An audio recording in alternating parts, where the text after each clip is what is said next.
Hello, everybody. Hope you're all doing well, and thanks for joining us for another live stream. Looks like there's quite a lot of people in the chat, which is always great to see. This is only my second live stream. Apologies for being late. I kind of forgot to start the stream, which was good, wasn't it? So yeah, after my first live stream last week, seemed to go pretty well. There were a few minor hiccups, but we're getting over it.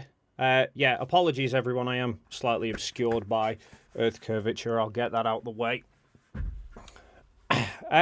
So yes, first live stream went pretty well, and more crucially is that the soundproofing work that I've done in the room seemingly has really worked. Had no complaints from anybody in the rest of the house now, so I am free to be streaming much more regularly, which is good.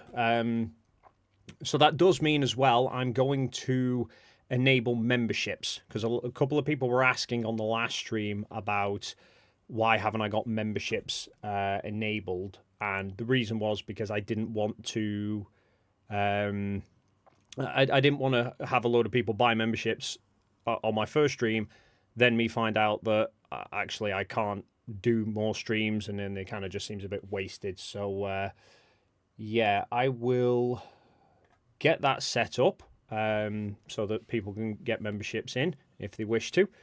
And yeah, we'll hopefully start doing some more streams. I wasn't really sure what to stream about, you know, and then I saw Flatzoid say what Flatzoid said, and the material just writes itself. Right, where are we here? Let's see. Okay, there's some steps I've got to do to enable membership, so I'll get them done. I'll try and get them done as I go. Who do we have in the chat? Plenty of familiar faces. Oh, good. Icy Spin. The mod is one of the mods are here just to keep things under control. I will try and get some more mods as well. That was a big... Oh, and Gary IO's in there as well. Great to see everybody. So yeah, hey, did everyone see the TFE Rewind stream that went out on Tuesday? That was fun. If you haven't seen it, you should go and check it out. That was basically everyone that went to Antarctica getting back together for a stream for the first time since Antarctica. Pretty much as soon as we got back to Chile, I think Mark Herman moved one of his flight and just basically went straight back to the airport. So yeah, that was the first time we were all back together. Well, it was supposed to be the first time we were all back together, but unfortunately Austin and Lisbeth couldn't make it.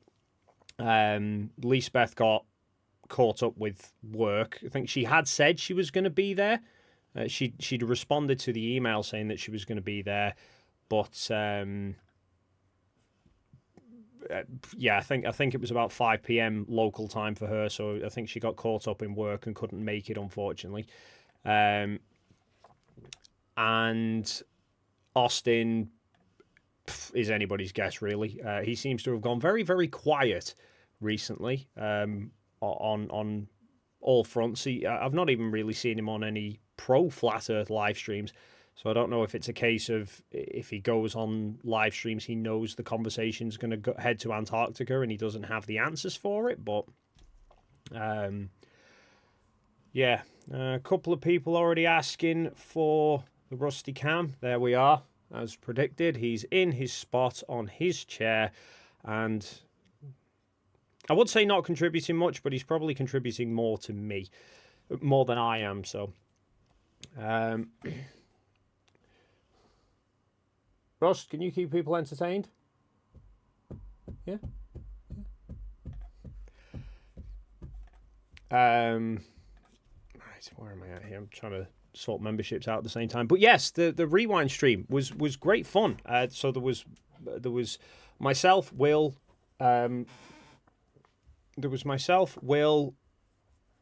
Mark Herman, Jonathan Morandi, Jaren, MC Toon, Critical Think. We were all there, did a lot of Q&As and stuff, and yeah, it was a good laugh. Yeah, I hear Lisbeth is on Mark Sargent's show now. I've not really had a chance to watch it, but yeah, I don't know. Clearly, she's not prepared to give up Flat Earth, but I've not had anyone. Have they managed to reconcile how the 24-hour sun worked yet, or are they still just? Obviously,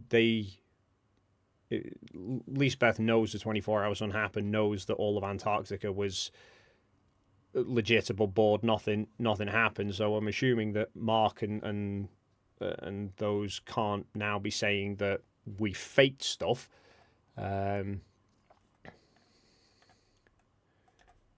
So anyway, where am I at here? Let's get Rusty in with the chat as well, so I can try and keep an eye on things.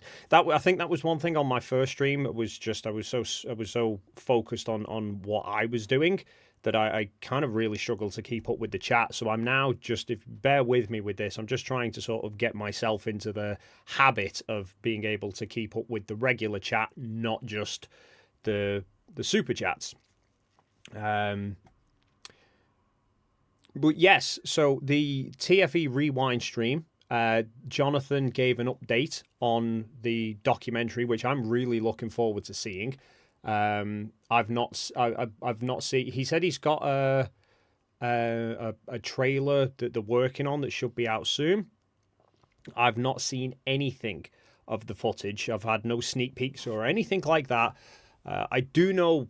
Well, potentially some of the footage that I shot in Antarctica will be in the documentary, because I basically said to Jonathan, all of the footage that I'd shot, or most of the sort of the B-roll style footage, I just dumped onto a hard drive for him when we got back to Punta Arenas and just said, you can have it, and if any of it's any use, help yourself. In fact, you know what? I realised after the first stream was meant to be a look back on Antarctica, and I was going to go through the photos and the videos. And I only realised after I'd ended the stream, I thought, I showed you guys all these photos that I took. I never loaded up any of the video footage that I took. The only video footage I managed to get round to showing anyone was the stuff that MC Toon shot. None of mine, which was good. So hopefully I'll try and get some of that sorted as well. Let's see if I can get some.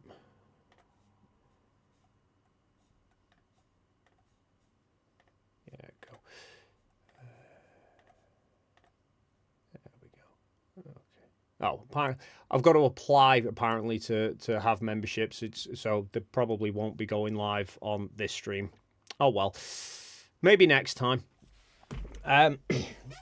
So yes, this stream I know I've called it Where's the South Pole, and we will look at the stuff from Flatzoid, but I probably won't focus on it for the whole stream.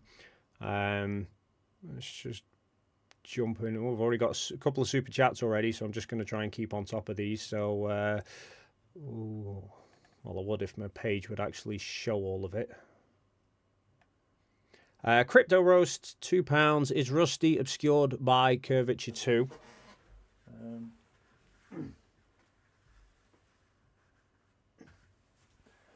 He could be. Sorry, Rust. Did I disturb you? No, okay, calm down. Mike Hatch, £2. What's going on with Lisbeth and Austin? Yeah, I don't know. I've not spoken to anybody. Well, I've not spoken to most of the people since getting back from Antarctica. I think I spoke to Toon. I was on a stream with him, but the rest of them.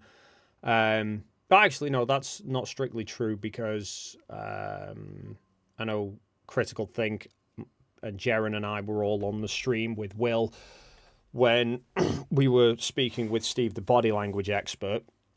But we haven't really had a proper chats and catch up. So I don't know what was going on with Lisbeth and Austin. I'd not heard anything about either of them. And then, yeah, Lisbeth just turns up on Mark Sargent show. So, Crypto Rose £5. Lisbeth didn't turn up because she's replaced Patricia on Sargent show to shit all over Duffy. Expected better from her. I've not heard what she said, so I don't know if what she said about Duffy. If someone wants to give me some context as to what she said, then please do, because well, at least from my experience of dealing with her, she didn't seem like that kind of person. But who knows? Turtle moves £2 for a treat for Rusty, who's a good boy. He's always a good boy. Not always awake, but he's a good boy. Derek the Dollar, £2. Love you, Dave, the nicest guy in the community. Well, thank you very much. Also, probably the most sarcastic as well. Norman Cross is Dave debating his dog. He's not up for a debate, Norman. He's no interest.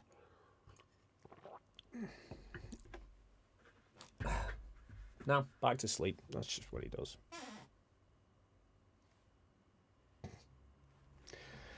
I have actually considered just going live at times and just leaving the Rusty cam on full. And where is it? Rusty full. There we go. I might just do that as a live stream one day and just leave it running while I'm sat here editing away and can just let Rusty entertain everybody. Is Rusty always sleepy? Yeah. Well, I say he's always sleepy. Not always, but he likes to be around other people. So typically on a weekday, kids will be in school, I'll be in here working, and he'd prefer to be up here with me than sort of downstairs. And that's just kind of the spot that he prefers to take, seemingly. So yeah. Should we get into some Flatoid? Because you've probably already seen this. Granted, I've not seen the actual straight Flatoid stream. I've just seen everybody else covering the same thing, which is Flatoid started doing another one of his 101, probably his 101st TFE was a deceitful thing stream, even though he's got no evidence for it. And then very quickly, Will Duffy jumped in to the stream with him and asked him one very simple question that completely derailed him. Where's the South Pole? If you've not seen it, this is quite funny seeing Flatoid can't not answer, but can't actually answer either. Here we go. I'm hoping this audio will come through. Let me know if it doesn't. Question for you. I'm actually working on our next video, which I'm really excited about. Yeah. And I was watching one of your old videos where you were talking about flights to the South Pole. Yeah. And you said that they fly to the South Pole, but then they change direction. Yes. Where are they flying to before they change direction? To the South Pole. He's gonna say the South Pole, of course. Where is the South Pole? It's a marker they put in. Huh? Don't worry, I'm down there soon. Again with your stupid semantics. No. Where is it? You just said they fly to the South Pole. Yeah, so where they're is flying to the South Pole? Where is the South Pole? It's a ceremonial place. And where is it? At the ceremonial South Pole place where they put the pole up. And where is it that they put the pole up? In Antarctica. But where in Antarctica? You guys make Antarctica so big. Where is it? I want to find it on a map. At the ceremonial South Pole. And where is? It is amazing how absolutely everybody knows where this question is trying to go. I think even Flatoid knows where Will is going with this question. He just knows he can't answer it. It's poetic. It's like whenever a flat earther says, "I'm not making a claim on that." They don't say they're not making a claim because they don't know, because they don't know what the answer is. I think they often say they're not making a claim because they know the answer and they know it doesn't work. You guys could have traveled to it from Union Glacier. You do know that. Sure. I just want to know where it is on the flat Earth. The flat Earth? Oh, for goodness. Yeah, in Antarctica. The same place. Go away, dude. It's a ceremonial place. It's a ceremonial place. It's not a geographical location. Okay, I'm asking where the ceremonial place is. We just told you, dude. So you Are you guys deaf? aren't really you guys aren't really No, helping you me. guys aren't really.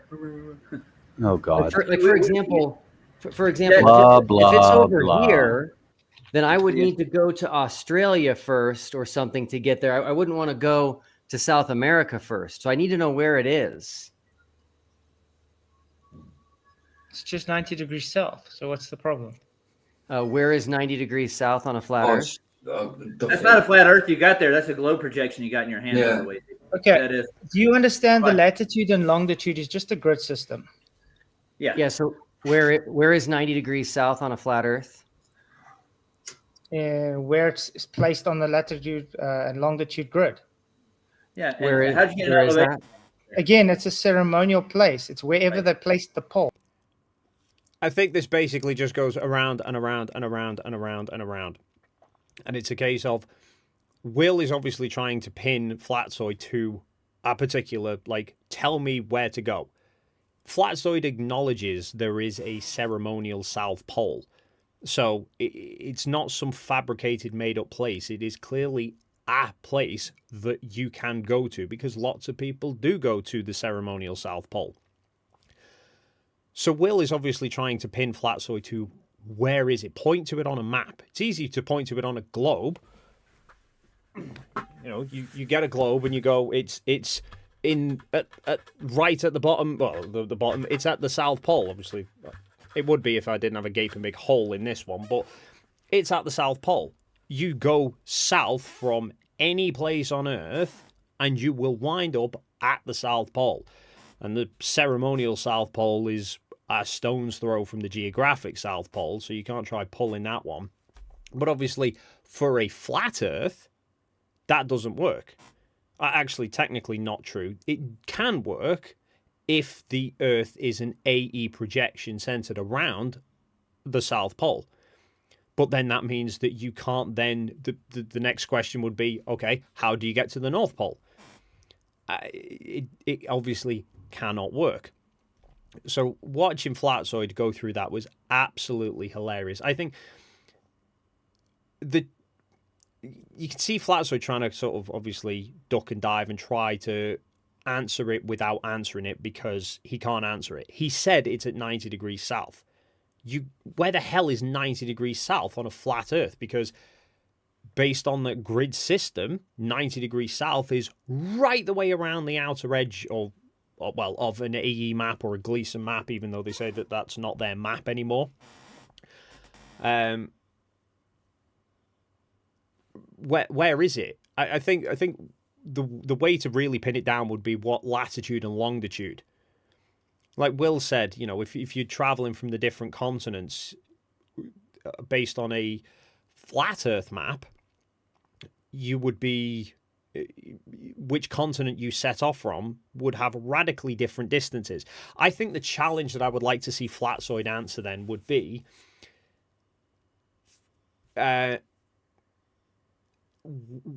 if you were to go, so let's say pick 3 starting points. So we'll go Buenos Aires, Argentina, Cape Town, South Africa, and Sydney, Australia.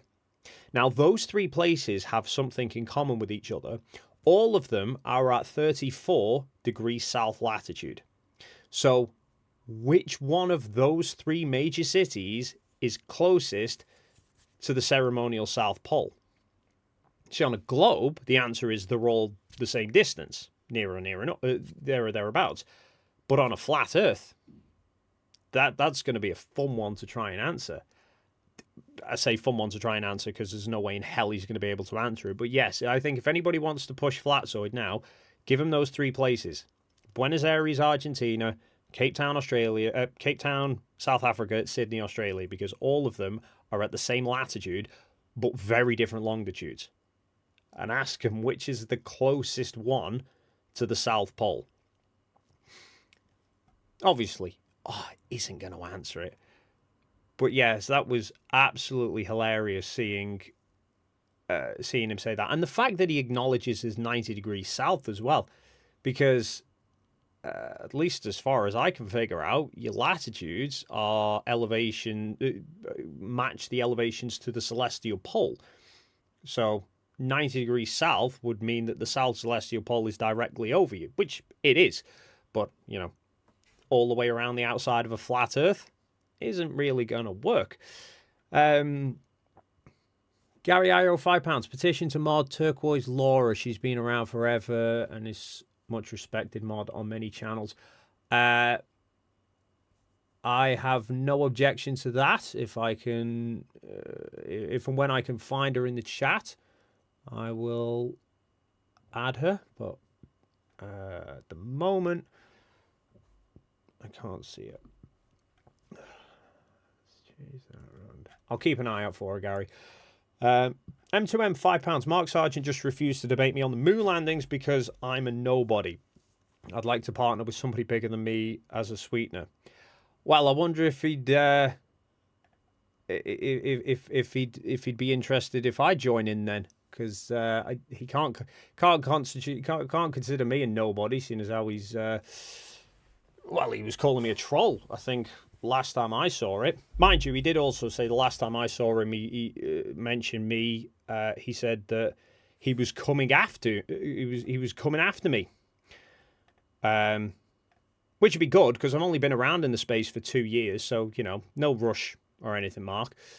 In fact, on the topic of the moon landings, the pretty exciting thing hopefully coming up, which is that Jaren and I might be doing some streams together on them, because obviously, even though he's left Flat Earth, he's still absolutely on the side of moon landings didn't happen, and there's a lot of points of contention for him regarding the moon landings, similar to how he had with points of contention for Flat Earth. Now, when we were in Chile, he and I, in fact, Chile and Antarctica, he and I sat down and had a lot of very constructive conversations with each other where we were just sort of actually chatting about these things, and he would bring up a point that to him didn't make sense. I would offer an explanation and try and break it down for him, and as I try to do in videos, sort of give simplified analogies. In fact, at one point, there was myself, Jaren, Austin, Lisbeth, Jonathan, and Mark Herman had all gone to a restaurant together. Will, Toon and Critical Think had gone off on an errand somewhere. And we're all having lunch. And the topic comes up, and there's all this back and forth, and Jaren and I are sat across from each other, and we're having these constructive conversations back and forth. I think Austin felt that I was a bad influence on Jaren, and, you know, actually making him see some sense. So he kept trying to butt in and drag attention away, but in the end, it got to a point where Jaren and I were just like having this full-blown conversation back and forth. Austin at one point just like got up and just go, okay, well, I'm going then, bye. Like he was pining for attention. Just hello, I'm going. Anybody? No. Jaren and I were just too engrossed in the conversation, but and then we wound up. I can't even remember. Oh, it was to do with the idea of if you had objects of equal height, sort of stretching across a distance, if it was across a flat surface, then the tops of all of those objects would line up perfectly with each other, so you could look from the end of one right the way down to the top of the other one. They would all line up perfectly. Whereas obviously, if it's curved, then they wouldn't line up. And I started bringing up analogies like if you go to a hardware store and you want to buy a piece of 2x4, the first thing people do is they look to see if it's straight or not, if the wood's straight or if it's warped. And the way you do it is you pick it up and you look down the end of it. And if you can't see the end of the wood because it's curved, that's how you can tell. We wound up in the street outside looking down like a row of park benches.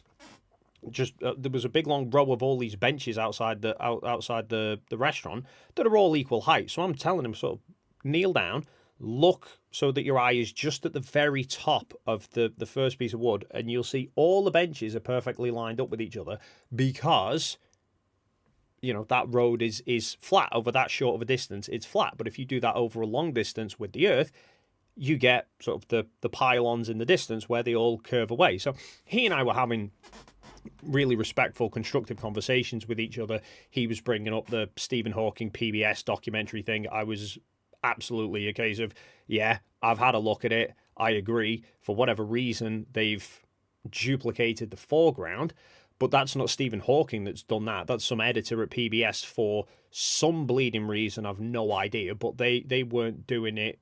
They wouldn't have been editing it thinking conspiracy theorists will be all over this. They'll have just be editing it thinking I'm trying to make it look as artistic, sort of as good artistically as I can. But anyway, so yeah, he and I had a lot of constructive conversations, got on really well with each other. So we are now looking at doing some streams on moon landings, because there's a lot of points regarding the moon landings that he would like to discuss and thinks that there are areas that he thinks disproves the moon landings. So we're going to hopefully sort of do some streams together where we can go through those things and I can try and offer some answers. And who knows, very soon he might be on the fence or even on the side of that we landed on the moon as well. So I'm looking forward to those. I don't know when they're going to be going at the moment. There's still sort of in talks, but both of us are definitely up for doing it. David Villier, $5. This is evidence that they are trolls and grifters. There's no way they would be avoiding identifying the position if they were true believers. Possibly. I think there is also the potential element of confirmation bias, that if they are too embedded in an idea, something that challenges that they can't answer, you could, I suppose, call it dishonesty, that they're not going to try and address that. They're not going to try and look into it and explain it. So yeah, I do think there are probably some that will do it because they're being dishonest. Some who are just so sort of clinging on to this notion that the earth must be flat. They just go with, in their heads, they think, I know the earth must be flat, therefore just because I can't explain this doesn't mean anything. It's basically what they were doing with the whole Antarctica sun as well. I think a lot of them in their minds are just going, the 24-hour sun in Antarctica does not work on a flat earth, but I know the earth is flat, which means that 24-hour sun can't have happened. That was basically the argument King Nico came at me with. Was he just said, 24-hour sun doesn't work on a flat earth. Bible says the earth is flat, and I am staunchly believing that the Bible is true. Therefore, I staunchly believe that the Bible is true in telling me that the earth is flat, God has made the earth flat. So therefore, 24-hour sun doesn't work on flat earth. He's not going to change his mind and go against the Bible. He's going to go with, you must have faked the 24-hour sun somehow. So I do think there's an element of confirmation bias in there as well. Aperture Attic, £5. Where do you live? At my house. How do you get to your house? You go there. That is pretty much the tone of that conversation. It is funny the way that they throw that. They can't keep that same logic going. Like, who was the one I saw the other week who was doing it? Oh, it was body language expert Steve, when he said that he didn't believe we'd been to Antarctica. And Will asked him, well, do you believe New Zealand exists because you've not been there? And he said, no, but I know somebody who's been to New Zealand. They've just recently been to New Zealand. They've shown me the pictures, and I believe it's real. Will's like, okay, but we've just been to Antarctica. We're showing you all these pictures of Antarctica, and you're not believing that it's real. So they are good with keeping the consistency there. In fact, I've noticed a lot of that recently, of massive contradictions in their arguments with things. So I am thinking I'm going to do a video highlighting a lot of that. Not that I've got the video that I'm doing next week, that's coming out next week, is going to be tackling Joe Hanvey, but not Antarctica. I'm dealing with, he made a video about me before Antarctica, trying to debunk my observations of seeing sun on the underside of a plane and how the hell does that work on a flat Earth. So he did a video claiming that he's proven that it's possible to have light on the underside of a plane with the light source above it. Let's just say he was distorting physics a little bit with it. So I've done a video about that, or I'm finishing off a video about that. That'll be next week's. Then I think I want to address Flatzoid's Unreal Engine claims that we faked it in Antarctica has been faked in Unreal Engine. I'm waiting for. He said that he done a video claiming it was faked in Unreal Engine, but didn't explain how I've managed to get. I'll bring it up for you, anyway, just because I can. Because he and I had a debate on FTFE's channel, and he started claiming that somebody been to Antarctica before TFE, took a load of photos of the landscape, and to create this CGI render of the landscape and the 24-hour sun. We then went to Antarctica and filmed ourselves in Antarctica, and then they overlaid the Unreal Engine footage onto the recordings. To which I just said to him, okay, so that would mean that the recordings on this camera have the sun setting. To which he said, yes, it would. Until I... Are you going to play? There we go.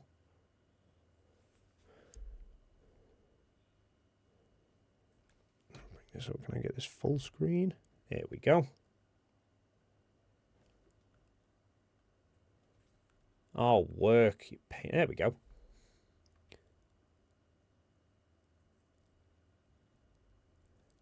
And... oh, what's going on there? Oh dear God, I think I broke it. Oh no, there we go. Yeah, that doesn't look like any sunset. No, there's definitely the sun. And can I backtrack that a little bit? Really doesn't like playing this back on the camera. Ah, well. Anyway, point is, I've still got the video. It's still on the GoPro. It's still on the GoPro. Still on the Insta360. Flatzoid's tried claiming that we've Unreal Engined it somehow, but I showed him the video on the Insta360 and said the sun doesn't set on that video. To which he then shifted his position to say, yeah, but there's a way that you can film it in Antarctica with the sun setting, then add the CGI render to make it so that the sun doesn't set, and then put the video back on the camera. So he then made this video like 3-4 weeks ago now, saying that that it was faked in Unreal Engine, but didn't explain how it cut back on the camera. To which I commented and reminded him, you've not actually told us how I've got this footage back on the camera. To which he said, oh yeah, that's for the next video. I'm doing another video. And I've not heard anything else from it since. So I don't know if he's forgot or if he's realised that you can't actually do it. But so I was going to wait for him to make the second part of his video so that I could debunk it all fully, but it doesn't look like it's happening. So I'm just going to go ahead and preempt his arguments and debunk them in advance. Then I think I might do a video explaining the contradiction, highlighting a lot of the contradictions, because it is funny, these contradictions that are flying around. So many I can't even keep them all in my head at times. What was the one I was thinking of before? People's reaction to Jaren I thought was hilarious. Jaren, Celebrate Truth, all these kind of big-ish channels now that have been intellectually honest enough to turn around and say 24-hour sun doesn't work. And they're all kicking off like Jaren, saying that he's suddenly just seen a 24-hour sun and, oh, that's it. Forget about all these other, flat Earth proofs. 24-hour sun, that's it. The Earth's a globe. It's like, he's not just suddenly flipped overnight with this. You know, it's not like he suddenly just thought, oh, 24-hour sun. Okay, yeah, all right, Earth's a globe. He's been preparing. He was preparing for Antarctica, knowing he was going to Antarctica for months beforehand. TFE was, I think, I agreed in June, so I had like 6 months 6 months knowing I was going to Antarctica. He had like 6 months of being able to reconcile and go, if there is a 24-hour sun, how can I explain that on a flat Earth? I think Jaren actually went through. I'm sure I saw him in streams before going to Antarctica saying, you know, if there's a 24-hour sun, I don't know how this is going to work on a flat Earth. It shouldn't work. There can't be a 24-hour sun on a flat Earth. Whereas it feels like a lot of flat Earthers just thought, nah, TFE is not going to happen, so what? And then waited until after we'd seen the 24-hour sun to then try and think, how does that work? Which is why they're now in panic stations. Shepard, $10 US. Flatsoy's argument for the location of the South Pole is the same as the argument for whether or not there's a 24-hour sun in Antarctica. It doesn't matter. Well, you say that, Shepard, and Flatsoid and many other flat earthers say it doesn't matter, and yet they all seem very, very eager to try and disprove it. I think if it didn't matter, they wouldn't care. It's like saying the colour of the bus that goes on the route outside my house is yellow or it's blue. It doesn't matter. And it doesn't bother me. I'm not going to waste my time to go and look. Whereas, you know, flat earthers seem to be, oh yeah, the 24-hour sun doesn't matter. It doesn't prove anything. Oh, but it doesn't work on a flat earth, so we'll let's just ignore it. That was another contradiction, in fact. The fact that all of them say 24-hour sun doesn't prove anything. Lights in the sky don't prove anything about the shape of the ground. They wouldn't have been saying that if the sun had set. If the sun had set, they'd have been saying that proves the Earth is flat. So clearly the Antarctic sun does matter when it's convenient. Lights in the sky can tell you the shape of the ground when it's convenient. Snowwolf, $5 US, lifelong watcher, first time supporter. Pity you didn't have the chance or possibility to visit the magnetic South Pole. Another experiment there. Actually, I think the magnetic South Pole is not even in Antarctica anymore. I'm pretty sure I heard the magnetic South Pole is now somewhere in the middle of the ocean. So I'm not too bothered about not visiting that, but the geographic South Pole would have been nice. We had somebody on who flew with us, who did visit the South Pole. I think. Oh, excuse me. Still trying to shake off a bit of a cold here. Where was it? I can't even remember the woman's name. But she flew. I think she flew out with us, to Antarctica, and then flew onto the South Pole. Spent a couple of days there, then flew back to Punta Arenas with us. So she actually came out to dinner with us on the two of the nights back in Punta Arenas after Antarctica. So she'd been to the geographic South Pole visiting a friend. So Jaren was chatting with her for a while, so obviously knew full well there is this South Pole. He's speaking to somebody who has just been there, which I think was another sort of nail in the coffin of flat Earth, of somebody's actually been to the geographic South Pole. Not only were they at the geographic South Pole and the sun didn't set, but at the South Pole, the sun's elevation stays pretty much constant, whereas obviously we saw it do much more of a bigger wave in the sky. Icy Spin 199, Flatsoid. If I could avoid gotchas, I win. I like this game. They do like to avoid the gotchas. They it's funny. I think that's what I was saying before about about them saying I don't make a claim on that, and I think they say they don't make a claim not because they don't know, but because they do know. They know it doesn't work. You ask them how high the sun is. I don't make a claim on that. You could work out elevations. You could work out the physical altitude of objects using trig quite happily over short distances. Doesn't work over longer distances. Why not? I don't make a claim on that. It works, but it doesn't work. It's the funniest bit about Nathan Oakley's lot. Have it like thinking that calling me triangles is funny. They completely miss the irony that I brought up triangles because trigonometry can work to calculate the altitudes of things. But you try doing it based on the Earth over long distances, it doesn't work. But if the Earth were flat, it would work. And they can't seem to marry those two things up. The using triangles should work, using triangles doesn't work. I point that out, and apparently that's funny to them. Bless them.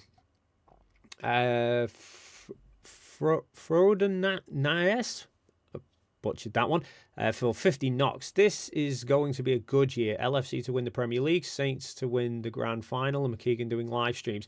Well, I mean, 2 out of 3 is a definite. Well, pretty much a definite. I am definitely doing live streams. Here I am. LFC definitely look like they are. Well, they'd have to go some to not win it. And yeah, the mighty Saints hopefully can make a grand final. They've surprised me this year. Based on last year, I was not expecting much from them. So we're only 2 games into the season, so it's a bit early to tell. But hey ho. Paulo Santos for 25 R dollars. Which country's R dollars? Is that Brazilian? Anyway, thank you for that. I keep thinking that you and Simon Dan should do a crossover. Yeah, I think. Well, I've done our video. Mr. Toffees, watch it, please, or I will remove you. Judging by the name, I'm going to assume that you support the bottom half of the table, yeah? Yes, sorry. Simon Dan, I have done a video a while ago when he was on one of his vacation breaks and he asks people to do videos for him. I did a video about covering everybody's favorite demonstrable realist.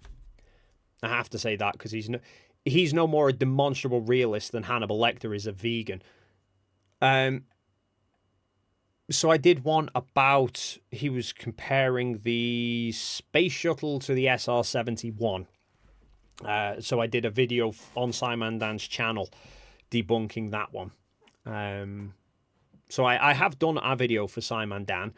And hopefully we'll get a chance to do some more. You know, I don't know how the hell Dan finds the time to do the number of videos he does. I mean, he does. Is he still Tinfoil Tuesdays, Flat Earth Fridays, and he was doing ones on Wednesdays and Mondays and Mondays and streaming on Saturdays. Yeah, I struggle to get a video a week out, and he's banging them out like every 2 days. It's insane. The man must never sleep.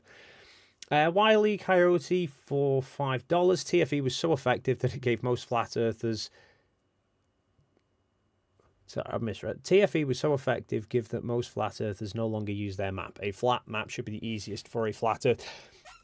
That is, yeah, that's another point where it's just, it doesn't work. And flat earthers know it doesn't work. But they can't bring themselves to admit that it doesn't work.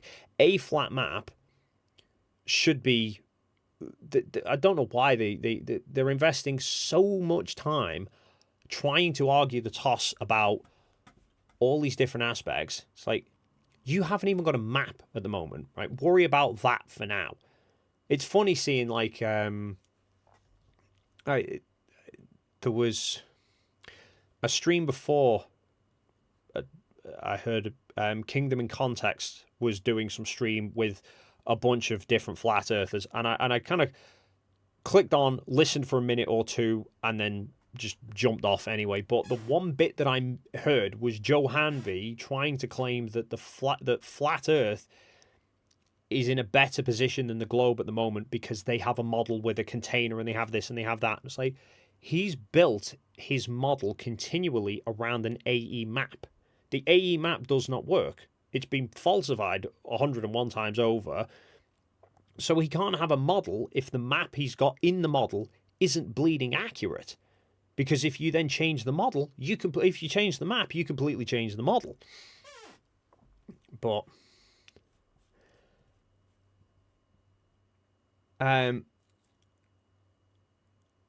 yeah, so I had this discussion with Austin in Chile after Antarctica, and it started off because he was asking why there's no satellite photographs of the whole of Antarctica from space. And he was having a discussion with Jaren at the bar about why are there no satellite photos of Antarctica from space? Why are they all CGI? To which I to which I just said to him, it's probably because what's the point? And he looked a bit confused. I said, what do you mean? I said, well, if you want, like, you've seen how big Antarctica is here, right? Antarctica is bigger, I think, bigger than mainland USA. So if you want to get the whole of Antarctica in view in one single photo, you need to be at a sort of geostationary satellite kind of distance. But geostationary satellites sit around the equator, which means you need to put a satellite into a polar orbit, but not a low Earth polar orbit. You need to put it thousands of miles away. He's like, well, so why don't they do it? Said, because what's the point? There would be no point in doing that. They're not going to spend millions or billions developing a satellite to put into a polar orbit that is too far away to be of any real use apart from taking pretty pictures of one part of the Earth, purely for the point of proving to a couple of conspiracy theorists that the place actually exists, even though these same people dismiss every single other photograph of Earth that comes from a satellite. They're not suddenly going to magically believe this new one of the whole of Antarctica, so it would be completely wasted money. Anyway, that's how that conversation started, and then we goes back and forth. And then he starts bringing up maps. And he says, you just say you haven't got an accurate map. And I said, yeah, Austin, because you haven't got an accurate map. To which he goes down the typical thing of the globe models had thousands of years and we've only had a dozen. You can't expect us to have developed this entire map in this time. I said, Austin, the world map was established centuries ago. Like, the Chinese emperor in the 1600s had a fairly accurate globe map, actually on a globe, 400-500 years ago. It's like, nowadays, with new technologies, like, you don't have to go physically exploring the whole world yourself on a boat. It's like, you have access to every single map on your phone. And he said, yeah, but they're globe projections. I said, so you're telling me you can't find the distances between two places? He's like, yeah, but it's all based on a globe. So, they're lying. I said, Austin, you could go and pick any place you want. Go, just pull up Google Maps, pick two spots up this road here. It's a straight line. Measure what Google Maps says the distance between that building and that building is, and go and walk it yourself and measure it. Then whenever you go back home to somewhere else, pick another two places, go to somewhere else, pick another couple of places. Do they match Google Earth or not? If they do, and you are just doing blind random spot tests, then you can take it that the distances on Google Earth are accurate, which means you can then use all of that information and you can form a map. The problem you're going to have is the only way that you can get accurate distances between every different location on Earth is if you wrap it around a ball, which kind of doesn't work with the idea of the Earth being flat. So obviously flat earthers instead just go, we don't make a claim about a map because that's so much easier than admitting they're wrong. Turtle moves, £2. Wits its ego is so big it has its own gravity. Or its own... What's he on? Electrostatics? Maybe it's an electrostatics charge instead. It is funny playing with Witsit like that at times where, because he says obviously it's not gravity, it's electrostatics, and I'm like, okay, what's that got to do with the shape of the Earth? It's like, if you want to replace gravity with electrostatics, fine. You could still have a globe with a giant electrostatic charge, and everything will still stick to it in exactly the same way. It doesn't make any difference. Like, he tried throwing for all flat earthers talk about TFE being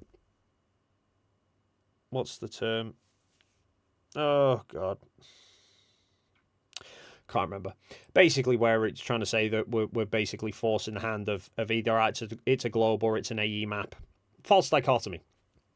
Witsit tried throwing one of them at me because he tried saying, well, you've got to admit it's either the Earth's a globe and it's just this cosmic fluke, or the Earth's flat and it's made by a creator.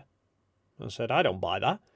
I said, you could just as easily turn around and say that God created the heliocentric model universe, which frankly would be much more impressive than creating a small single Earth under a dome if he's made this entire endless expanse with God knows how many stars and other potential solar systems within it. The only difference is that then that would mean that we are a tiny insignificant speck, not the center of attention, which is possibly where flat earthers struggle with it. As I said, so you could just as easily say that the globe and infinite space was made by a creator. You could also say, if the Earth's flat, that it's not necessarily made by a creator. It could be some random cosmic fluke that's created it. There's 4 options there. You're just picking the 2 that suit you and going with it.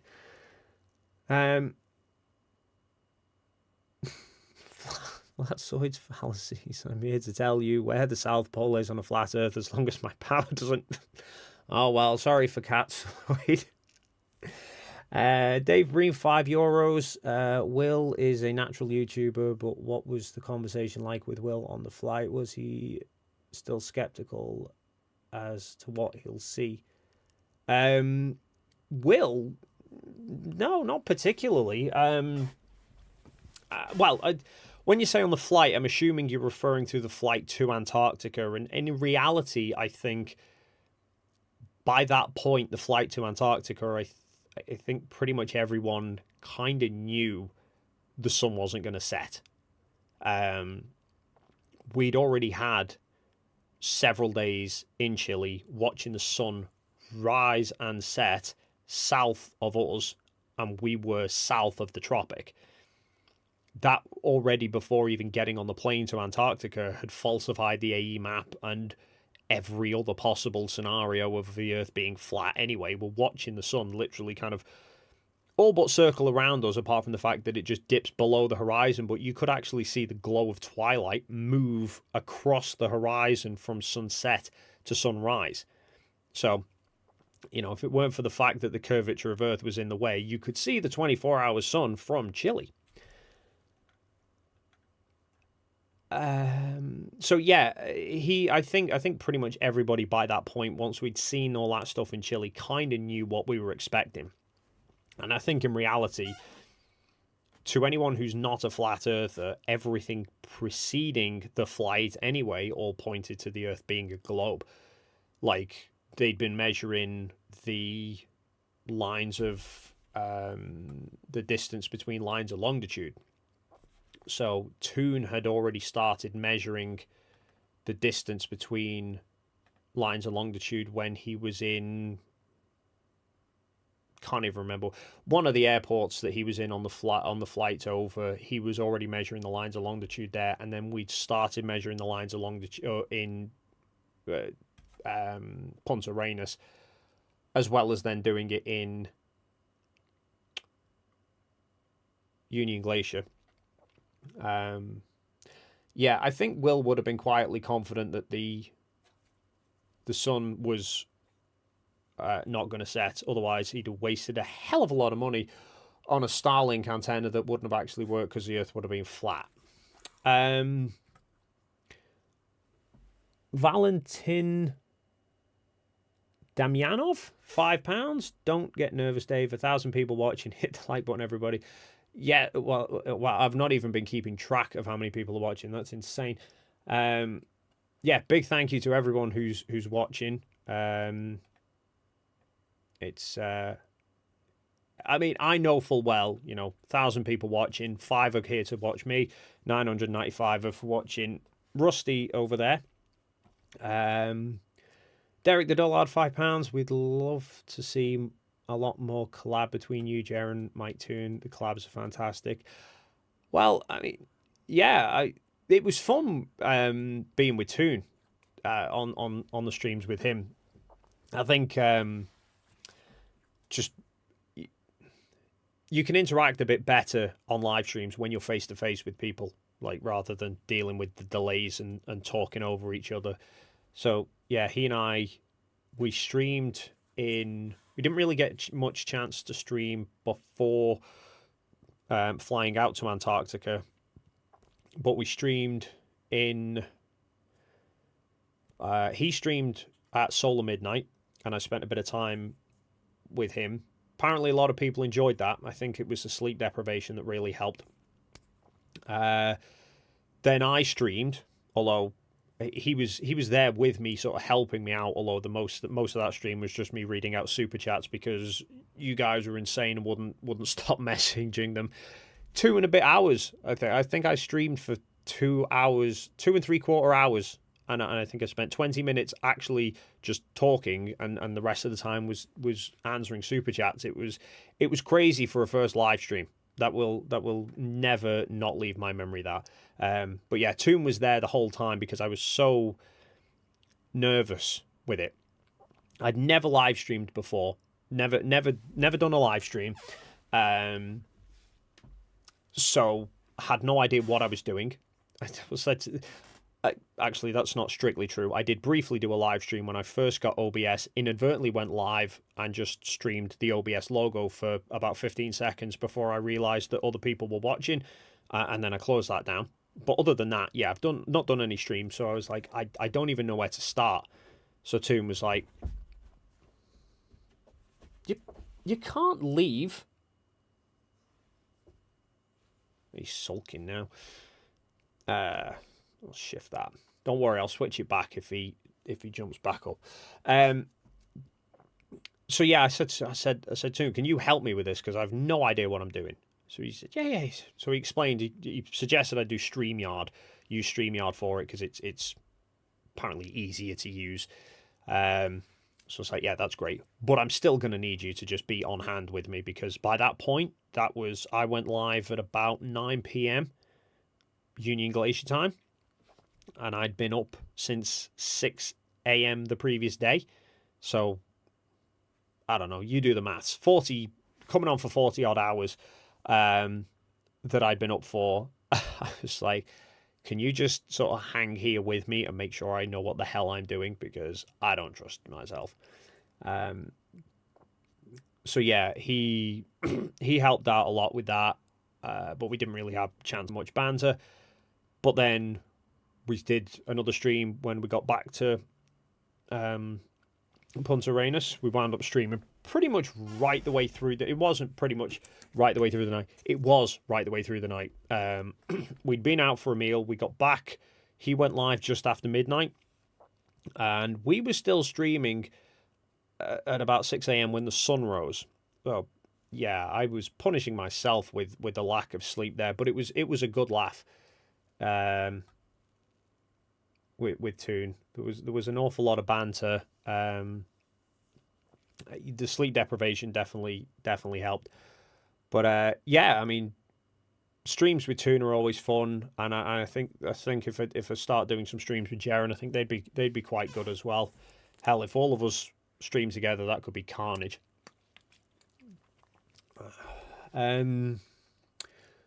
Lewis Racecourse, £5. I will watch this in the morning. Rusty's making me feel tired. Yes, he's lying on the floor asleep. I'll move the camera so you guys can see.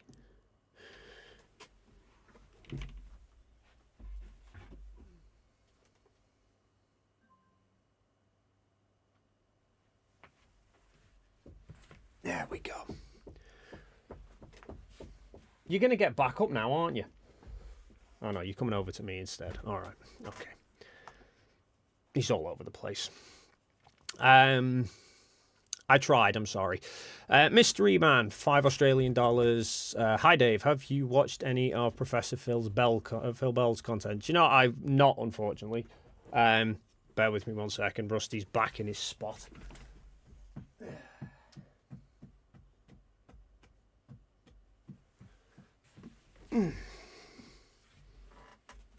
There we go. He's back. Yeah, unfortunately, I don't get much time to watch other people's content for the most part. There's so many channels, I can't keep track of them all at the best of time. So I've seen some bits and pieces of him, but nothing particularly recently, I'm afraid. I've just been so snowed under with 101 other things. So trying to keep up with the videos of my own as well. So yeah, I've not had much chance to watch other people's. I tend to find, rather than going hunting for people's videos, I think if people start jumping on live streams, I might occasionally throw a live stream up whilst I'm trying to do an edit or whatever. Like if Toon or FTFE or someone goes live. It's usually not the best idea because I then get distracted from my own editing and focusing more on their chats and stuff. But yeah. Odin, I think that's Odin. €6. Thanks for actually providing intelligent content about the debate. It's disheartening to see so many people fall for the grift. That's, yeah, unfortunately. I mean, I think a lot of there are quite a few of the big named flat Earth content creators who know full well the Earth's a globe, and they're just exploiting people for, for the sales of apps with zero security and the likes. But people don't know any better. So a lot of people do question me and go, why do you waste your time making these videos? What's the point? It's like, I'm not wasting my time.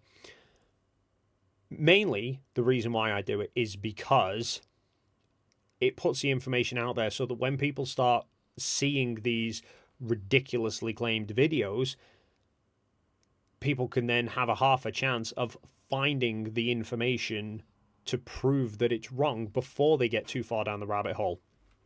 It's like, even now, like the July 7th, or just that period in the summer where 99% of the world's population see daylight at the same time. And by daylight, they're including, all the bands of twilight as well. So it's not really seeing daylight.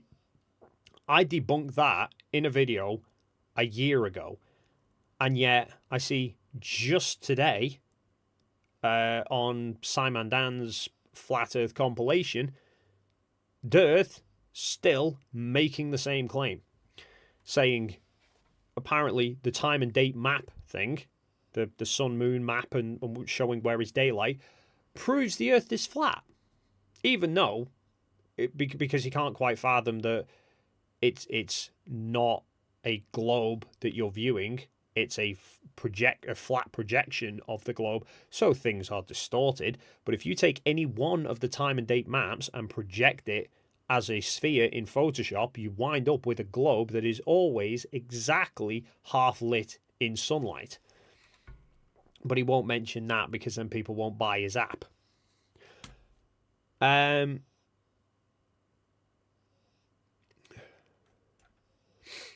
Plus, yes, so that's the main reason that I do it, is to help people not fall for the grift. But even if flat earthers don't see it, even people who just enjoy the videos and wind up still learning something from it, are bonus.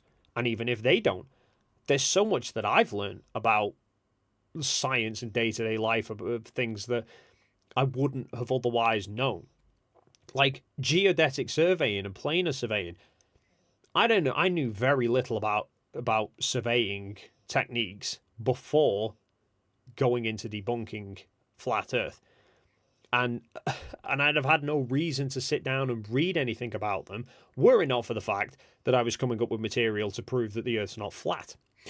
Baltazar 228 for $10. I could totally see a Flurf getting offered a trip to the South Pole, going there, pulling out a compass, saying this isn't the South Pole, and marching into the Antarctic Sea. Quite possibly, although they would have a hell of a long walk, I think, to get from the South Pole to the Antarctic Sea. Yeah. There's not a lot. There's no 7-Elevens for stocking up between the pole and the coast. That's the big thing. It's so funny whenever you see flat earthers saying about not being able to freely and independently explore Antarctica.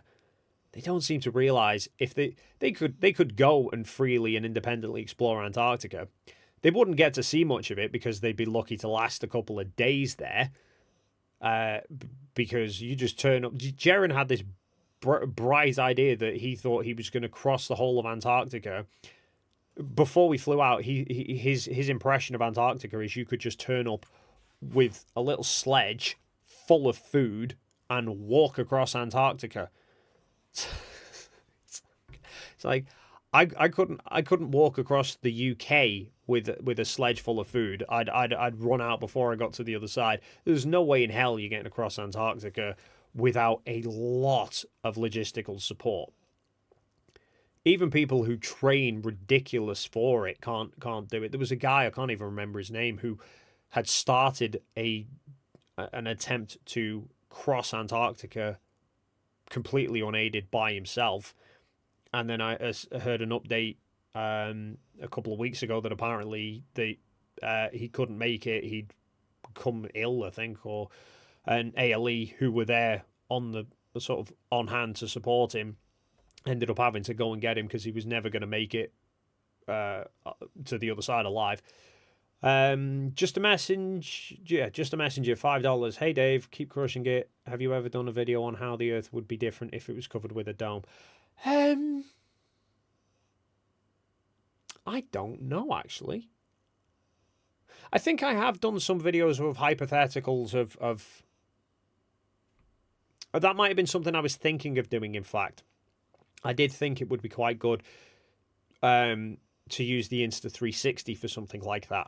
I thought if I could get like a big Perspex dome, and I've got a lamp for making star trails with, so I thought if I could do that, I could make literally project stars going around the dome. I could put an Insta360 inside it and show a complete 360 video of what the night sky would look like if the Earth were flat, and that it would be absolutely nothing like we actually see.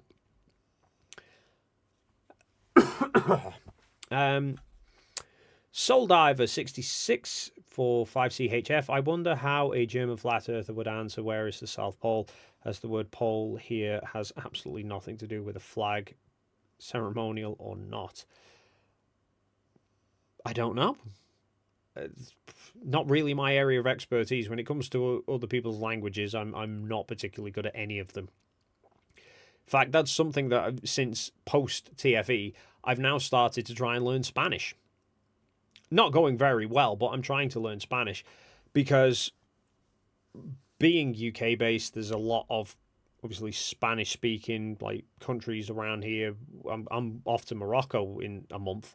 They think they speak Spanish there. Canary Islands and the like. So there's lots of different places that speak Spanish, which I have gone to a lot of Spanish-speaking countries over the years, but I don't know any Spanish at all. But I'm always fortunate that the places I go to are usually quite touristy. Most of the, yeah, I think Morocco is predominantly French, but I do think there is. I thought there was some Spanish in there as well. I might be talking complete crap, but I thought I could have sworn that the locals speak French and Spanish as well. Or yeah, apparently there's okay. Ignore what I'm saying. I don't think I might be getting confused. But anyway, there are definitely a lot of other countries that I've been to that do speak Spanish, and normally it's okay because all of the locals used to dealing with tourists. Most of them speak English anyway, so you can get by. Punta Arenas is not a particularly touristy place. Most of the places we went to, the people in the shops, like the restaurants and that, barely speak any English, if at all. So it was an eye opener for kind of being in that situation. Thankfully, Lisbeth did actually save the day with that one, because I think her family is I can't remember. I think it's the Dominican Republic. Her family stems from the Dominican Republic, which is another Spanish-speaking country. So she's pretty fluent in Spanish. So she was able to translate an awful lot for us, which helped a lot. Yeah, particularly in the shops. Like, I needed contact lens solution. Went into a pharmacist there.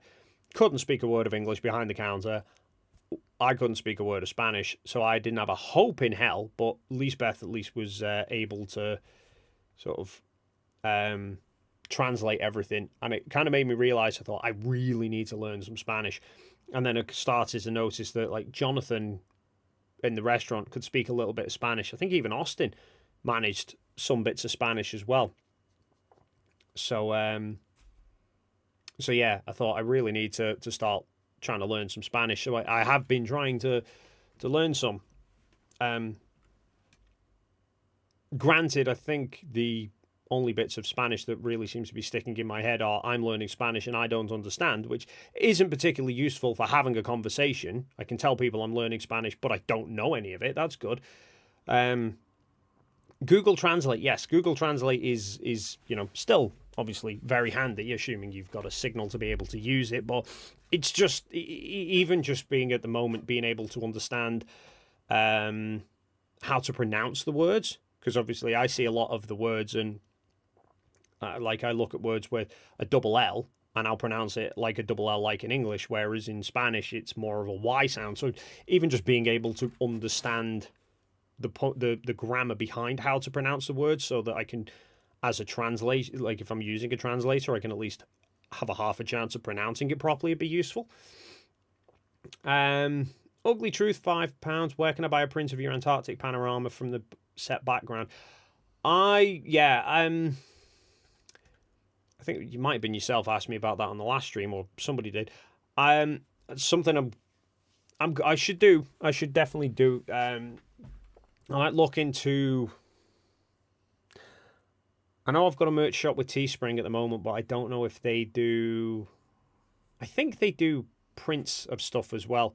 So I might look to put some of the photos as prints on there. I'll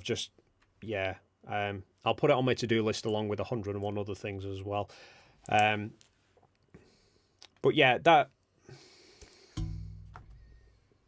print I'm assuming you're asking about, Ugly Truth. I'll look to put that one and a couple of other ones up at some point.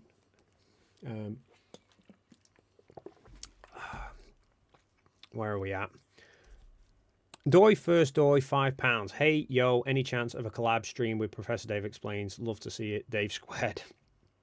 I've not had any. I've never spoken to Professor Dave, so I've no idea. I don't even think he really does flat Earth content much anymore. I know he obviously did the videos years ago in response to the Globebusters, but after that he seemed to just stop dealing with anything to do with flat Earth until the videos about TFE. And I think all he's done is just one video about TFE beforehand, and then he's done the video about TFE afterwards.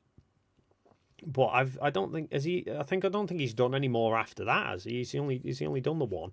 So I'm sure I heard him mention that he's kind of just didn't really bother with flat Earth too much, but it's just funny at times to cover. So yeah, I don't know. I did comment a couple of times on some. I think I commented on his last video, but I don't know. Who knows? I think it's probably collaborations with 101 people that love to see. But Pulse Bites 20 SAR. What is the current position of Jonathan and Lisbeth after TFE? Are they still flat earthers? Well, I don't know about Jonathan. I've not really. I've not spoken to either of them, but I'm just making an educated guess that Lise Beth still is, given the fact that she's now on Mark Sargent's show. So I think it's fairly safe to say that she still is. Jonathan, I don't know.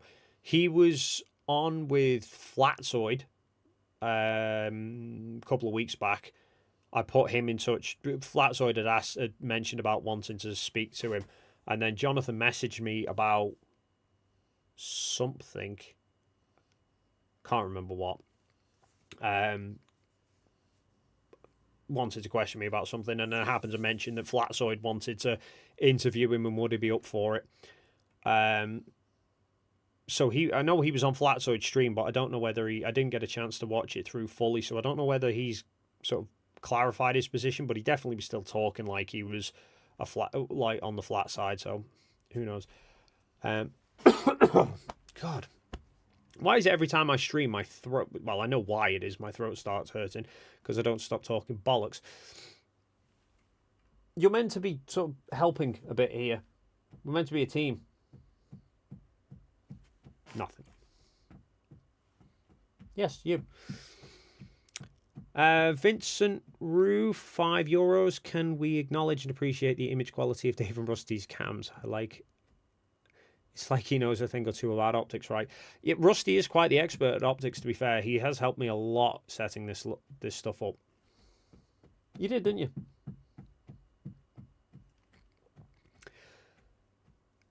Yeah, it is handy actually having the cameras, and yeah. Apparently, I know what I'm doing with them. Come in handy in Antarctica, that's for sure. J.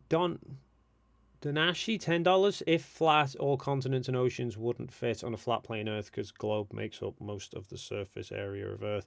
Take globe and cut all continents and oceans, try and fit it on it. Yeah, nothing ever works when it's flat. That's what... There is a pretty basic principle when it comes to dealing with shapes, which is you cannot transform one shape to another shape and have all the points on the surface of it stay the same. There will always be distortion. That's why there's 1,000,001 different variations of flat map projections, and yet only one of a globe.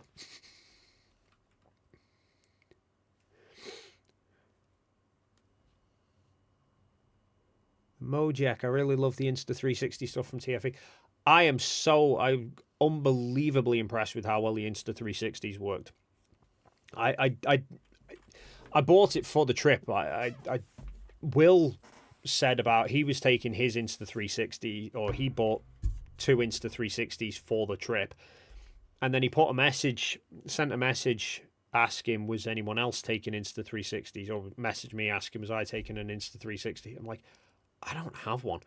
And then I thought, like £400 or £500 at the time. I thought, seems a bit steep to buy a camera that Will's already taken 2 of. And then I thought, actually, no, I'd like to have my own just for the sake of having it. It would be good to have it next to my solar camera for capturing that. And I probably thought I could do some other stuff with it as well. Like it was said about getting a Perspex dome and having an Insta360 under there. I thought, actually started thinking about it. I thought there's some elements that I could do with that. In fact, one of the things that I was going to try and do was with the globe here. So this is one of those globes that's supposed to have a stand that it sits in and then it lets it spin around. Lost the stand ages ago. But the bottom cutout is quite a bit bigger than the one at the top. So I wound up taking a file to this and making it a little bit bigger so that I can actually fit at a squeeze. At a squeeze, I can actually fit the Insta360 right in the top of the globe so that you can get an idea of sort of a bird's eye, a first-person view of what it actually looks like looking over a globe. So, yeah, so glad I wound up taking the plunge and investing in one because the footage is great. And what's actually brilliant is that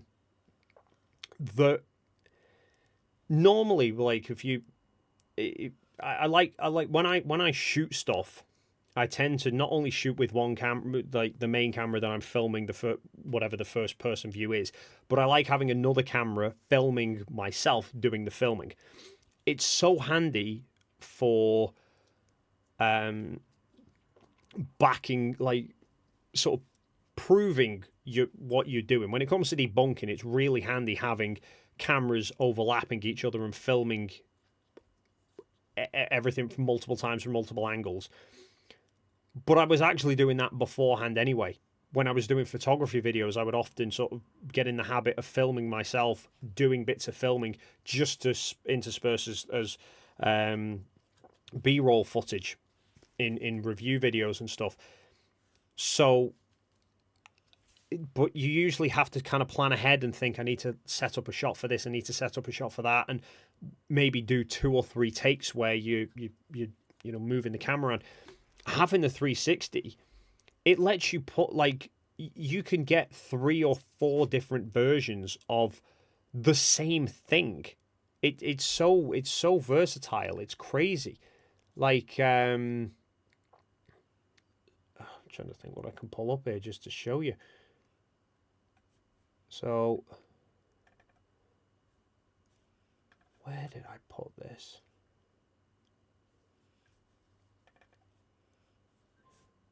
Yeah, so obviously I did the first time-lapse one that I did, which was it this one? No, can't find it. So I did the 48-second time-lapse where it's just tracked around with the sun. But then, where's my screen share gone? So then I also did this one where I reran the footage, but I didn't have the crop going around with the sun. I left it pointing at the tracker instead. If that hadn't been an Insta360, that would have had to be 2 different cameras doing 2 different shots, one following around with the sun and one then pointing at the tracker, which I didn't have to do. And then I even did this one, which is projected as what they call a tiny planet. And you can, so it projects obviously as a small globe, and then you've got the sun going all the way around. I actually used this in a recent video because I set it up like a compass to show north is here, south is there, that's east, that's west, and you can see it sort of rise from east, moving around to the north, it's rising, and then as it's coming around to the west and the south, it's dropping. All of these with different cameras. Or with one camera just over and over and over again, getting different footage every time. They're so versatile. It's insane. In fact, you know what? While I am... There was one video clip I was really gutted. I wanted to show you guys on the last stream, and I completely forgot because I forgot to load up any of them. So I've lost myself. Where am I here? Right, I'll tell you what it is, and then I'm gonna let it play. It's 30 seconds long, but I don't want to be talking over it.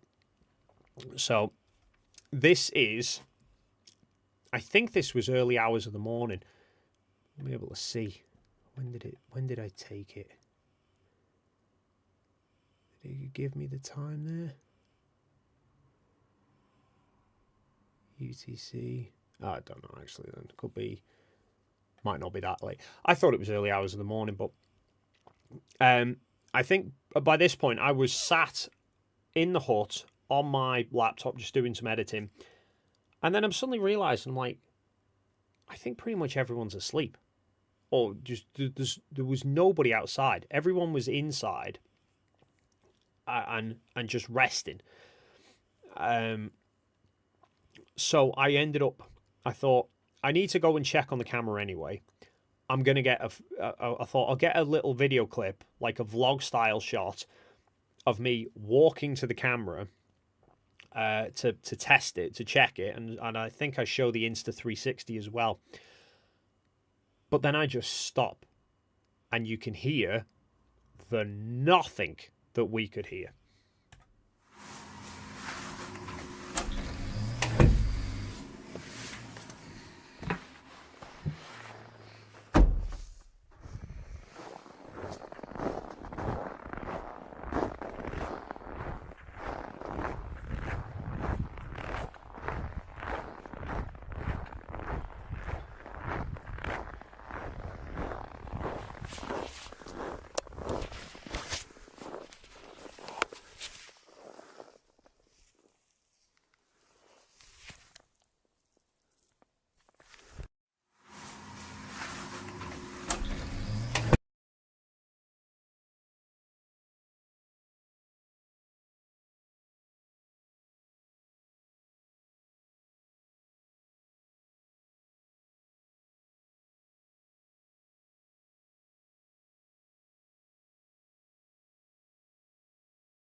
Sorry, everyone. I completely forgot that I'd muted my microphone, and then, yeah.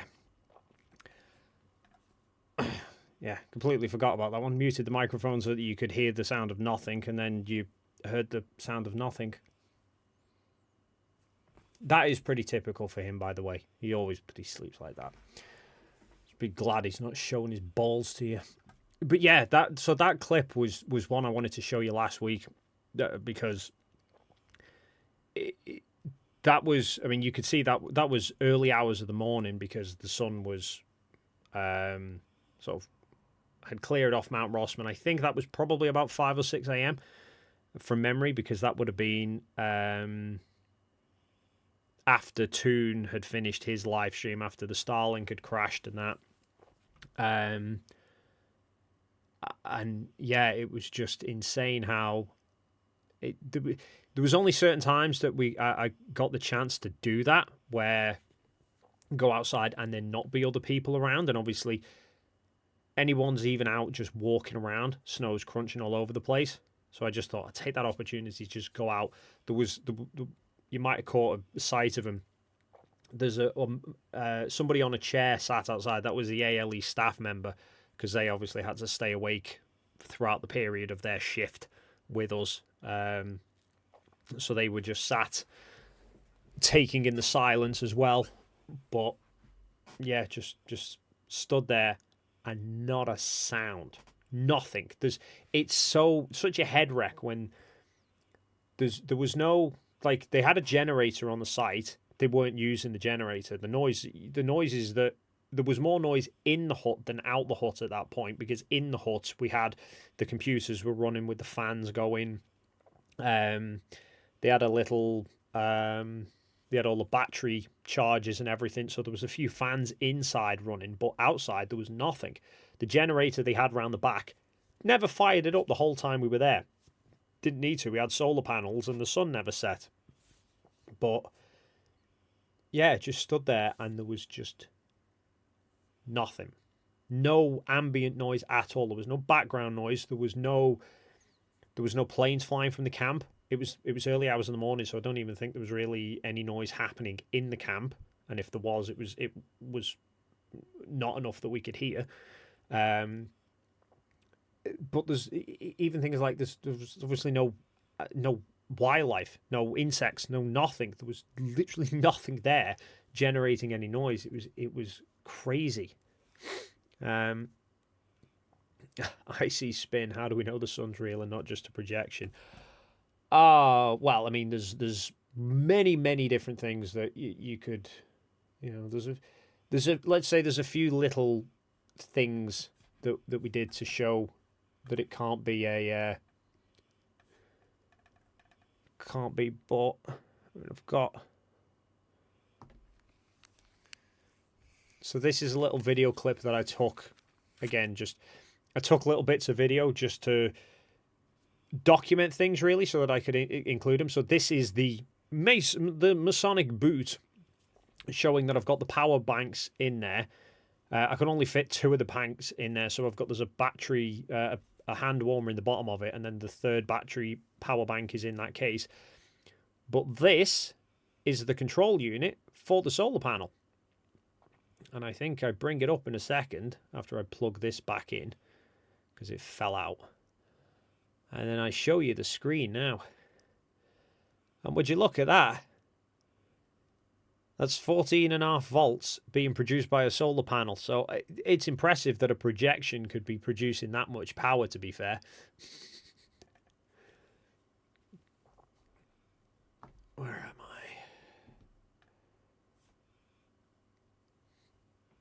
Life and Solar, the party you are.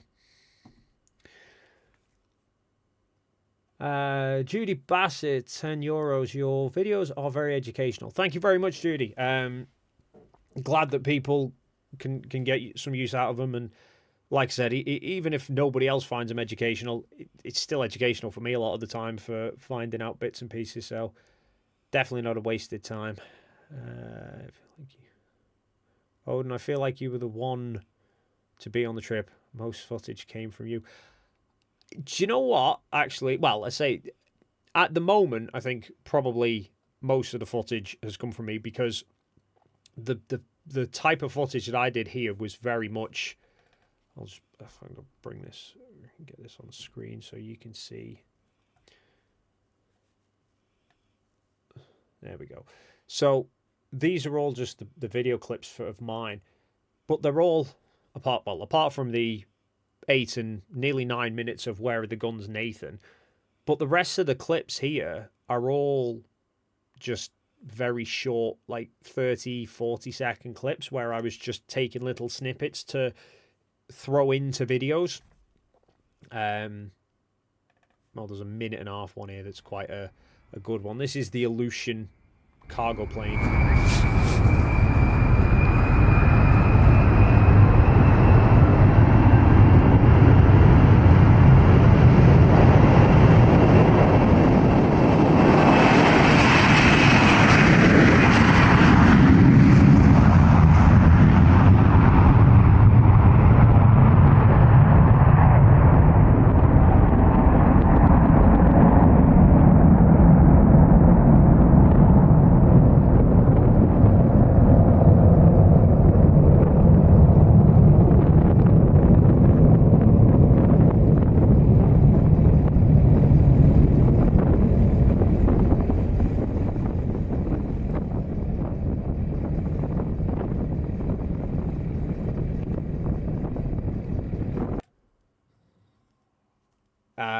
Yeah, I'll cut it off there just before you see it crash into the studio wall.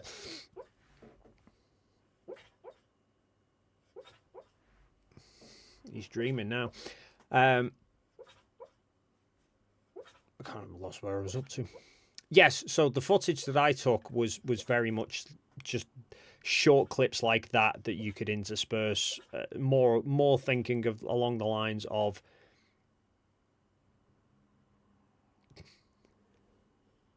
I was more thinking along the lines of just B-roll footage to overlay within the videos. But in terms of actual raw amounts of footage, Jonathan shot way more than I did, because obviously he was filming it more for the documentary. So everything within the documentary he had to film in Antarctica or Punta Arenas, whereas obviously most of the footage now in my videos is stuff that I'm filming here back home, and then I'm just overlaying necessary clips.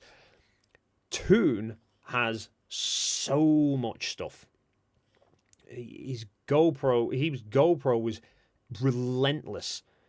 I've seen some of the folders of his videos, and they're all like 30 minutes at a time. These just where I was sort of picking specific things, little specific bits to film, whereas he was just recording absolutely everything.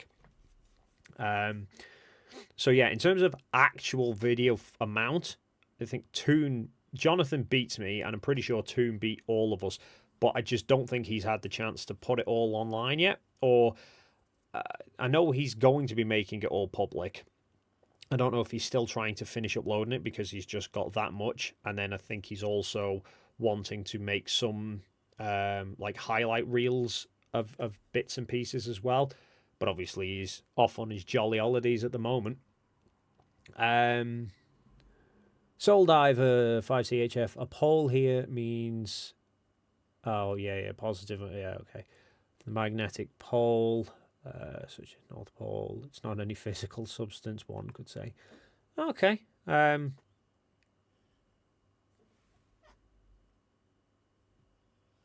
He's off dreaming now. Baltazar 228, $10. Hypothetically, you wanted to get the cheapest best picture of the whole world. Oh, okay. If you wanted to get the cheapest best picture of the whole world, wouldn't you just launch a weather balloon with a downward facing camera? I think it's more the distance that you would need to get away from it in order to see it all. Like I said, I think Antarctica, in terms of land mass, Antarctica is bigger than the US. And a weather balloon, you can't see the whole of the US. In fact, I'm pretty sure from the ISS, you can't see the whole of the US in one go. Or you might just be about able to. So, bloody throat's starting to hurt now. um,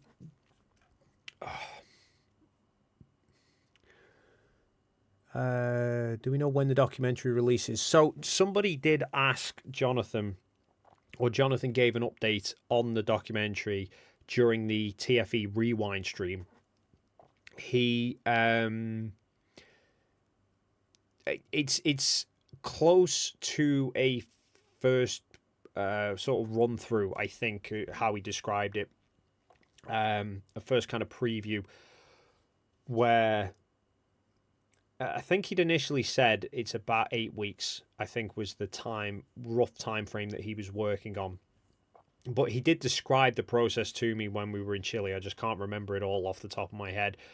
But it's basically like they put it all together as a rough cut, then they go through and they work out, are there any bits that need changing, or the bits that need sort of cutting out, or to trim it down if there's a particular time frame or whatever. So I think they are coming up to that stage now. He said he's got a trailer, I think, or a couple of trailers that potentially they're going to start to put out soon. So fingers crossed, not too long. I can't wait. I've not seen any of it myself, so I can't wait to see what he's put together, for the fact that I was there. So obviously I know a lot of the stuff, but also I think it'd be interesting because there'd be a lot of bits that I forgot about, I think, as well.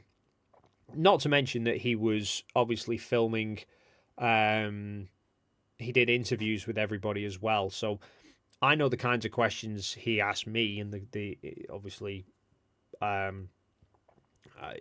everyone else, either that, I don't know whether they had the same questions, whether they had their own questions, but he did more than one interview as well. So we did an interview in Punta Arenas before flying to Antarctica, which was all the sort of, the setup for it all. Then we all did interviews in Antarctica on, I think it was the last night, the last full day. We all did interviews, and then I think we did another interview each when we were back in Punta Arenas as well. So obviously, I don't think it's not going to be all the interviews, but it's basically trying to show how it's changed us, or any if anything changed about our perceptions of things. And so yeah, I really can't wait to see it either.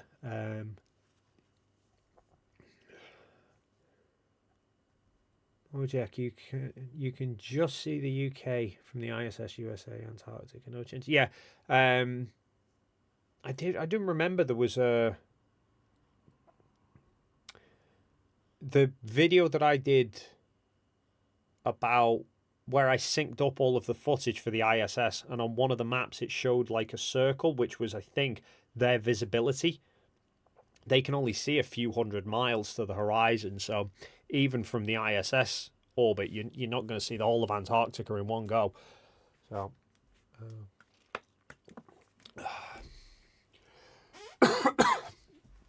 my throat's definitely starting to go now. Keith Miller, £10. Would love you to address the latest deception that the sun fades out using camera trickery, using your professional expertise. Oh, yes. This is Dirth's doesn't know what a solar filter is video. I did particularly like that. If that's the one you're referring to, I did like that when he showed a picture of, here's the sun with a solar filter and there's still glare from it. It's like, that is not a solar filter. If you've got a solar filter, you are not getting glare from it at all. So I think he's managed to confuse neutral density filter with solar filter, or confuse, deceive, whichever. I don't know.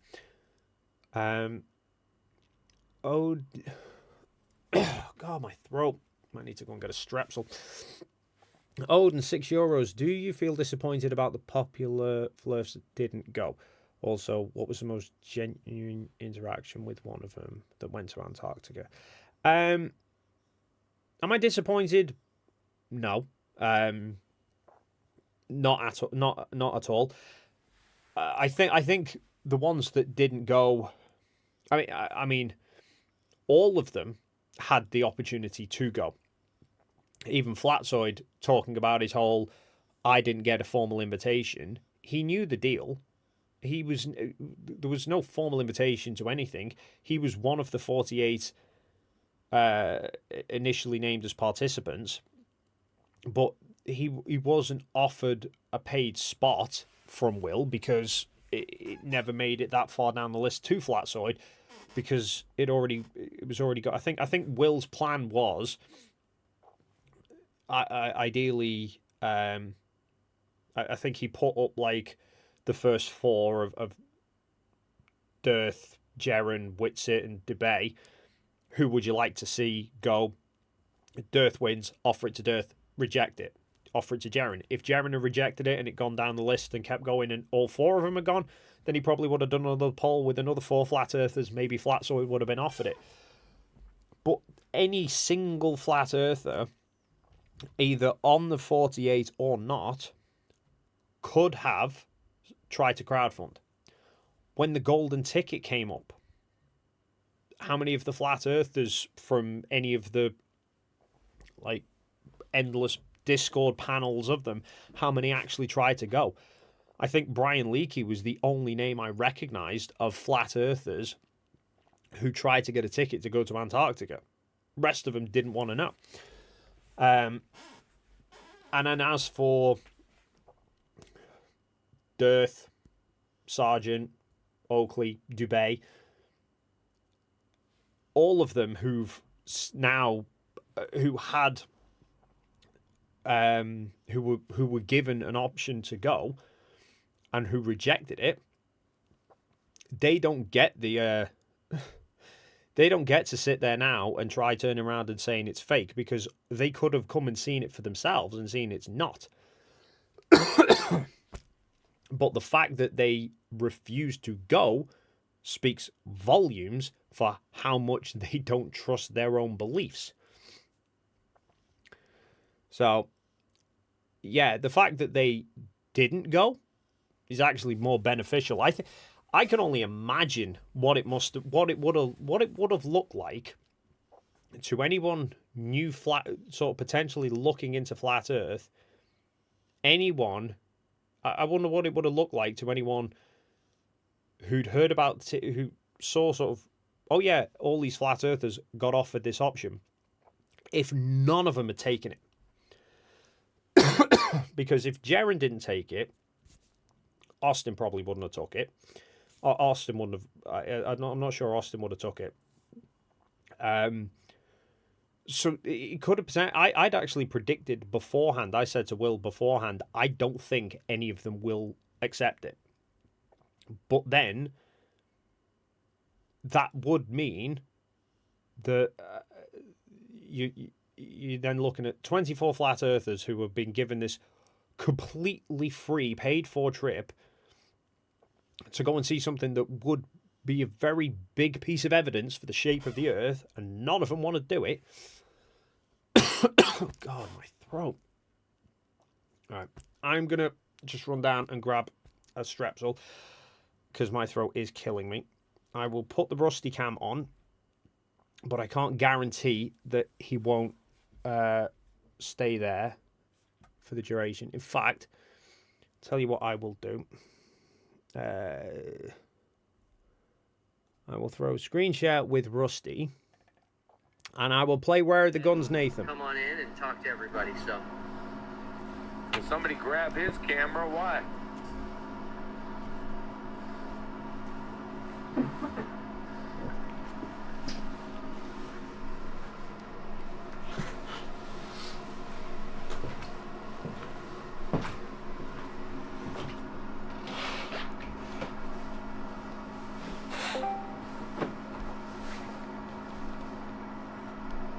Is there audio only?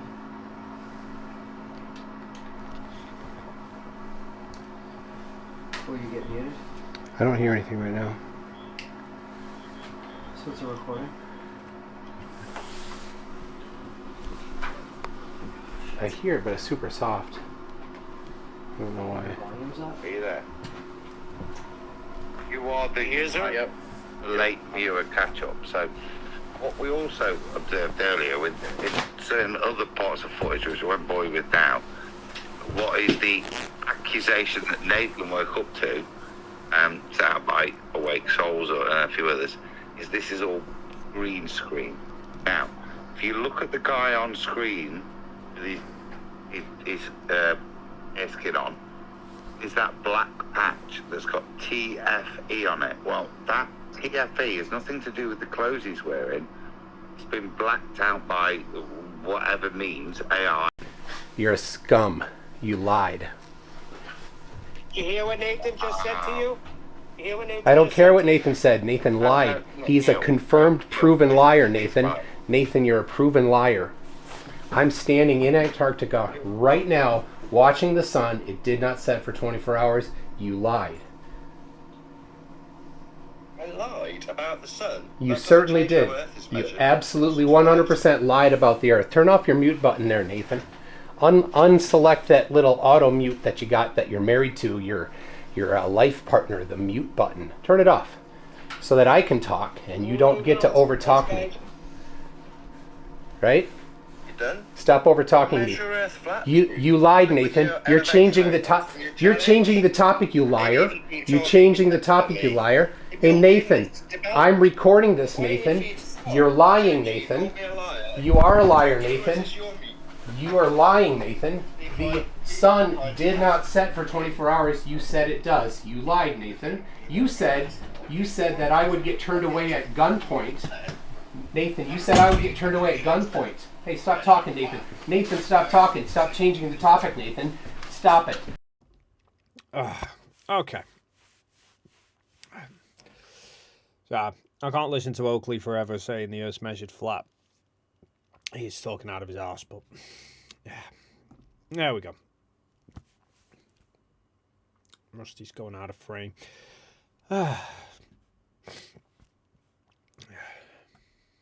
Yeah, I'll be honest. I know I just saw somebody saying they don't like the way, don't like MC Toon. I prefer the way Dave talks to people. I think, to be fair, Toon can often be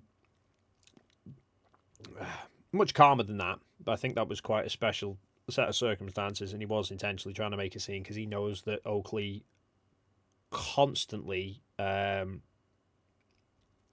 mutes everybody and doesn't let them actually talk.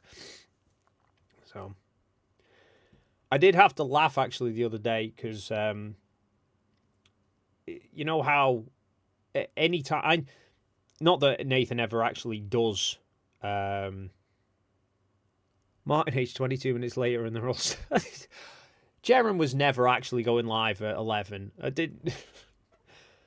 If he's on by midnight, I'll be impressed.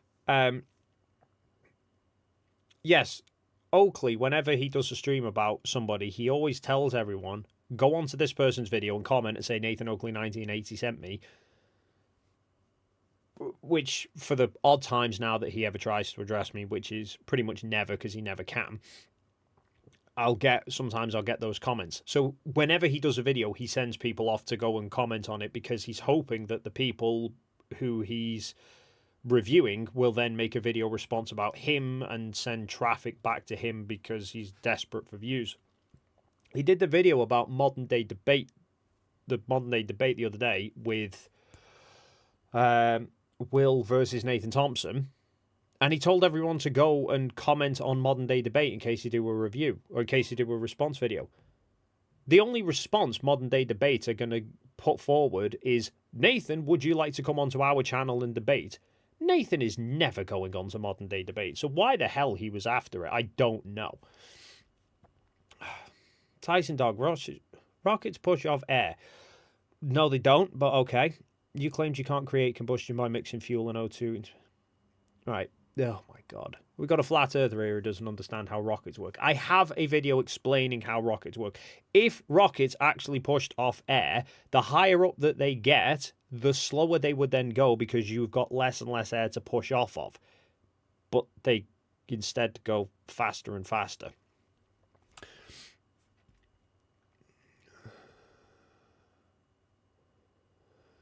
Anyway, where the hell was I? Odin, €6. Do you feel disappointment about the popular? Oh no, we already read that one. Oh, most genuine interaction with one of them in Antarctica. Well, I mean, I don't know, define genuine interaction. I mean, Jonathan and I had, we were just, we were just got on so well. Jonathan and I did. We were we shared this hotel room in Chile, both times, and in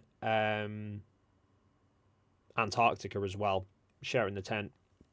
We got on so well, but I think that was because we're both photographers as well. So I think there was an element of that. There was a lot of sort of talk related to that rather than just flat Earth. But Jonathan was really fun and not at all taking himself seriously with a lot of things. Who's Jonathan? Jonathan Morandi, he's the one who's filming the documentary, but he's a flat earther, or he definitely was a flat earther at the time. I don't know where he's at now, but yeah, he was there recording everything to make a documentary. What's my favorite f-stop? Depends what I'm doing. Typically for these ones now, I'm at 3.5 now, and I think that one's at 3.5 as well. Just because, but yeah, most genuine interaction.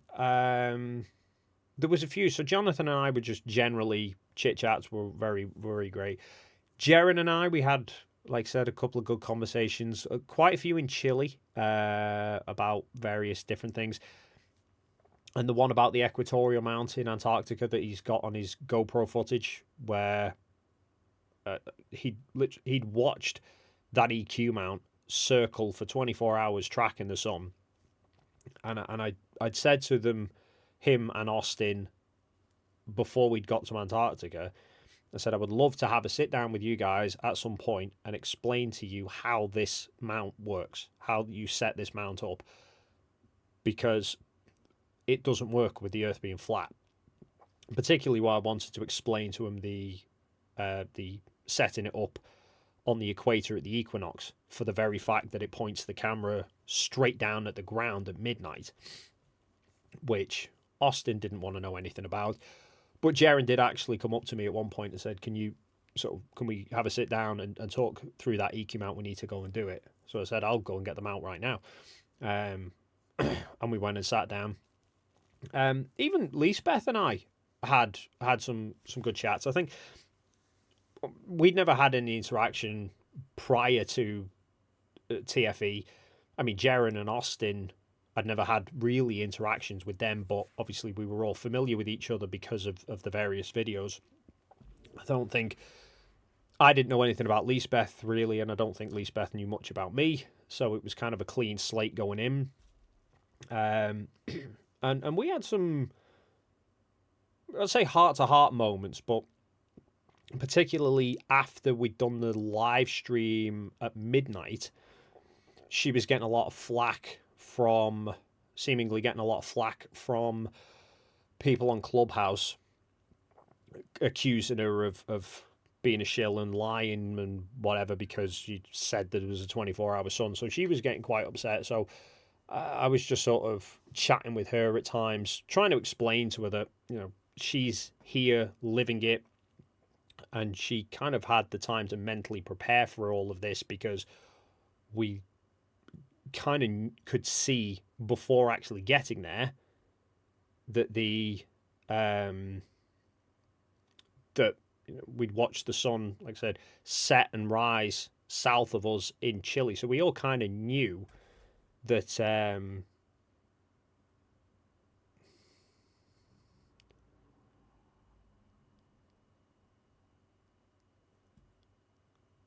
what's going on? Is my chat going crazy here?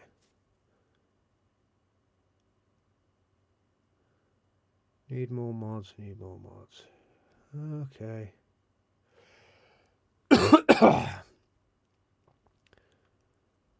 Who's being a pain in the ass?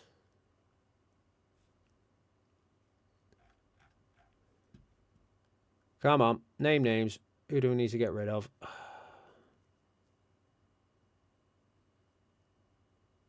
Rockets push off air. Why, what's he saying? I don't mind it too much if people are just saying stupid shit.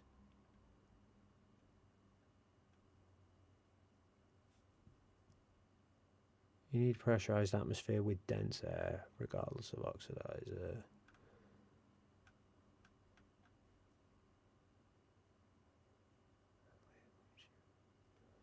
If they're just babbling crap, let them. Freedom of speech. I'll put some more mods in if we got them.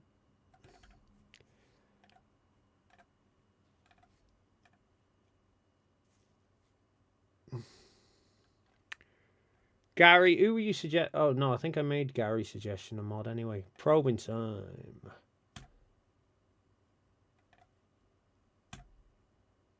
Lord, it's probing time. There we go. We've got a couple more mods in as well.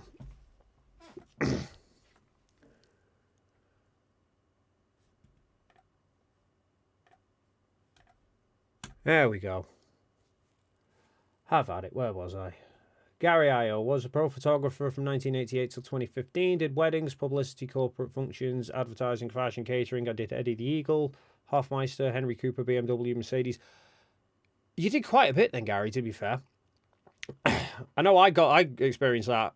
I don't do as much photography now.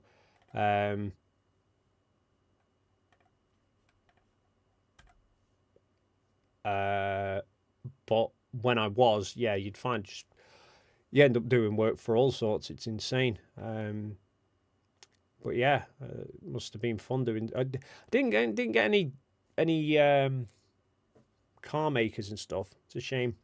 I did try doing bits of motorsport, hoping to be able to get into doing that, but it never came of anything.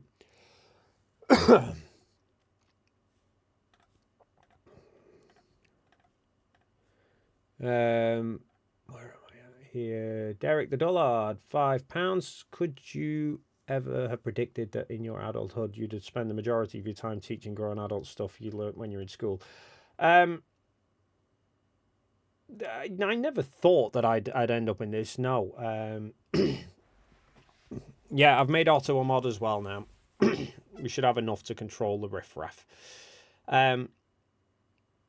Yeah, I never thought that I'd quite, but then again, I never thought I'd wind up getting to go to Antarctica to try and show people that the Earth's not flat. So, you know, it's funny how things turn out.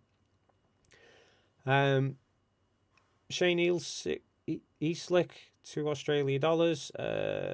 Will be singing me happy birthday in his sleep. I don't know what he was singing, to be fair. I wish he'd get himself back in the frame, though. Hang on, I'll try and fix that.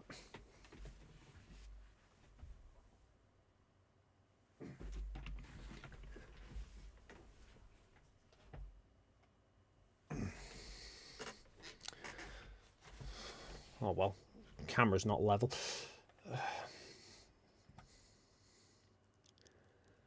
Mark W, £2 more. Important question. Ketchup, fridge or cupboard? Cupboard. That's where ours is anyway. I don't use the ketchup, so.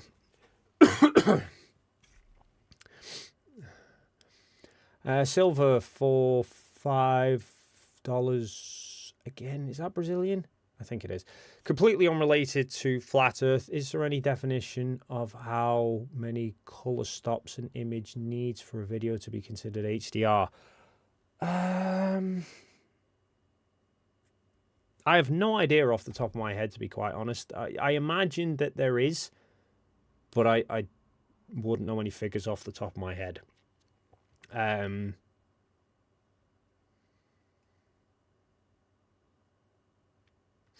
Yeah, I'm not entirely sure, because I know a lot of cameras, like my cameras, they can shoot log formats, which are a flatter profile that has more dynamic range, but yeah, I don't know.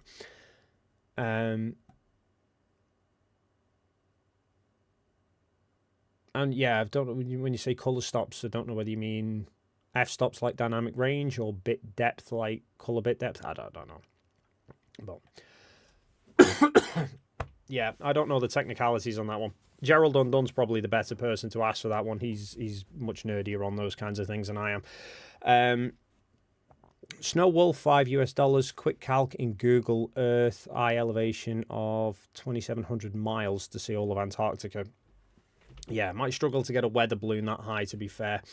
And Lou, £2 for some Lemsip. Get well soon. Thank you. It's the streams that seem to do me. I think I had a little bit of a rough throat before I started the stream that I did last week, but by the end of it, after 2 hours, my throat was ruined, and it was still sore for a couple of days after that.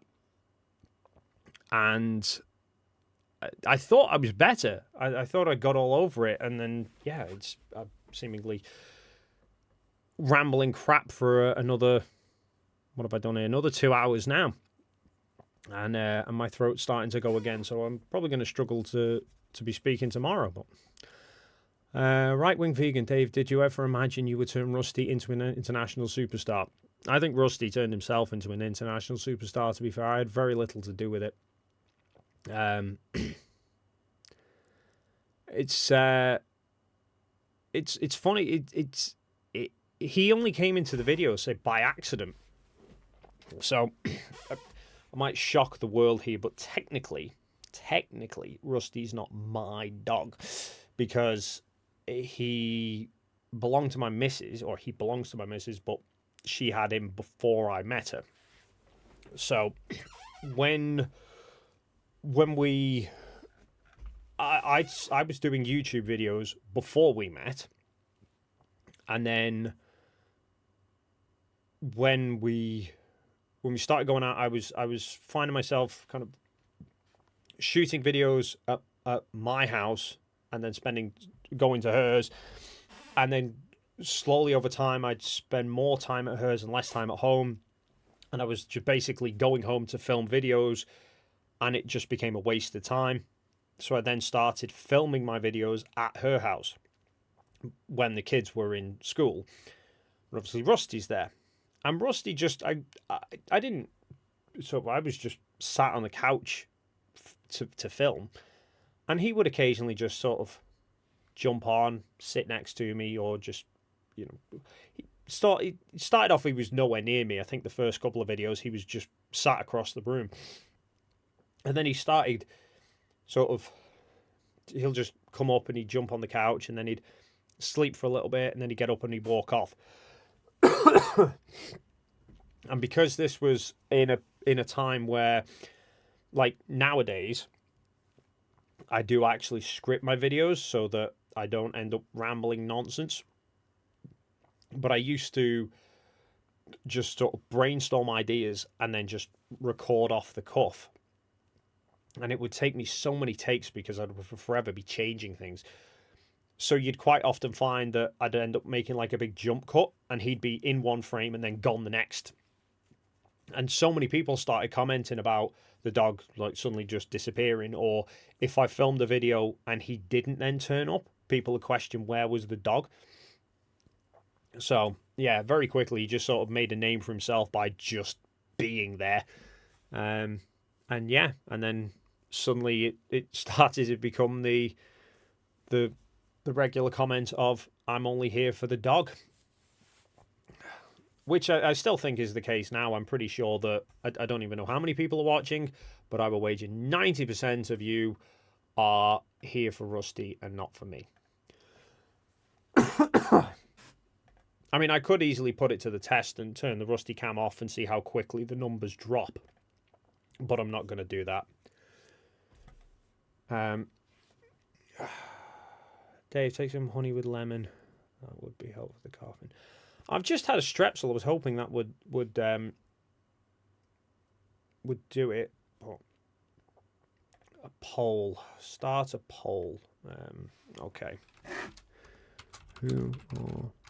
I don't know why I'm doing this. I know what it's going to be. Who are you here to see? Really?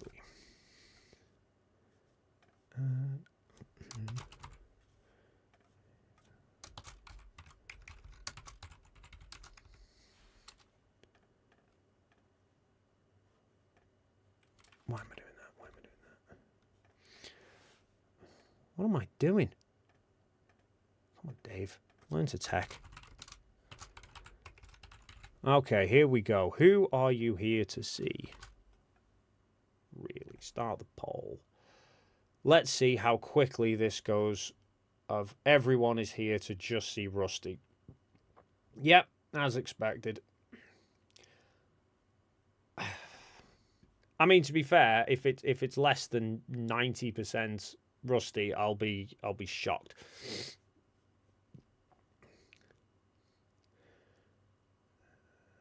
Marcus Leach, I have problems with my throat when I talk a lot.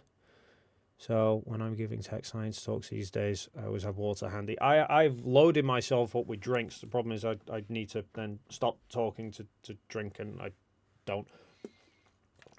Oh, hello.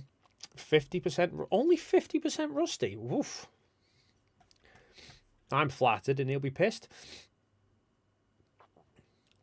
He is still winning, so, you know, it's not too bad.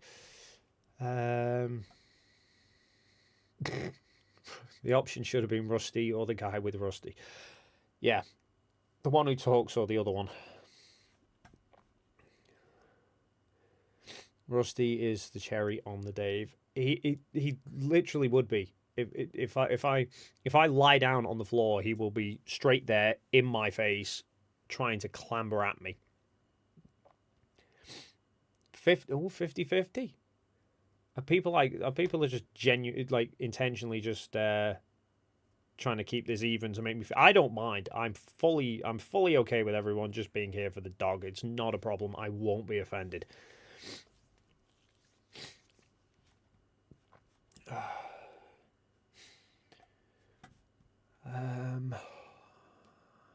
I'm just gonna see if I could find some other video clips and see. Because, like I said, I filmed a load of video footage, and I thought to myself, in the last stream, I thought, I'll show you all the video and the photos, and I spent so long showing everyone the photos, and then my throat died, that I wound up not actually showing any of the videos, which was good. We'll keep that going. I'm going to pull up this one, just to give you a sense of scale. All right, that is somebody walking along in front of Mount Rossman. Just insane how far away Mount Rossman was, and yet it looks like it's right nearby, but it's really not. What other clips have we got here?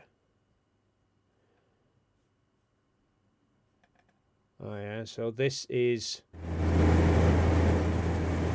Try not to deafen everyone. This is inside the Twin Otter when we were doing the scenic flight, so I'm trying to shoot through the cockpit.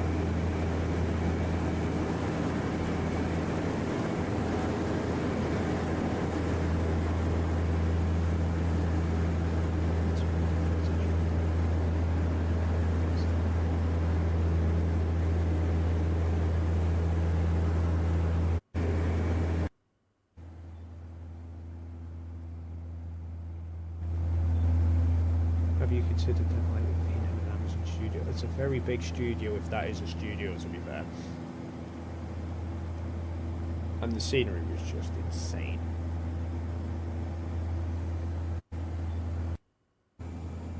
And then this is coming back into land, so, but that's... Back this up here. This is... No, that's not the drive-in.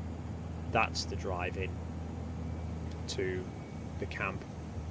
They actually had to, funnily enough, every time we drove in or out of the main camp to go to Halfway Point, or we were coming back, the truck actually had to stop. They've got a stop sign. The truck had to stop and radio into the camp to request clearance to drive in, because they cross near where the flight path would be. So every single time the camp, the people in the camp literally had to give permission for the truck to drive in case there was a plane coming in. On one of the times in, they said, hold station, there's a twin otter coming in. I tried to film it on my phone, but it was too far away, you can't really see it. But we were there for like a couple of minutes waiting for this twin otter to land. It's like, we could have made it in by now, but obviously I'm not arguing with them.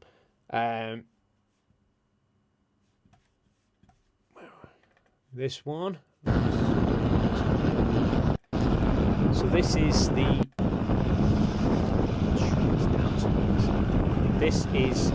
F550. This is us.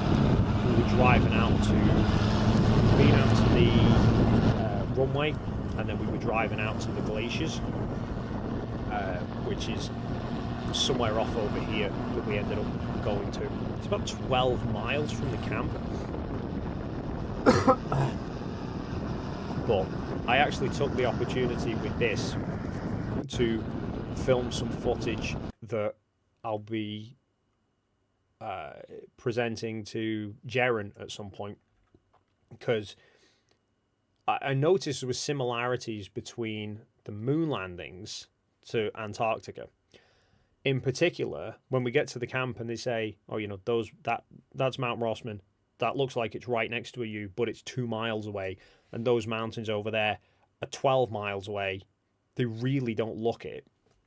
And they don't look it because we were at such a high elevation and there was such low humidity that there was no like atmospheric haze, anything obscuring it. They were looked really crystal clear even when they're 12 miles away, which obviously the exact same thing is what you see with the moon landing photos, because there's no atmosphere on the moon, so mountains way off in the distance look really clear.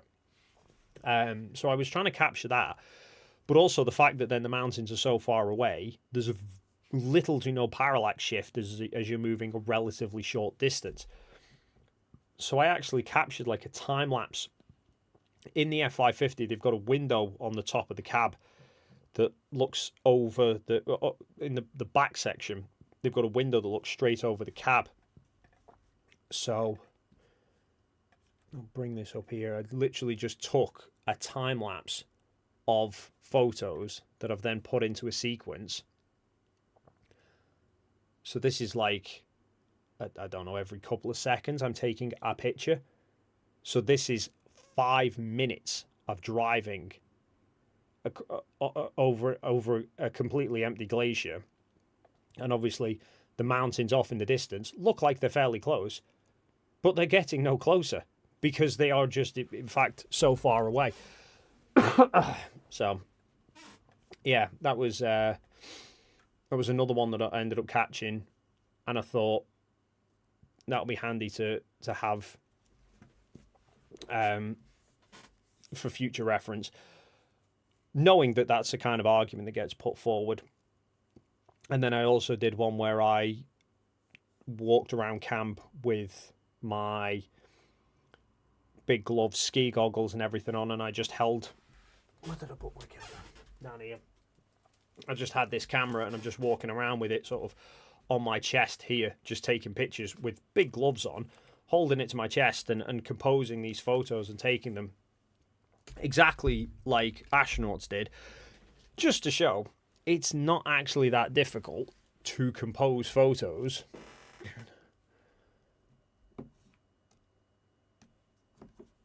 without the ability of seeing what you can. It's like, I mean, Jaren was using a body cam, wasn't he, the whole time? And he's capturing most of the stuff with a GoPro attached to his chest, and he wasn't even considering what he was pointing at. Oh, another fun little picture here. So this is Will's drone. I actually managed to get a picture of his drone when he was flying it up overhead. What I love about all of this footage and the fact that there's so much of it is obviously with the 360s as well. There's just so much overlap with everything. Like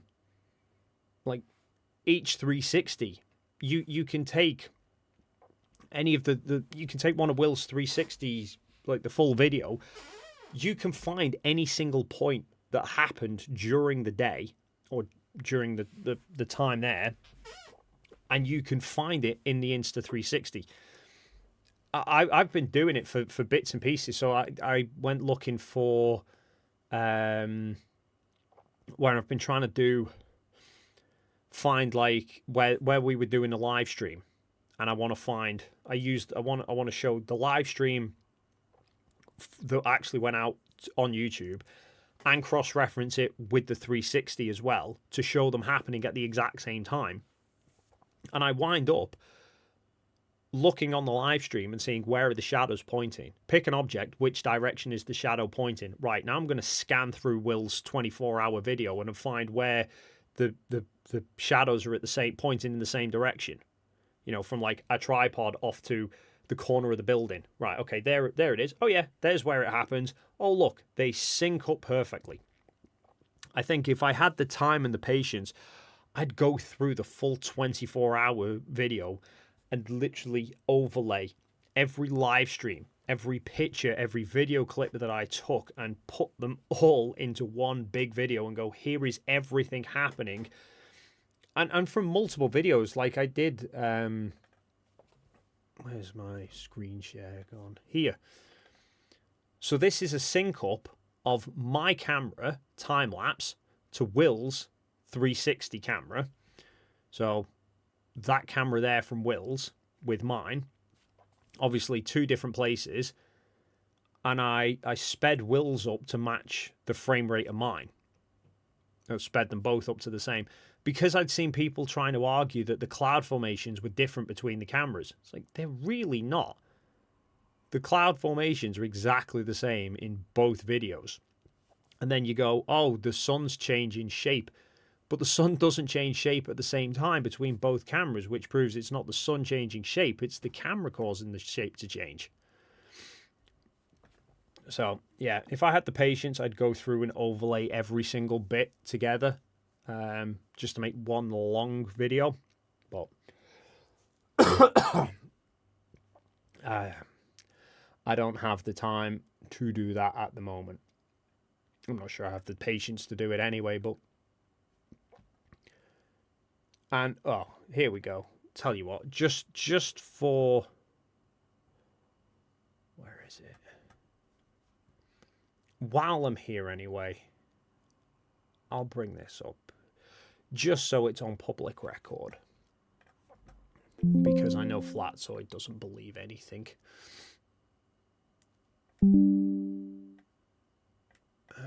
So, there is... the original. Let me get rid of that tiny planet projection. So here we go, the original 360. Why have I got it on a 1:1 aspect ratio? Get it back to 16:9. Here we go. Information. There's all the information. The file was shot on the 15th.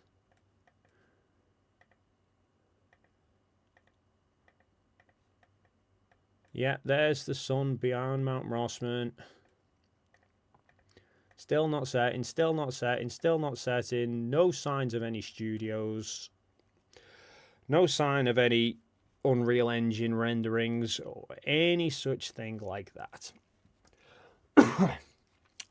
Won't make a blind bit of bleeding difference to them, but, you know, it's good to have it as a reference. Where are we at with the poll? 13 minutes the poll's been going up. 392 votes. That's insane. Who were you here to see? 53% of you are here to see me. Only 47% here to see Rusty. That is unbelievable. I'm going to vote for Rusty as well. I'll end that. Well, that's nice to know. It's reassuring. Yeah, I always thought it was people to see Rusty. I won't tease him about it, I promise. Sydney Ace, $5 US. I have an idea to prove the globe by observing how sunrises illuminate mountains from the top down. I send you an email. Let us know what you think. I think I vaguely remember that, actually, Sydney. I have to apologize, by the way, for anyone who ever emails me. I get a lot of emails, and I am absolutely bloody awful at responding to them. Yeah, it's a common it's a running joke between me and my missus that she messages me and I don't end up responding to her, and then she says I'm ignoring her. I'm not. I just wind up looking at it and thinking, oh yeah, I must respond to that when I get a chance, and then don't. I do it with emails because I quite often have a habit of checking my emails when I'm out and about doing stuff, but then I don't have the time to sort of then do a respond to it. So I think I'll do it later and then forget. Yeah, I mean, there's a hell of a lot of different observations you can make, Sydney, to prove it. I think I've seen people say about mountains illuminating from the top down before, because you kind of see the same thing with buildings and stuff, but flat earthers kind of just dismissed that one by arguing that it's the sun moving closer, just because, yeah. That's kind of why when it comes to the sunrise sunsets, I at the moment I'm pushing the plane is the one that really sort of solidifies it for me, because they can't get an argument for it. I know people say it's the same basic argument as seeing sunlight on the undersides of clouds, but then I've seen flat earthers say that the clouds are being illuminated from above and it's light shining through the cloud. But you can't pull that argument with a plane, because the sun can't obviously shine through a plane. Even though, as you will see in the video next week, that's what Joe Hanby tried to pull. Mark Boots, €2. More important question, who is Dave? Nobody really knows. And if you ask Creaky Blinder, I'm the bloody shill flat earther, because he managed to confuse me with Vice. And it's amazing how many people confuse me with Professor Dave as well. Somebody made a video, an AI music video for about TFE, and they actually commented to me saying I'm one of the stars of the new video. I'm not in the video. They put Professor Dave in the video. Everyone knows, it's like there's Dave Ice, the potato, there's Professor Dave, and then there's Dave with the dog. We tolerated Dave, Gary Io, £2. We tolerated Dave just to see the dog. I mean, if you don't have to tolerate me, I could just put. There you go. You can just have Rusty in all his glory, even though he's not paying attention, and I'll just sit here quietly if you prefer.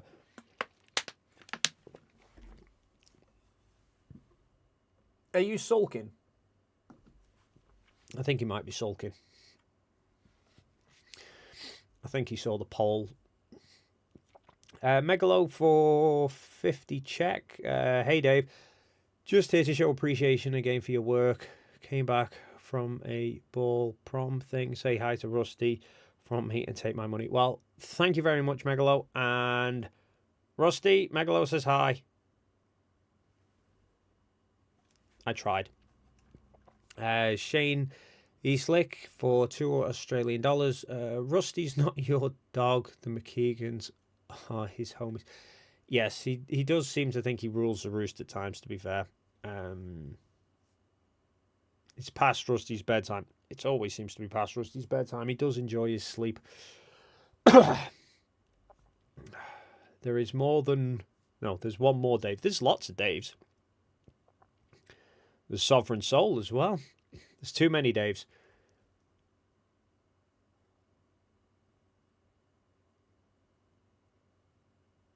Dave, let me say frankly that I cannot have enough respect for you and your patience. Well, thank you very much, Bina. I do have to control the sarcasm at times, to be fair, though. If you haven't seen the TFE Rewind stream, I couldn't help myself but poke some fun, especially I wound up with my my boot under the table. And then it turned out I put the boots under the table before the stream, and then I realised King Nico was in the chat, so it made it even funnier. But yeah, I can't. I'm gonna level that camera out because it's driving me up the wall.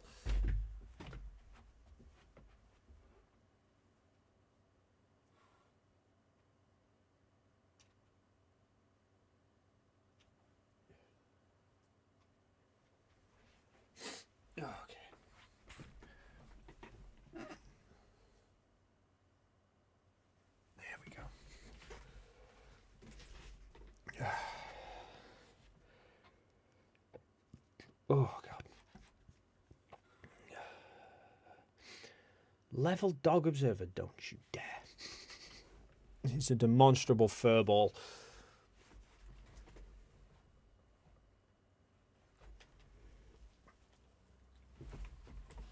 The people need to see you. There we go. It took a little bit of coaxing, but we got him back.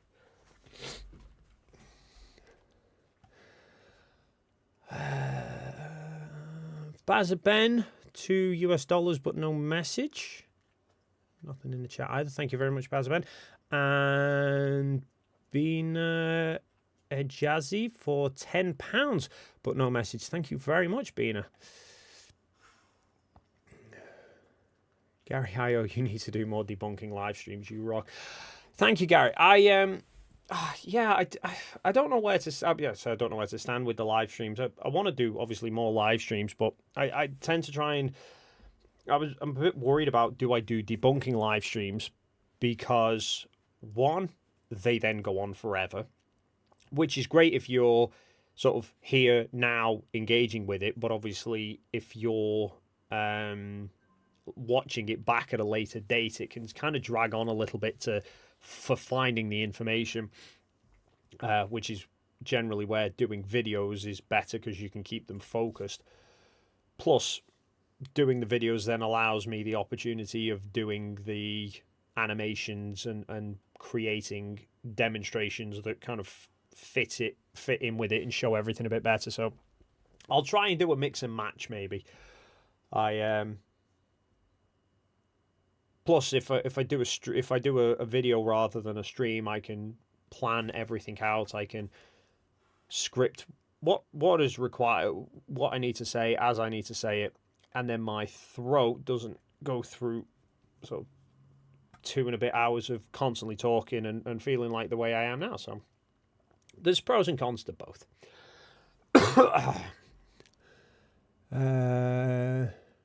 Requiem, gotta head to bed. Grandniece's 6th birthday party. Well, thank you very much anyway for stopping by. And yes, birthday parties, especially a 6-year-old's birthday party, probably earplugs might be beneficial as well, to be fair.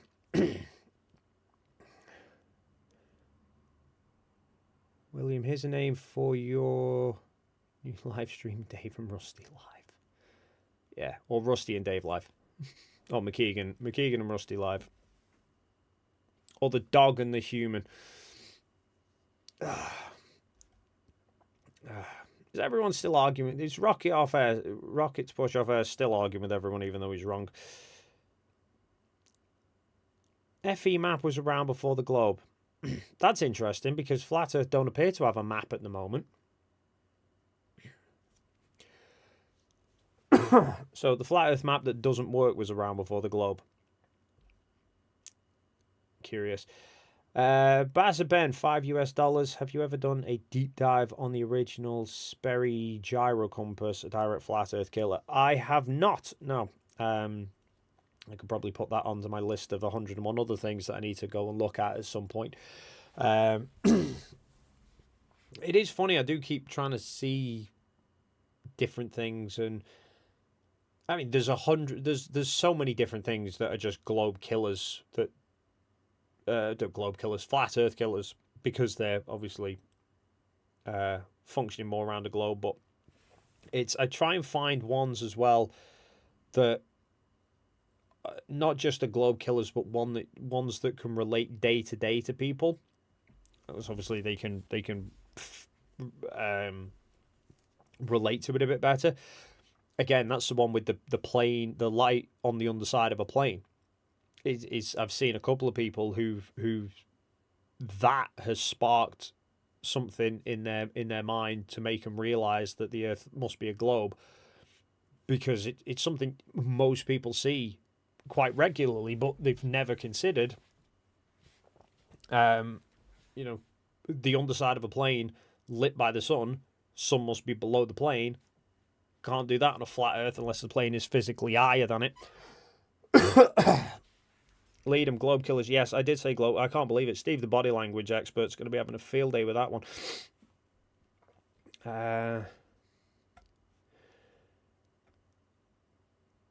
Vedalisa, I don't recall if you've ever talked about this before, but have you always been into photography? Yeah, well, for a hell of a long time, yes. It was something that has always been of an interest to me. I've always enjoyed. My dad was sort of amateur photographer.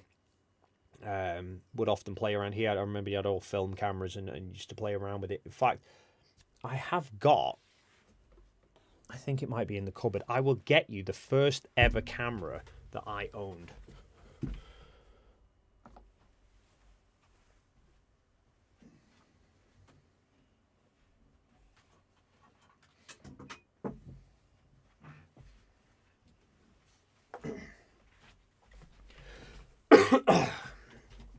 Because I still own it.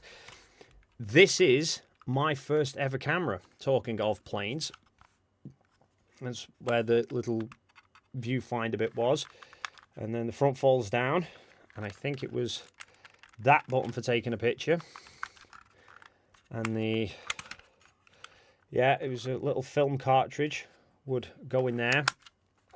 They put that up for some bloody reason. And then a little shoe mount on the bottom. That was the first ever camera that I owned. I'm trying to think when I would have got that as well. Britannia. I think that would have been 1997. I would have got that then if I was flying Britannia. So, coming on for 30 years since I owned my first camera. And...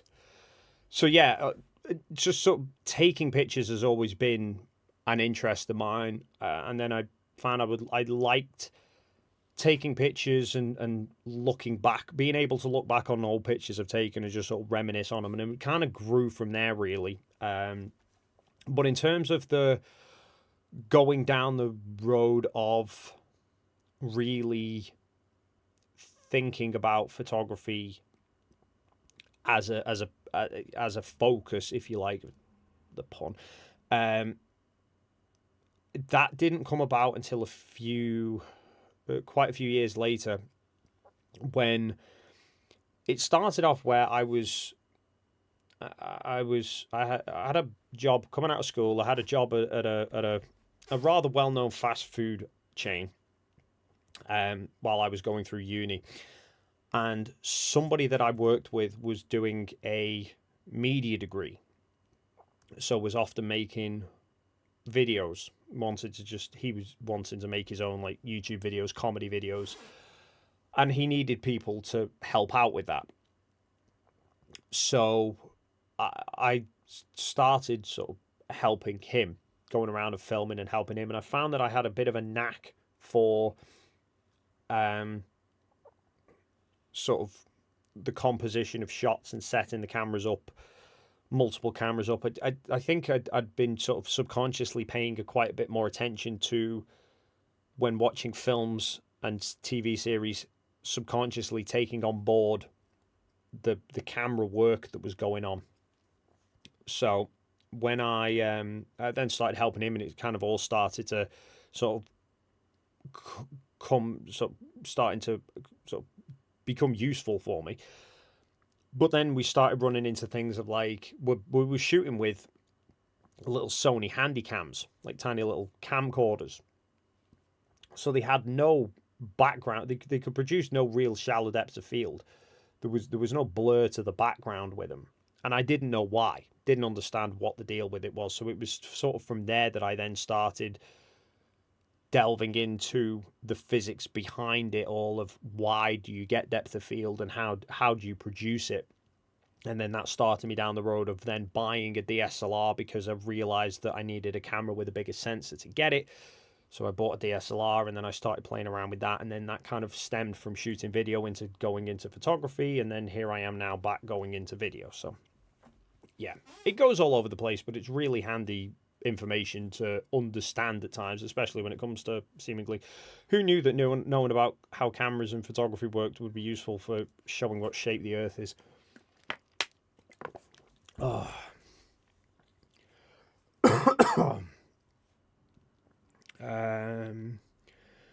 First camera Kodak Instamatic when I was 9. The moment the shutter clicked, I was bitten. 1974. Yeah, I don't even think my dad was shooting at 1974. He was a fair bit later than that. In fact, I can't remember what he had. First one I remember him having was a Fujifilm. Jay Donacci, $5 maps are reduced to fit, but a flat Earth can't reduce because they don't have a curve. If you understand what I mean. The flat Earth would be 6 times larger. Nothing works on a flat Earth. Well, let's say nothing works on a flat Earth map. It works for very, very short distances if you scaled it around that particular area. That's the fun part with this, is the fact that even when you've got flat Earthers who are using the Gleason's map and the AE map, and they're still trying to push it now because they think it works, Australia is still completely the wrong size. And you don't even need to go to Antarctica to debunk that. You could go to Australia, assuming that they don't think that Australia's fake. But you go to Australia, and I can't remember exactly where it was, but I found 2 roads. One that basically runs pretty much directly east-west across Australia, and one that runs north-south. Drive them both and see how long they take, and work out. You can work out fairly quickly, roughly what scale Australia is in terms of width compared to height, and it'll fit a globe more than it fits a flat Earth map. Oh God. Timothy Millen, $20. Thanks, Dave, for all you've done. Been watching for a while. Love your work and sacrifice on TFE. You have the patience of a saint. Love you and Rusty, your friend. Timotheus. Thank you, Tim. Yeah, I mean, I wouldn't say TFE was that much of a sacrifice, to be fair. It was a privilege to be part of. You know, to have that opportunity to be able to do something that I never in my life thought I would get the chance to do. You know, it's kept me busy for the past couple of months since getting back, and probably still got a fair bit more to go. I know I want to do the video about how it can't be CGI'd, the various other responses, and I can't even keep track. What other crazy explanations have been thrown around? Because like I said, there's that many going around. I can't keep track of them all. I'm not even entertaining Dave Weiss's "There's a laser in the sky." I think the funniest thing about that claim, though, is the fact that not only did Jeran debunk the claim by the fact that he was using a magnifying glass to show the sunlight burning paper when the sun was in the south, but the funniest part is, as far as I understand it, Jeran taking the magnifying glass was Dave's suggestion in the first place. So Dave suggested that Jeran take a magnifying glass to test that the sun was actually the sun, which Jeran did. Now Dave's ignoring that to then say that it's some giant laser beam in the sky, which is just hilarious. And Jeran's is not the only demonstration, the only testing that was done to prove that the sun was actually the sun. Like I said, I've got footage of the solar panel. You know, a giant laser in the sky is not going to be powering solar panels.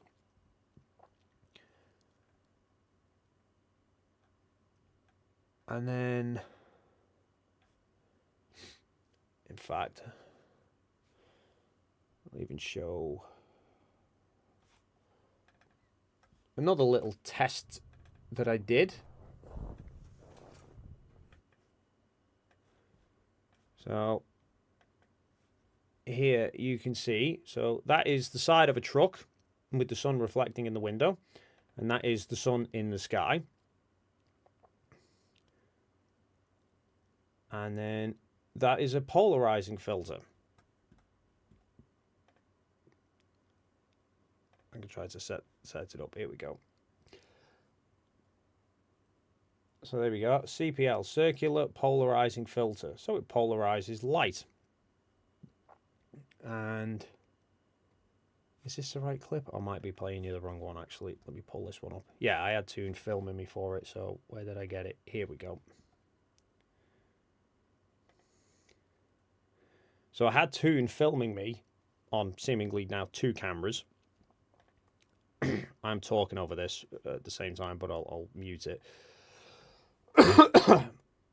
So I had the polarizing filter, which you literally just spin the dial on the top and it spins the polarizer.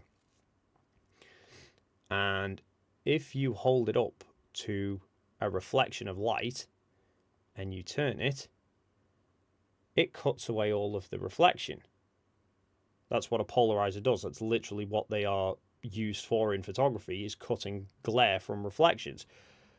But for some reason, the big light in the sky, it doesn't do anything to it, which shows that the big light in the sky was not some reflection or refraction or any other cock and bull desperate excuse that they want to try and claw at. It was the sun. But yeah, and we did that. I did that not only when the sun was northerly, did it when it was in the south, did it in Chile as well, just to show that it behaves the same in lots of different directions.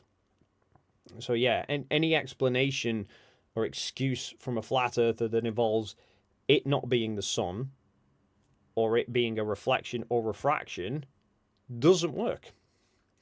So they can go back to the drawing board as many times as they like, but they'll always come back to it was the actual sun, and it doesn't work on a flat earth. John, I can't even get your full name there, John. John Bem, but it's cut off. I do apologise for 10,000 cop. No idea what currency that is, but it sounds good. Your Camperams... your Campanarams proof sun was real. No artificial light can match the intensity required to use those parameters for good exposure. Yeah, I mean, you only have to look at the camera settings that we used to know that that is actually sunlight and not artificial light. But you'd kind of have to have a good basis of photography knowledge to work that one out, to be fair. Douglas Jenkins, $5. Thanks for your direct yet gentle nature. This is for Rusty's snack fund. Thank you very much, Douglas. Although Rusty is going to wind up fat if people keep giving him... Hello. I've just realised his... Oh, no. I think his camera might have died. It has. I was going to say Rusty's not moved for a while. He's facing the other way. I'm going to put his camera on charge. I might see if I can get it back up and running.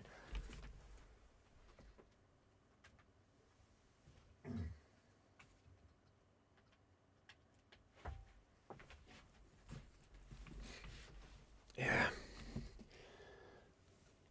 Can I say, I just suddenly realised he's over there. Suddenly I'm looking at my screen. I'm like, he's not curled up the wrong way. He's facing the wrong way. Yeah.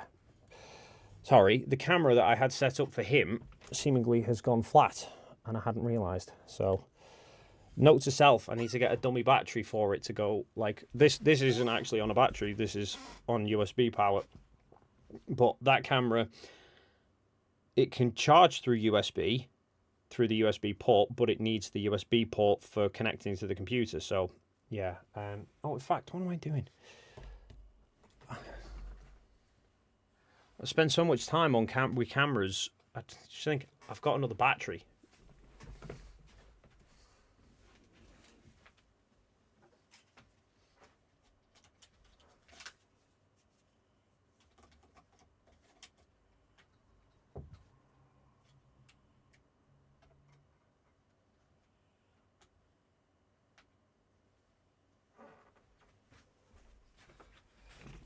I don't know why it took me that long to figure out. Just take the battery out and replace it. Can I get the Rusty cam back on?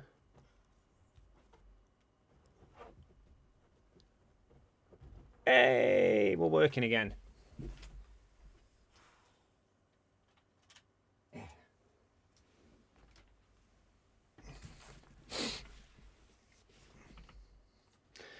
I'm just getting death stares. Austin Wittenberg, $5 US. Will you be doing more astronomy stuff in the future? I'm very interested in your astronomy stuff, but it will always have a flat Earth approach. I really want to do more astronomy stuff. I just, yeah, trying to find the time. So I've been meaning forever and a day to try and get a capture of Andromeda, because for the amount of photography that I do, or have time spent doing photography, you'd think I would have done more that I would have done more astro stuff, but it's a pain for me because obviously it's all late night stuff typically. Yeah, so this is Andromeda, the only shot of Andromeda that I've taken, which was a couple of years ago now, and I think if I was to redo it now, I could do a much better job, but just finding the time to do it. And then there's the Orion Nebula. I took that again a few years ago. That was with that was actually a mix. That was two cameras. I had one camera that I converted to be full spectrum, and then a regular camera as well, which was a higher, a bigger. It was a full frame. I had one full frame, and then I had an all crop camera that I'd ripped the infrared filter out of. But yeah, I've just it's trying to find the time, especially now because with kids and stuff, it's a pain in the backside. The best time to do it is obviously late at night when there's not a lot of light pollution.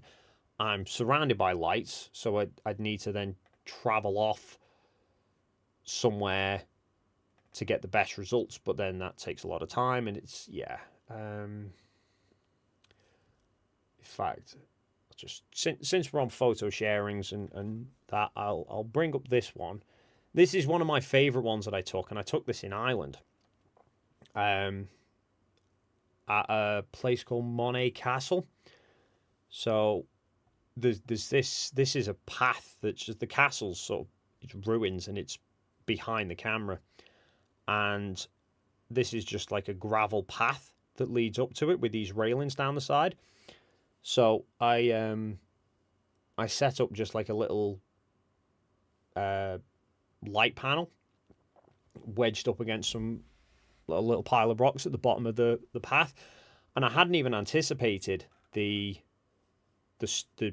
streaks of shadow that would be projected, that would be catching from the railings from further down. What the hell is that? Did I catch a... don't recall there being a satellite or anything in the original, but yeah, there's stuff like this, but I've not done any of this sort of stuff for years, because I kind of need to go to places that are out of the way, further afield, and nowadays I just spend so much time doing video work, I kind of struggle to find the time to do the astro stuff. I suppose it could be beneficial if I could find a way to get the astro stuff related to flat Earth. And then actually this one, just because we're in storytelling mode now, this is right up in northern Scotland, like right the way up in the Highlands. And there's such a story behind this one, it's crazy. So I made a panorama. I'm trying to get it to fit. There we go. So this is that there.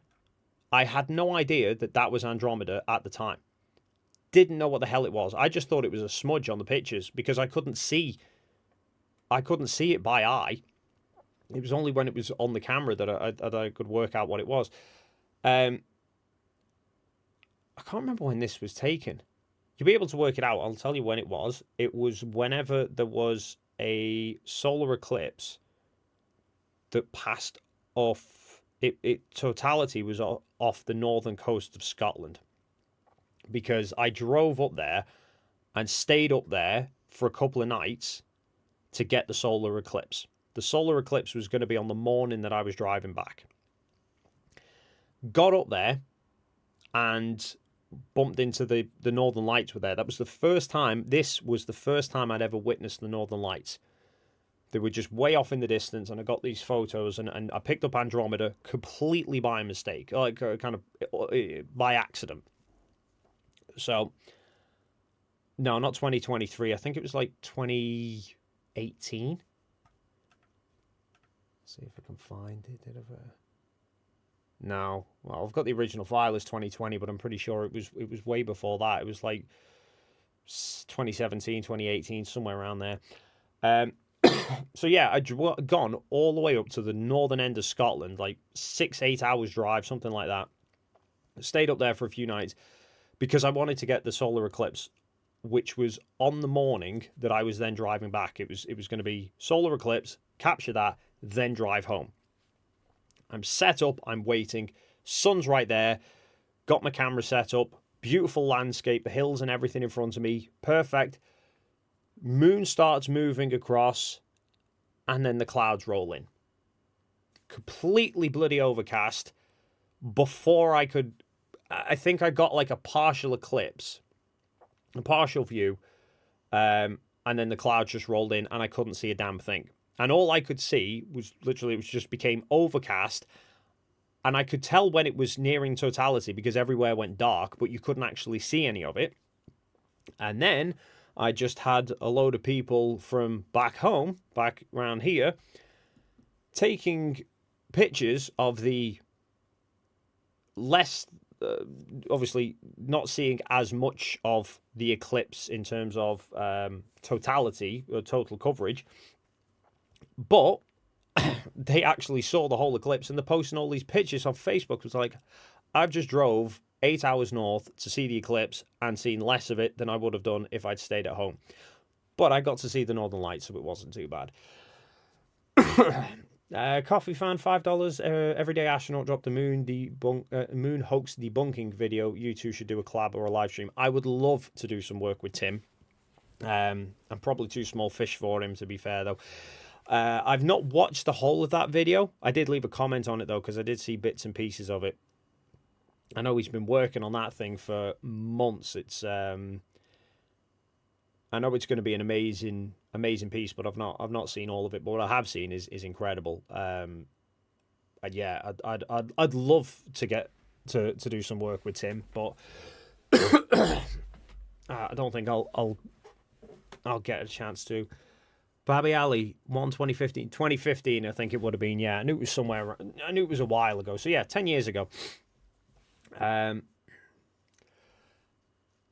yeah, I mean, if anyone can persuade Tim to do some work with me, would love to. I mean, I'd love to get out to see a bloody Starship launch. That would be quite incredible, but I doubt that's going to happen. Timothy Millen, $20. Has there been any talk about Blue Ghost and the time lapse around the moon with the moon landings soon? I've not heard anything directly about Blue Ghost. I know Where's Wally has been poking fun at flat earthers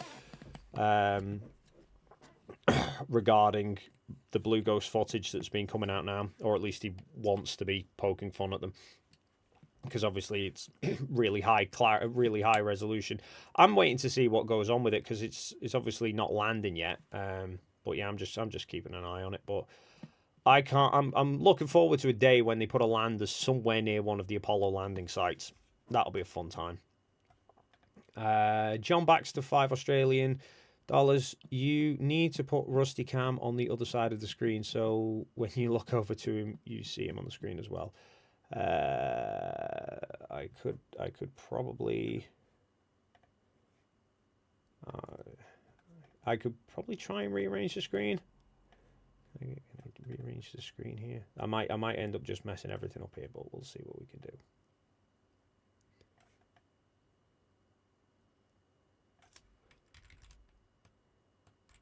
There we are. Is that better now?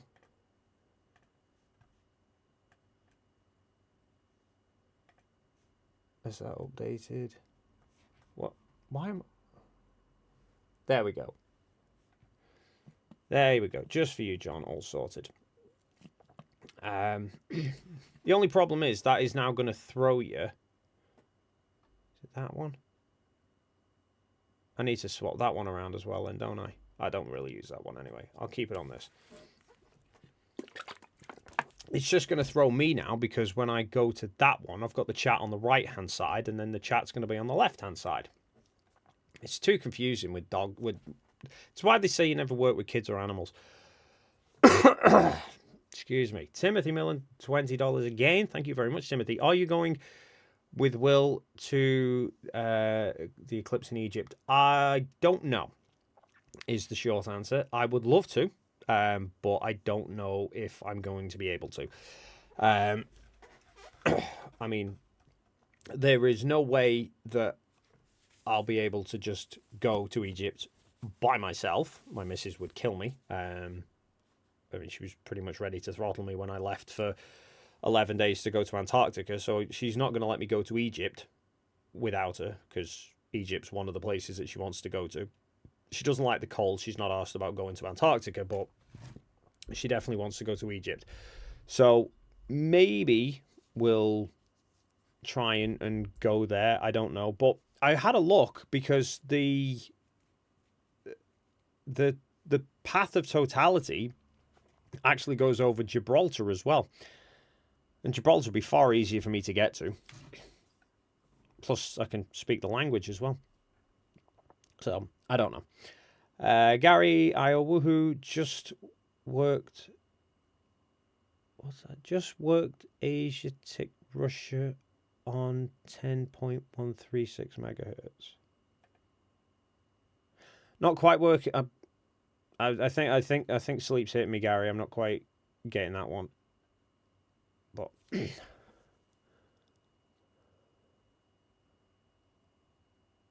oh, okay. Very, very impressive there. Yeah. No, that should be easy on a flat Earth, shouldn't it?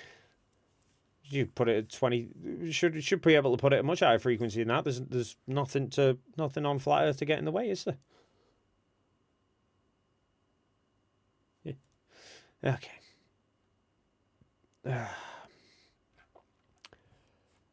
Where are we at? My God, it's 12:30. Has Jaren actually made it live now? I'm guessing. It was a running joke in Antarctica, to be fair, that he was late for everything.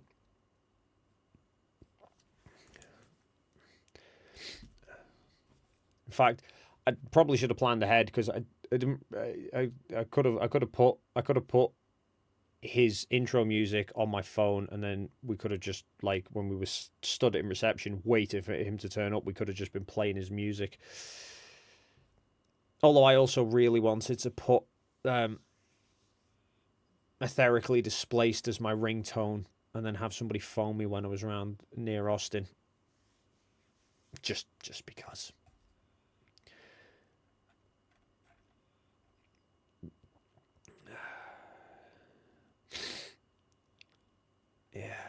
Yeah, I got, yeah, sorry Gary, yeah, somebody did point out, I amateur radio stuff. I quite like, there's some videos with people radioing the ISS. In fact, there's a video somewhere I know I saw, it's quite a good one, with somebody who's recording themselves radioing the ISS whilst the people on the ISS are doing a live stream talking to people on Earth, and they cross over. It's quite good. M2M, £10. Gibraltar would be awesome. We should maybe get a few Brits and European Globers to go and meet up there. I'd love to practice photography with the eclipse. Well, I'd have to have a look. I mean, I need to check what the deal is with the flights getting to Gibraltar. I should hope they're not too bleeding difficult because it's essentially a domestic flight, but I don't know how often they fly or from where. But I think they're easier than getting to Egypt. I don't know why specifically it's Egypt that they've gone for. I don't know if is the totality time longer in Egypt, or is it just that the scenery in Egypt's better? But I don't know. A total eclipse over the Rock of Gibraltar would be quite a good photo. Jaren's music guy has pulled all his songs and turned on him in a big way. Doesn't surprise me if it's a flat earther who's done his music, because they do have a tendency of turning on each other pretty damn quickly. It's incredible how a difference of opinion. Hey, Planet Walk's in the chat. Nikki, have a spanner. You can help control people.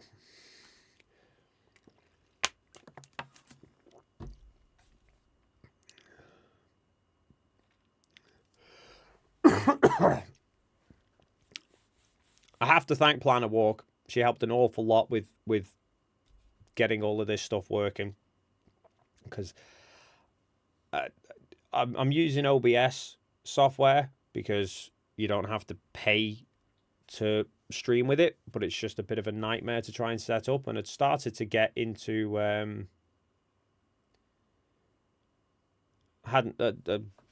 I set up some of the scenes in the different cameras, but like getting the chat on screen and stuff, I had no idea about any of that or various other bits and pieces. But Nikki uses OBS as well, so yeah, she was able to help me out a lot as well. Dr. Nimrod.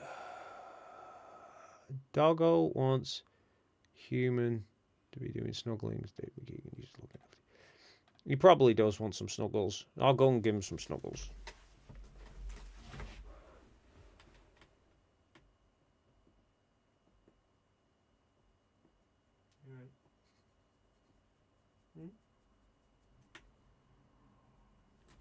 You just want to go to bed, don't you, dog?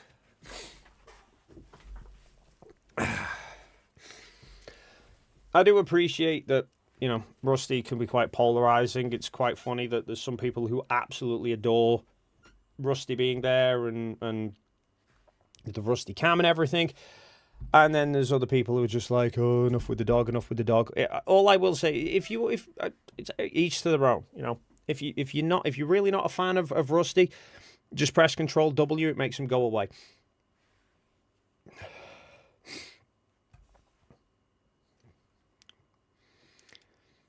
But he's my dog, it's my stream, so he stays. I don't even know where I'm at anymore. I need to get these memberships up and running as well, don't I? But my membership setup's still in review. When I do get memberships running, though, I've already made some little, emojis that I'm going to have. I didn't know what to do for memberships because I'm hopeless with things. I mean, I've got a Patreon account and I don't do anything for that either. I kind of just leave it as just people who want to support me, great. But I wind up struggling to keep on top of stuff with that, and I haven't done any updates on there for ages. So when I then get to Bill.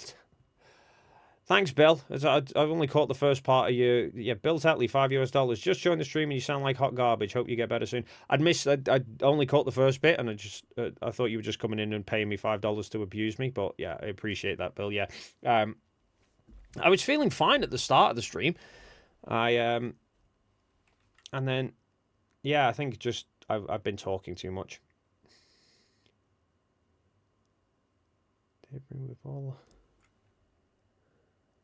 We've lost our almost 2 years now. Keep him on stream forever.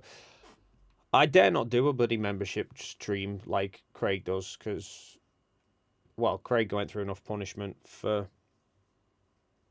one of those. I'd shudder to think how long you guys would keep me on for if I had a Rusty cam going.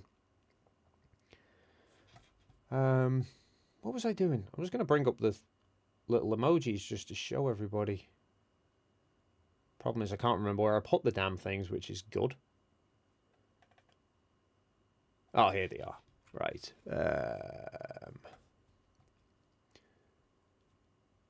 So, no, I don't want to do that. So, when I finally get the memberships running, but I need to set it up. So, for the next time that I do a live stream, the memberships will be running.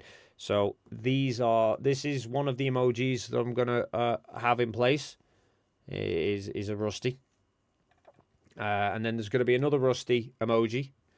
And then the obligatory globe, because, you know, needs to be. And then I'm allowed 4 at the moment. I think I can get more once I've got membership. So I'm going to put this one up as well, which is the Global Mum and Triggered Limey avatar combination that I had in Antarctica. So they're the 4 that I've got set up at the moment for member emojis. And then yeah, I'll try and come up with some more when I get a chance, but need a Rusty tier of memberships. Well, that is I don't know what to do for in terms of tiers. Like, I'm struggling to come up with an idea of like, if I have members, I'm gonna struggle to do member only live streams or early videos for members and stuff, at least at the moment. So I think maybe I'll just do 1 tier, so you're a member or you're not kind of thing. And I have it currently set up, and I've just got Rusty fans. So that's going to be the tier of membership that you can have as a fan of Rusty. So yeah, it's basically you're being a member to Rusty rather than anything else. Can Flats even find this shirt? I have no idea. You certainly can't work out how picture thumbnails work, which is quite funny. That was just, I was talking to on the Drunk Debunk show the other night, talking to him about it. It's just, so I'd made a video called Bad Research Plus Desperation, I think it was. I put that out the other day, which was lost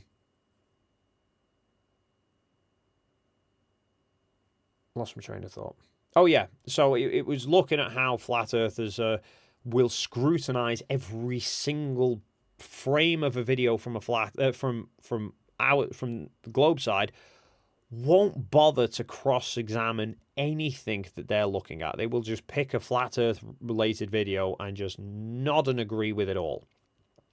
And Flatzoid's been a bugger for doing that with TFE stuff. No analysis of anything. And he was going over, I think it was Flat Iron Fred who did the videos.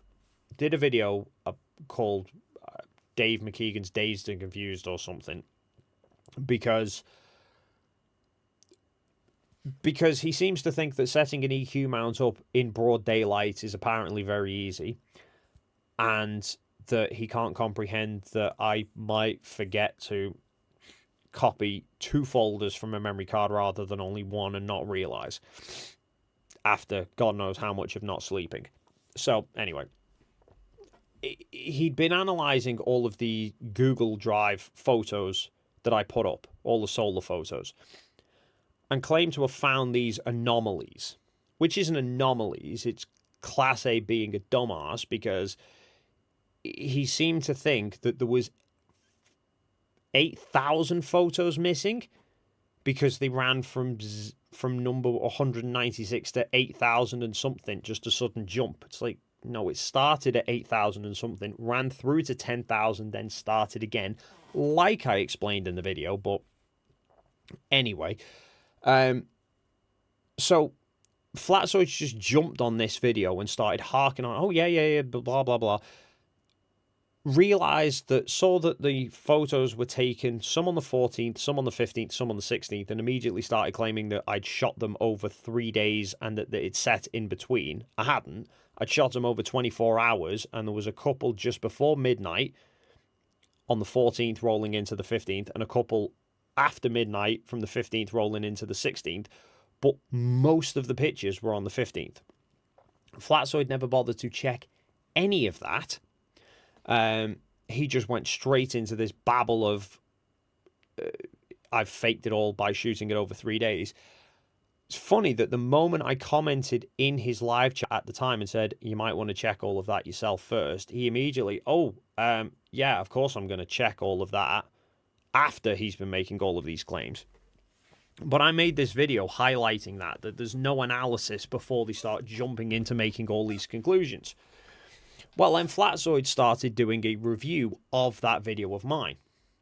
Except he got bored a third of the way through, turned it off, and then went onto a new Flatiron Fred's video and repeated the cycle of doing dumbass research because I'd been onto his stream and I'd brought up, in fact, I can show you exactly what he's done. Where's Sunspots? Where did I put the main folder? So I've only got it on the JPEGs rather than the RAWs, but I can show you here. So if you look on the computer now, these are all the sunspot photos, and obviously you've got the preview files for every single one. Whereas if I pull up, so let me find, where am I at there?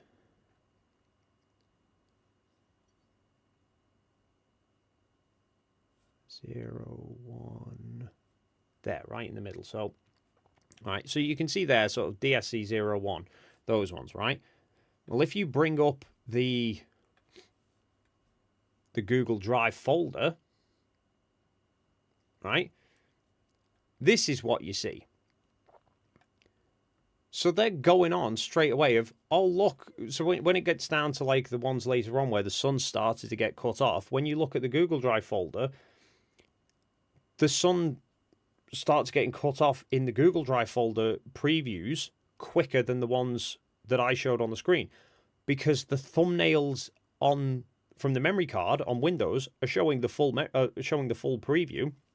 On Google Drive, they're only showing you a square preview, not even a full 16:9 crop. They're just showing you a cut-in version.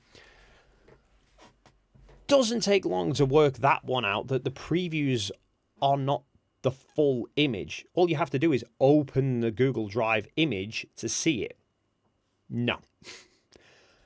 Just starting to, that's another anomaly. That's an anomaly. That's not, there's not, it keeps going on.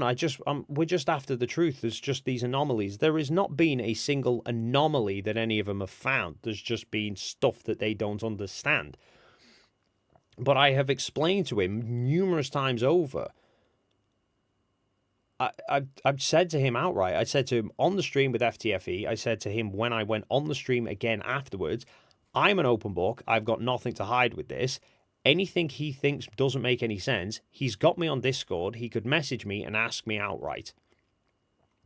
I will happily give him whatever answers to whatever questions he's got. I told him that on the stream with FTFE, and we had a nice cordial chat of where he was just asking me all these questions and I was giving him the answers, and then he went off the stream afterwards and he was even talking to his own panel afterwards saying it was a pleasant chat and I was answering all of his questions. And then he goes straight back into just all these half-baked ideas that had he just messaged and asked me, I could have pointed out all of the problems with what he was about to do, but seemingly he's got some obsession with going on live streams and making an arse of himself with all these false claims rather than messaging me to find out what's going on first. So, yeah.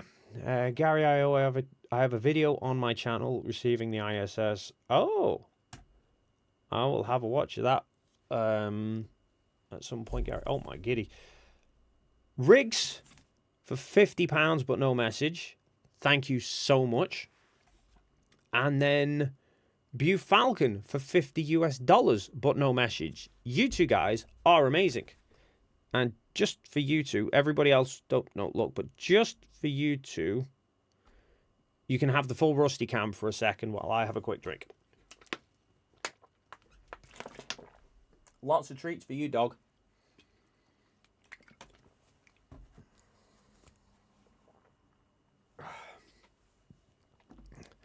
Thank you so much. Incredible. Jay Donacci, $5. I have an editing idea for you at the end of your stream. Have elevator music playing and have a cam of Rusty while the credits are going on. I might end up putting together an outro at some point. I had to try and get him. I had to try and coax him to do the intro. I think I'm sure everyone's seen the intro, but I thought I need something as an intro. I didn't just want to go like, oh, I'm live, bang, here I am live. Obviously, if you watch like Toon or FTFE or Jaren or whoever, they have like big long intros that go on for a couple of minutes. I've got nothing like that. And it would take a fair bit of time to come up with something like that. I've had a couple of people send me songs that like conspiracy related songs or TFE related songs that I've listened to. They sound great. And I thought maybe I could try and do something with those. And then I thought, I've got to have Rusty. It's got to be Rusty. It's got to be a Rusty intro. And so I thought I'll had the idea of doing something where he's like that, just asleep, and then have a timer that's counting down, and the closer it gets, Douglas Jenkins, thongs. I'm not putting Rusty in a thong. I thought I could have a countdown timer, and then the closer that it's getting to 0, the more excited that Rusty gets. Well, thankfully, I'm familiar with how Rusty reacts to the things that I do. So I just set the camera up and I started recording, and I stayed behind the camera. So Rusty was anticipating that I was doing something, so I was getting excited. So I kind of just had to sit there hiding behind the camera and ignoring him, waiting for him to then settle back down again. And then I left it recording just for a little while. And then I started just sort of like peeking over the camera, and you could see he was sort of trying to keep an eye on me. So I'm just like peeking over the camera, just making little subtle noises. Like just if I just, he's not doing it now, but normally if I just do that, he'll start to come round. So I could just start to do little things like that and just get him a little bit more excited. And as if I do that and he looks at me and I'm looking at him, the tail will start going. And then if I start peeking up behind a bit more behind the camera, he'll kind of really start to articulate. Obviously not at 5 to 1 in the morning, but normally in the middle of the afternoon he would. So yeah, it took a fair bit of planning, but I've never had to direct a dog before, but it worked out pretty well. So yeah, I might do something as an outro as well. But I haven't worked that bit out yet. For the start, I was just trying to work out, am I actually going to be doing more consistent live streams? Which thankfully I am.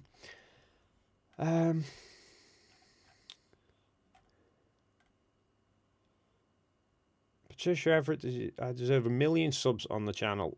Thank you very much, Patricia. 1 million would be great, but I think I'm a way off that yet. But to be honest, I am more than happy with what I have right now.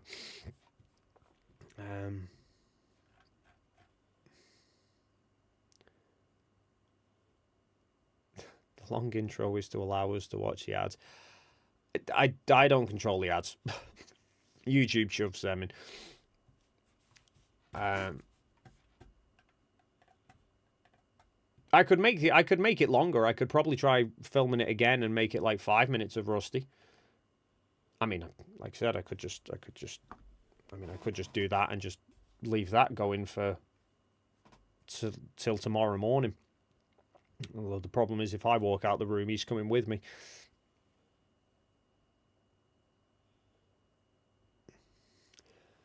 Maybe I should rig. I've got another I've got my main microphone that I normally when I'm filming there. I've got a microphone on a boom arm that stays on the ceiling, and then it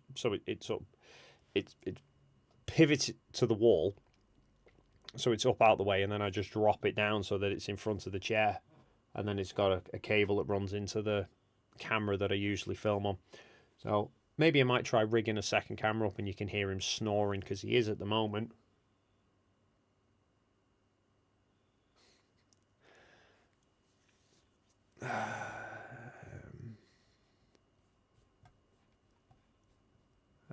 Bill Tetley, $5. Since you share Rusty with us, I'd share 2 pics of my pooch with you on Discord. You can show them if you want. Thank you very much, Bill.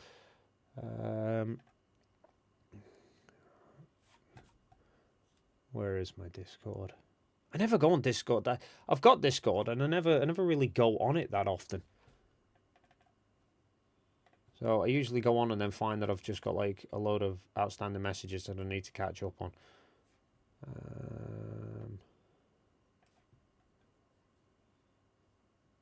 Yeah, like I've literally got messages outstanding here, and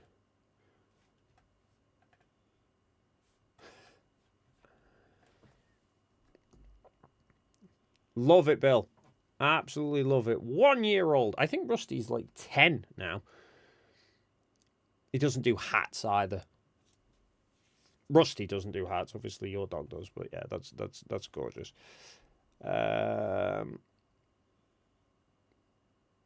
I did have a picture somewhere. Because my missus is Irish. I've got a picture somewhere. She put a Ireland headband on for the rugby on him at one point. He was not impressed.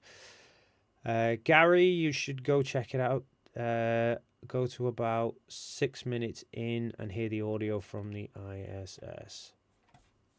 All right. Let's pull this up and see.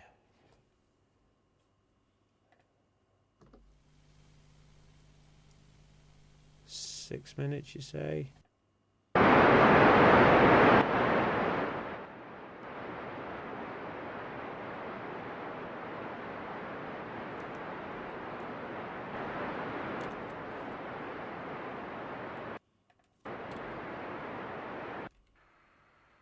Елена Ульяна 11XX, на связи Роман Сергей 0, Иван Сергей Сергей. Как принимаете?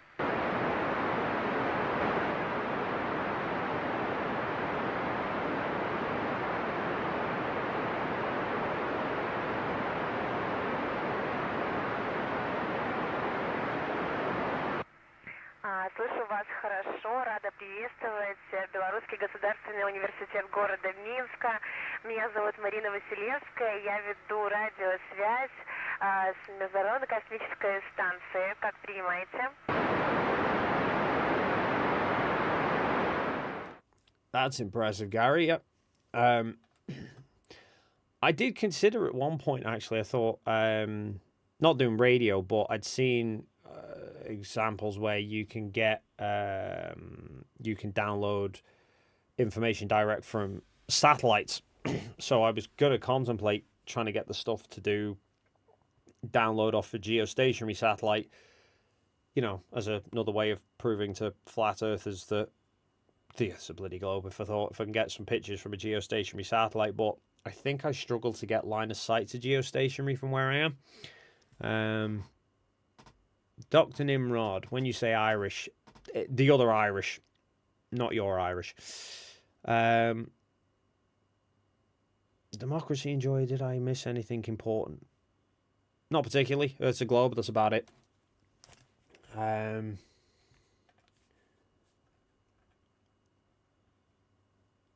Yeah,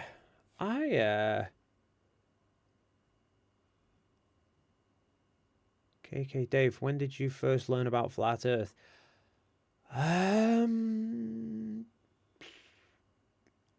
Well, I mean, I've heard about the conspiracy of flat Earth for a hell of a long time. It's funny, people seem to think that I just sort of turned up on the scene 2 years ago. Is it 2 years ago now?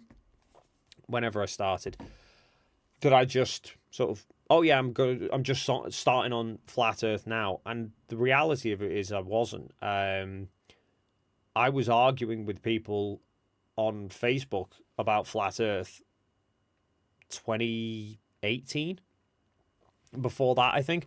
I mean, I've not got Facebook anymore. I used to have Facebook, and then my account got hacked not long after I started doing these videos. My account actually got hacked and banned.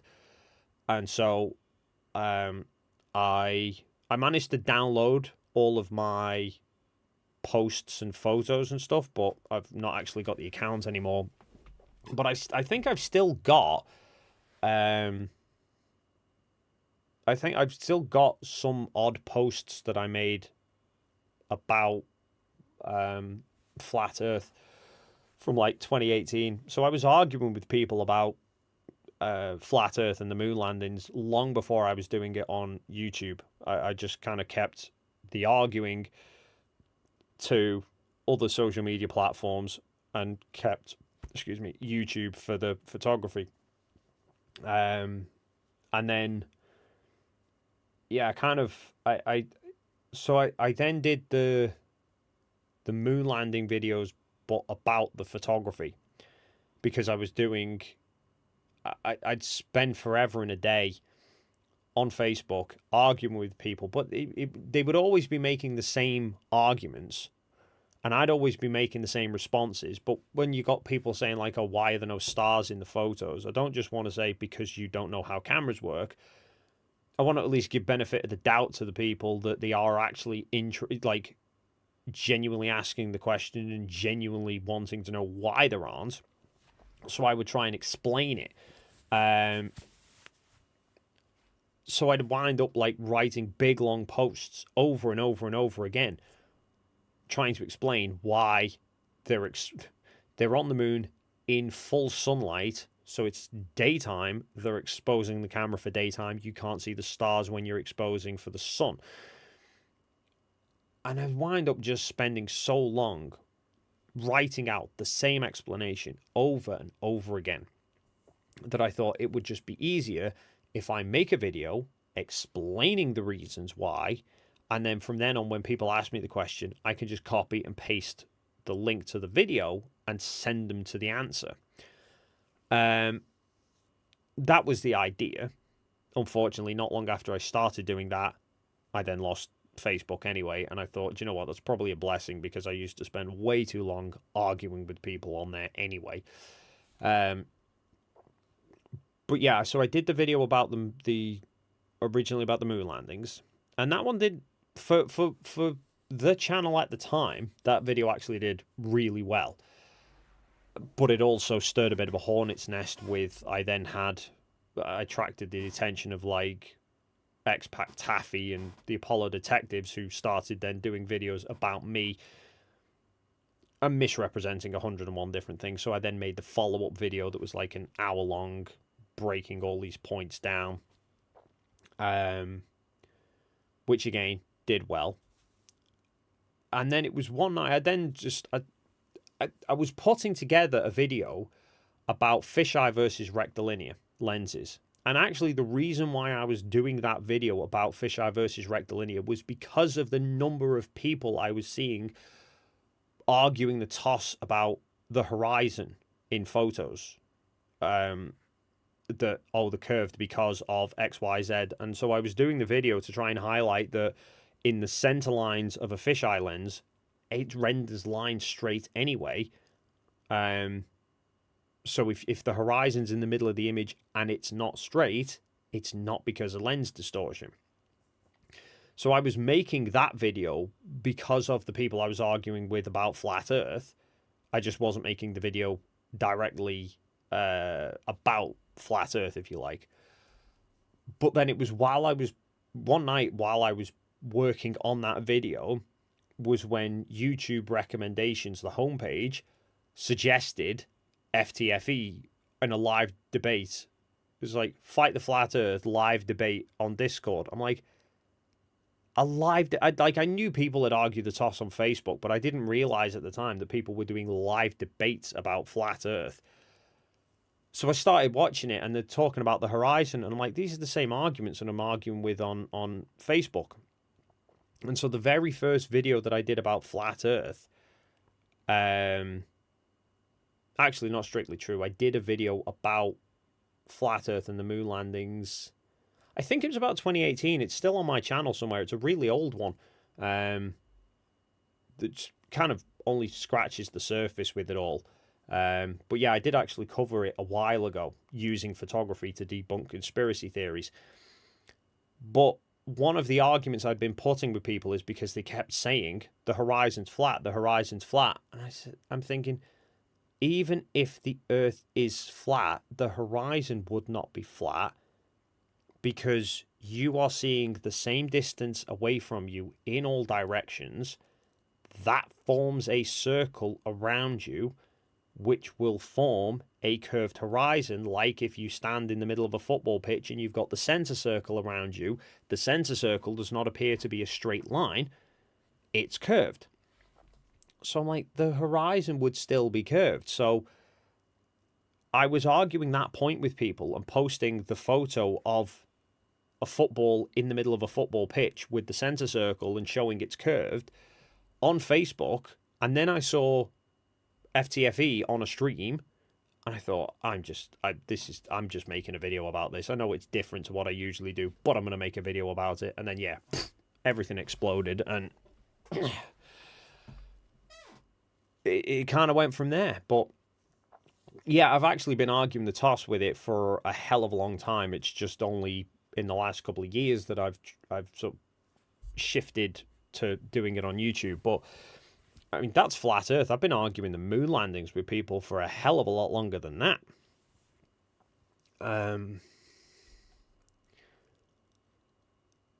Lee Fuller, $5. Can't get enough of your channel input, Dave. Question: do you think there is anything we will ever convince flat earthers they're delusional? Well, yeah, put them in a rocket and send them to space. It's probably your best chance. But obviously not exactly practical at the moment. I think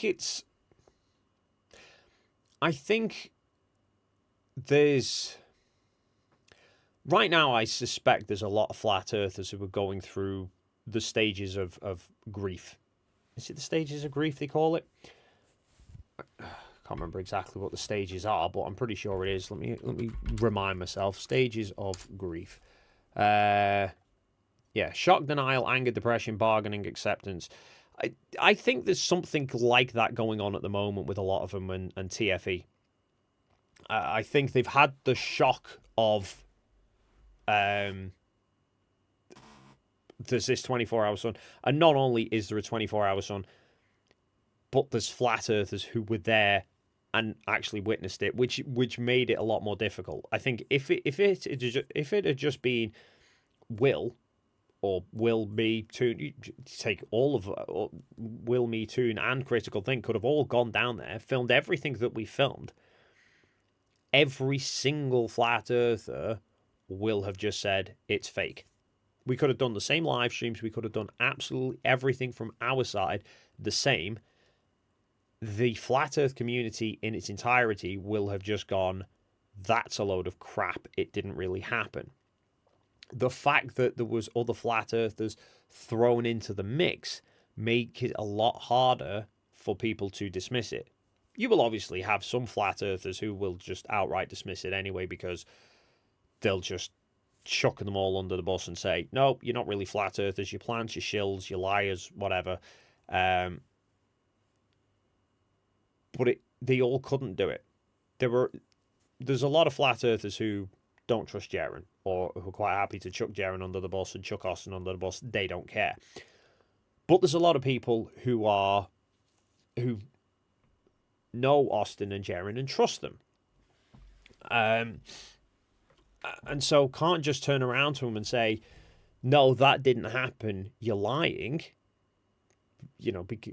some have obviously, but there's a lot who can't do it.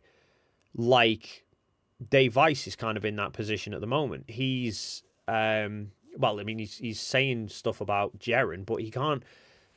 I don't think he's saying the same stuff about Austin so much. He's sort of trying to find this balance of can't just say they're lying. It's more they've been deceived somehow.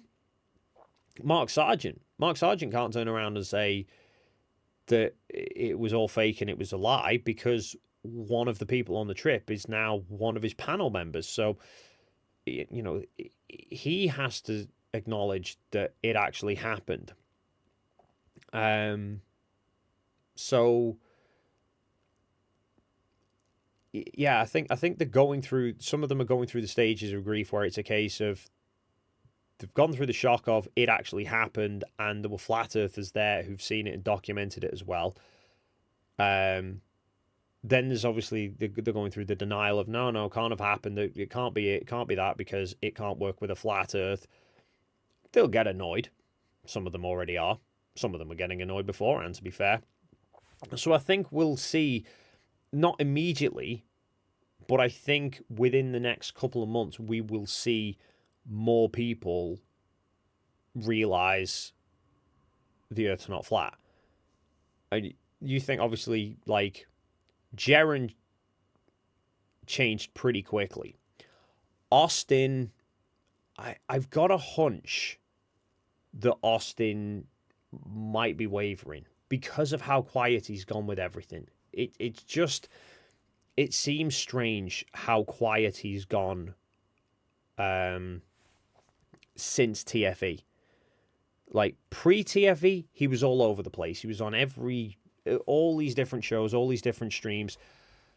Pre-TFE, but post-TFE, he did a couple, but he's not done anything on he's barely done anything on his channel. He's not been around on many other channels. When I have seen him on, like, I think he posted a stream the other day that he'd been on somebody else's channel, but the topic was nothing to do with Flat Earth. DebateCon, nothing to do with Flat Earth. Even on Twitter, I think his posts haven't been really anything Flat Earth related recently. It's almost like he doesn't want to let go of Flat Earth, but he's realizing that it doesn't work. So I think there's maybe just sort of he's going through that grief phase at the moment of trying to work out how can he reconcile a 24-hour sun in Antarctica. And I think eventually he's going to reach a point where he realizes he can't. Celebrate Truth, Patricia Steele, both of them have, within the last couple of days, come out and said, like, we've realized the Earth can't be a globe. They weren't in Antarctica. This is over 2 months now since we got back. They've just kind of gone through that whole transition of looking at all of the evidence and trying to figure out how and realizing it doesn't work. And some of them might take a bit longer. So I don't think we've seen the last of people who are going to change their mind and then get ostracized for doing so. Lee Fuller, $4. Thanks. Does debating them still seem viable? Well, I mean, people will debate anything, won't they?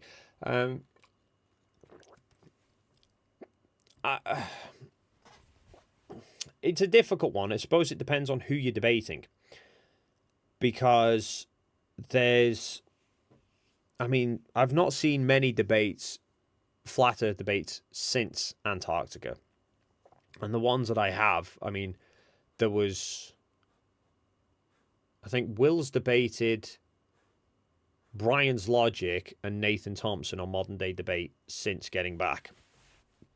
And both of those were a waste of time for the flat earth side because they had nothing other than the same crap that's been peddling for 10 years, or no, it's fake because it's fake.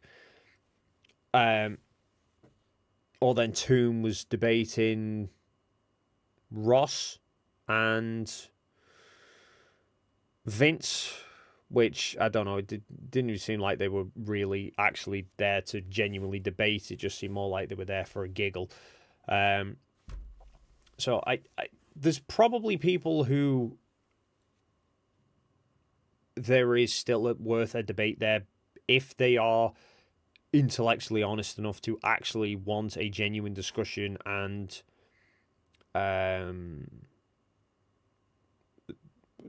try and sort of have a back and forth conversation and work these things out. But my experience thus far is that it's not really the case. I mean, I had the debate with Flatzoid, which there wasn't a debate, and I knew there wasn't going to be a debate because the debate was about whether we faked the sun in Antarctica. Obviously, no, we didn't. But he hasn't got anything to bring to the table as to how we faked it. His only thing he brought was, you could have used Unreal Engine. I showed him the Insta360. At that point, well, your one and only argument's just gone sailing out the window. So it then became just more of a, tell you what, you ask me whatever questions you want, and I've got the answers for them. And I'll give you the chance of being honest enough to take the information I present to you and then go with it from there. And obviously he went with cherry pick the information and then spin whatever he can out of it. Well, funniest bit was after I went in his stream the other day. So I'd seen the stream where he was supposed to originally be interviewing Jonathan, and then Jonathan cancelled last minute because he got the times wrong. So they wound up then viewing Flatiron Fred's video where he's going through all the videos. I then happened to catch that stream because I thought Jonathan was on. So I went, loaded the stream up to watch Jonathan. Jonathan's not there. They're looking at something to do with my photos. Then realised where they were going wrong with it. So I wound up going onto that stream. And I've completely lost my train of thought. Something about Flatzo being clueless and deceiving narrows it down. What the hell was I talking about? I'm too tired. Can someone remind me?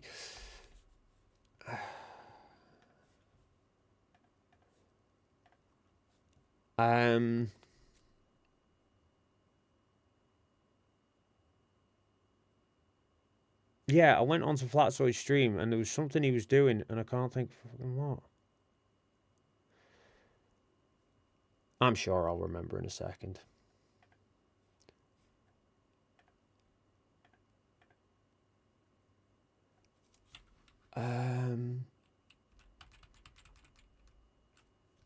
Yeah, I do. Yeah, Patricia, I do need some sleep. It was something about debates.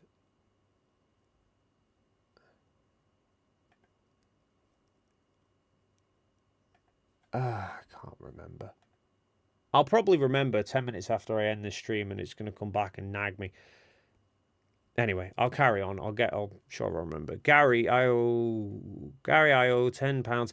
I can demonstrate using amateur radio that the Earth is a globe. If you want to see Dave, tap me up if you're interested. I want some content for the channel. Thanks. Cheers, Gary. I might well do that. I've got quite a bit going on at the moment.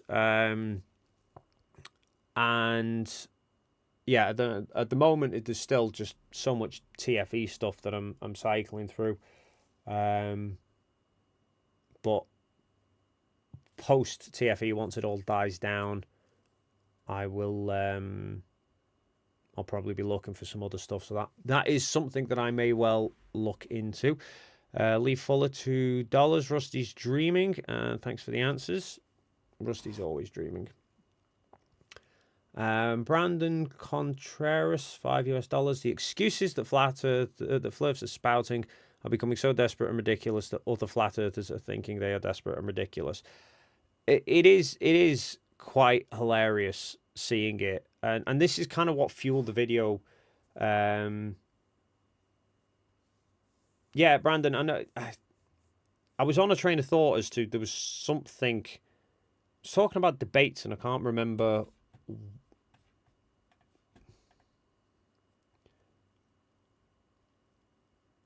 I'm trying to think. I'm trying to look back through the stream now.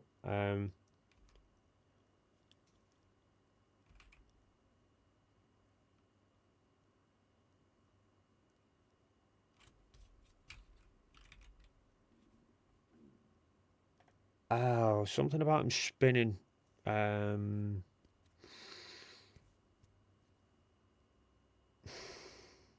Yeah, I can't remember. I was on a train of thought somewhere, and I have a tendency doing this. I think, oh, that's a good thing to discuss, and then I wound on ramble on for so long that I forget what I was actually talking about. Dr. Nimr, if I can't remember, then it wasn't that important. That's true. It was something to do with Flazoid getting something wrong. I know that narrows it down quite a lot. Yeah, the excuses that are getting thrown out are hilarious, and it's funny how the flat earthers are now sort of turning on each other with it. Like, I think beforehand, if a flat earther said just, you know, if a flat earther put a video out that said something stupid, the rest of the flat earthers who didn't agree with it would just kind of ignore it. But there's so much stuff with the TFE stuff that about how we could have faked it, how we could have done this, how we could have done that. That now you've got flat earthers who are going, you're making us look bad. I mean, credit where credit is due here.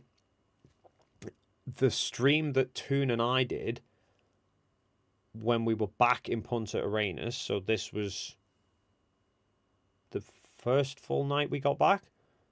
So 2-3 days, less than 72 hours after we'd published the first time lapses, and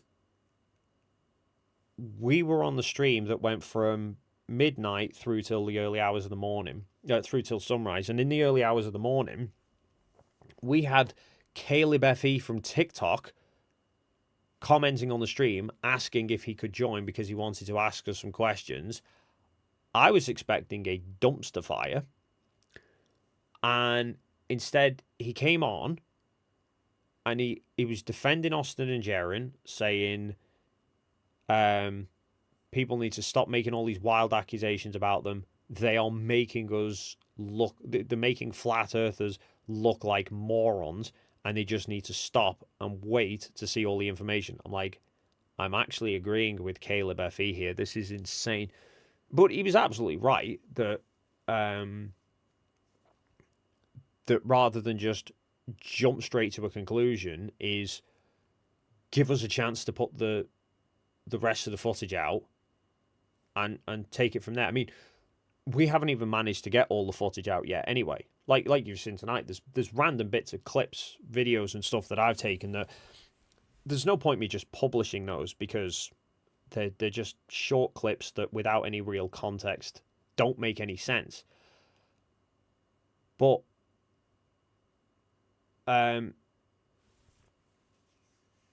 like Toon has got countless terabytes worth of video footage that I struggle to think how many days flat earthers are going to spend combing through it frame by frame, watching it to see whatever anomalies they can find. But yeah, he hasn't even finished putting all of that up yet. But not that I was expecting flat earthers to wait until all of that was finished, but they were literally kind of trying to find anomalies with the very first videos that, in fact, they were trying to find anomalies in the live streams that we were doing before we'd even like finished publishing anything. They knew we had these 360 cameras. They knew all of that stuff was going to be going online. We just never got a chance to do it before they started making wild accusations in what I can only assume is sheer desperation. Ted Park, $5 Canadian. Would the Flat Earth Dome have the Flat Earthers ever said how high it was? I want something testable. Why didn't Mage hit it? This is more in the realms of contradictions that nobody seems to understand, because I've seen, I can't remember the name of the rocket.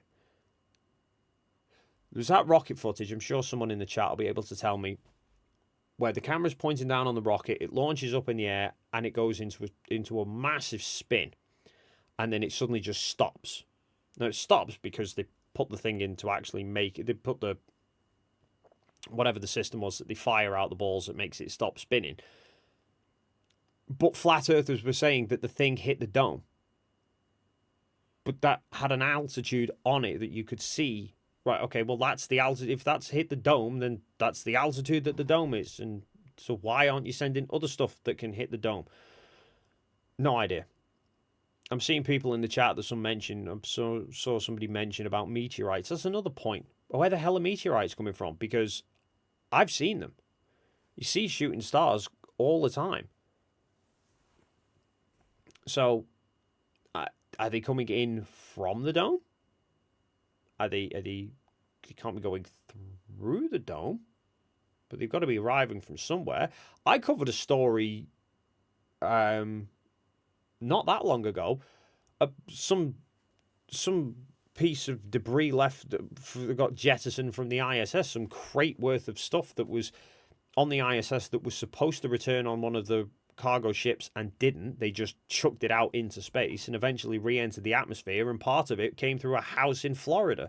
So where the hell did that come from? Mark W, it's called Yo-Yo D-Spin. Yes, that's it. I can't remember the name of the rocket launch where that particular video footage was. It was one I was gonna.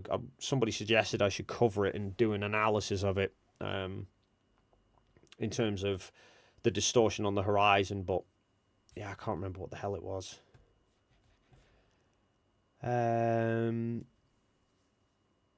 So yeah, I don't know. Yeah, why Mage hit it? Maybe it's a dome that keeps changing size. Who knows?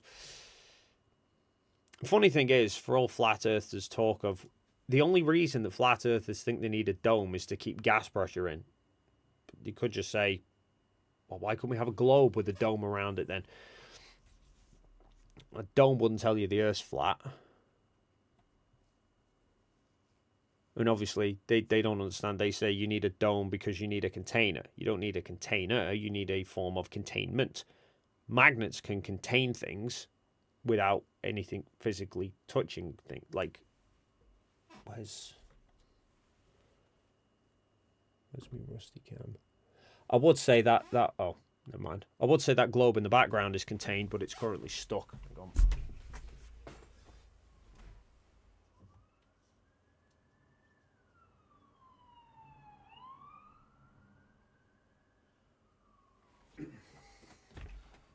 There we go. One contained globe with no container.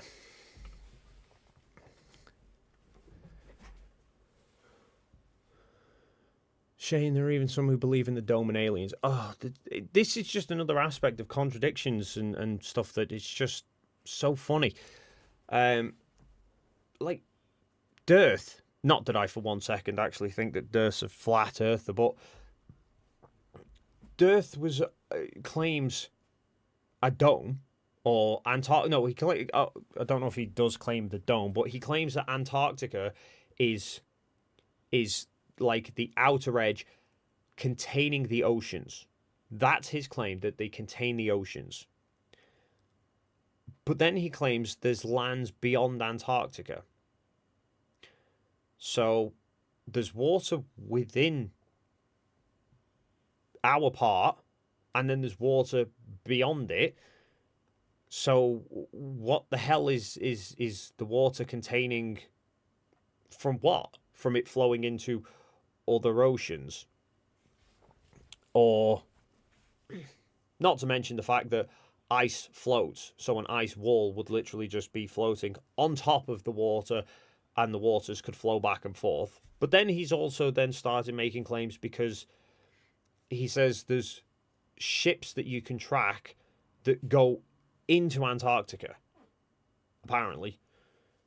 Even though I'm pretty sure he was talking about some random island in the middle of the Indian Ocean that was nowhere near Antarctica, and there was a couple of boats hanging around it. But he then says that there's boats that go through Antarctica to the other side, which would then mean you would need a hole in the ice wall, which, even if the ice wall was then containing water, wouldn't achieve a damn thing anyway. there are so many contradictions, and I think people like him just spew that much crap. They forget what crap they've spewed, and so then forget and don't realize when their own claims start contradicting each other. It's like Flatzoid. That's how this whole thing started, is because Will reminded Flatzoid of a claim he'd made about flights to the South Pole, and then he wound up falling into a rabbit hole that he then couldn't get out of. And we still don't know where the South Pole is on flat Earth, other than it's at 90 degrees south, wherever that may be. Jay Donacci, $5 Celebrate Truth, and Patricia Steele, you said they don't believe it's a globe. Patricia Steele, people know that older dogs sleep 14 to 15 hours a day.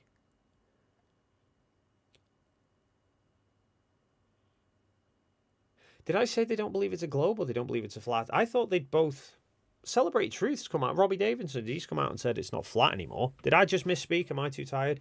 I'm confused. Shaney Slick, Dave, and he knows what the undiscovered outer lands look like, even though they're undiscovered. Yes, it's quite incredible. Mind you, that's like the people who say that the Earth is a reflection of the moon, or the moon is a reflection of the Earth. Even though they can't actually find any of the lands of on the face of the moon. It's just... Yeah, some of the excuses are desperately funny.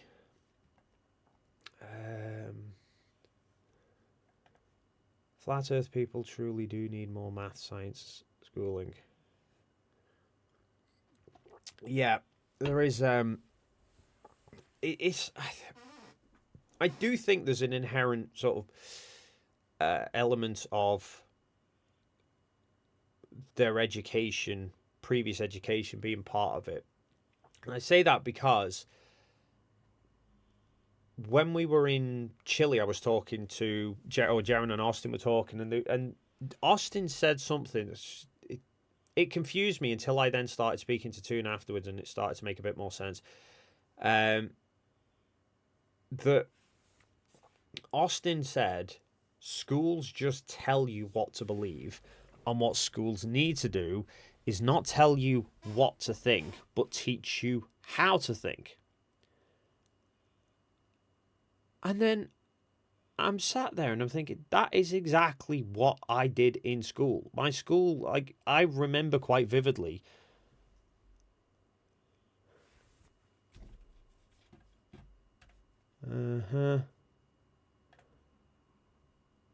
Bye-bye. Sorry, you're going to start spamming messages like that constantly. I have no problem with people saying stupid things, but if you're going to start spamming, you can go somewhere else and do it.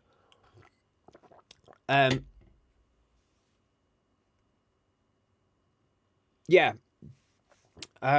So I'm thinking, I remember high school pretty well. Physics was like science in general, but particularly physics was one of my favorite lessons. And it was, I remember that they didn't just say, here's how things work, here's what to think. I can remember doing tests and experiments whereby the teacher would say, what do you think will happen? Why do you think that will happen? And we would then make predictions of what did we think would happen. We would test them, and then we would analyze, were we right, were we wrong? And you know, why was that we were literally taught how to basically do the scientific method within physics. That was when we were doing the one about gravity. There was a demonstration that we had. I don't know if anyone else would have done it, where there was this. It looked like a little wooden gun, but it had a crossbeam over the top of it. And when you pull the trigger, if I imagine it from above, the beam would do that. Right? It literally spring like that. And you would put 2 ball bearings on these little trays. So when you pull the trigger and it did that, one of the ball bearings would get flung forward and the other ball bearing would fall straight down. And then it was, so the teacher just said, didn't actually do the thing, didn't use it, just showed this is what will happen. This is what it will do. What do you think will happen to the ball bearings when they drop? How quickly do you think? Which do you think will hit the floor first? And everyone put their hand. Who thinks this ball will hit the ground first? Who thinks this ball will hit the ground first? Who thinks they'll hit the same time? Okay, why do you think they will do that? Right, and then go do it, test it, see they both fall at the same time. Why do they fall at the same time? We were literally instilled with this how to think, how to break things down logically, how to test it and see. So I'm like, when Austin's then turning around and saying you're just told what to think and you should be taught how to think, I'm like, that is exactly what you are. What you are demanding from the school education system is exactly what I got out of my science classes. And I was talking to Toon afterwards about it, and I think Toon said that Austin went to, I think it was quite a religious school, so it probably had more of the sort of being told how things work and how things are, and then maybe that drives them to then rebel against it. I don't know, but yeah, it was just bizarre. It's like his experience, his description of how school was the complete opposite of how my experience of school was, and what he thinks that school should be is exactly what my experience of school was. Problem is, he's turning around and saying that kids should be taught how to think, except he wants to teach them how to think the Earth's flat. Dark Star 4400 $2 Flurfs bring new meaning to the term domicile. Mark W, £2. I'm told the Yo-Yo D-Spin rocket is Space Loft 7. Could well be. I can't remember the name of it. I just remember somebody... I'll have a look. Somebody commented ages ago that I should...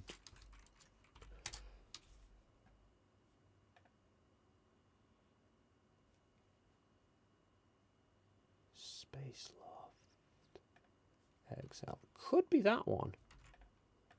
Have a quick...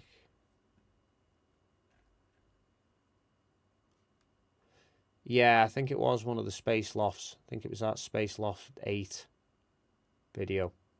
So yeah, they said that was it hitting the firmament, which was...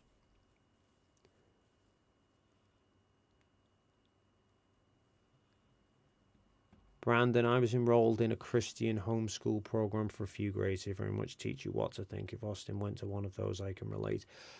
Quite possibly. I don't know, but it's just... I'm going off secondhand information, and yeah, but it does sound like potentially that's what it was. Warder Metallic, $20. Hey Dave, I hope you're doing well. I just want to say I've learned a lot more science from people like you who debunk flat earthers than I did in school. In fact, my physics teacher didn't think we landed on the moon. Well, then I may need to have a word with your physics teacher. Yeah, I think it's probably one of those. I think we do potentially learn more now, even though kids absorb information, they just don't seem to have the attention span for it. It's like our eldest at the moment just started high school, and he's no interest. It's insane. It's a pain because he's really good at remembering things. He's got the memory to be able to absorb all of this information, but he just doesn't have the interest in wanting to do it. I think for me, physics sparked an interest with me. I really enjoyed the puzzle aspect of trying to work things out. That's why I like doing this stuff now. Like, I love, like, when a flat earther says, oh, globers don't analyze things, globers don't, you know, they don't test, they seem to be under this illusion that we're just quoting from these textbooks without thinking about anything rationally. It's like, I absolutely don't do that. I love taking the idea of something, somebody gives me an idea of how a flat earth works, and I love running with it and going, okay, well, what would the implications of that actually be? You'll see in the video that I'm doing, that I've got coming out next week. So Joe Hanvey tried to debunk the idea of light shining on the underside of a plane and saying that you can do it with a light above a plane. Now, I watched this video and immediately I'm trying to break it down and analyze it. And then I went and repeated what his setup was and repeated it myself. Okay, why and how is he getting light to glow on the underside of a plane? Clue, he's not sticking to the reality that planes face. He's not dealing with sunlight and a metal plane. He's trying to do it with a thin plastic plane and a high-powered laser, and putting the light through the plane rather than under the plane. So, but that, you know, that's kind of, for me, I like the challenge of, well, break it down, and what can I then do to show that that is what he's actually done? How can I then do something similar to show how it should actually be done? I love that kind of quiz side of things as well. But yeah, that came from my physics teacher, who's amazing. Liked to drink, but he was freaking an awesome teacher. Jay Donacci, $2. Let people know that all dogs sleep 14 to 16 hours a day. He does enjoy his sleep, to be fair. He is getting on these days.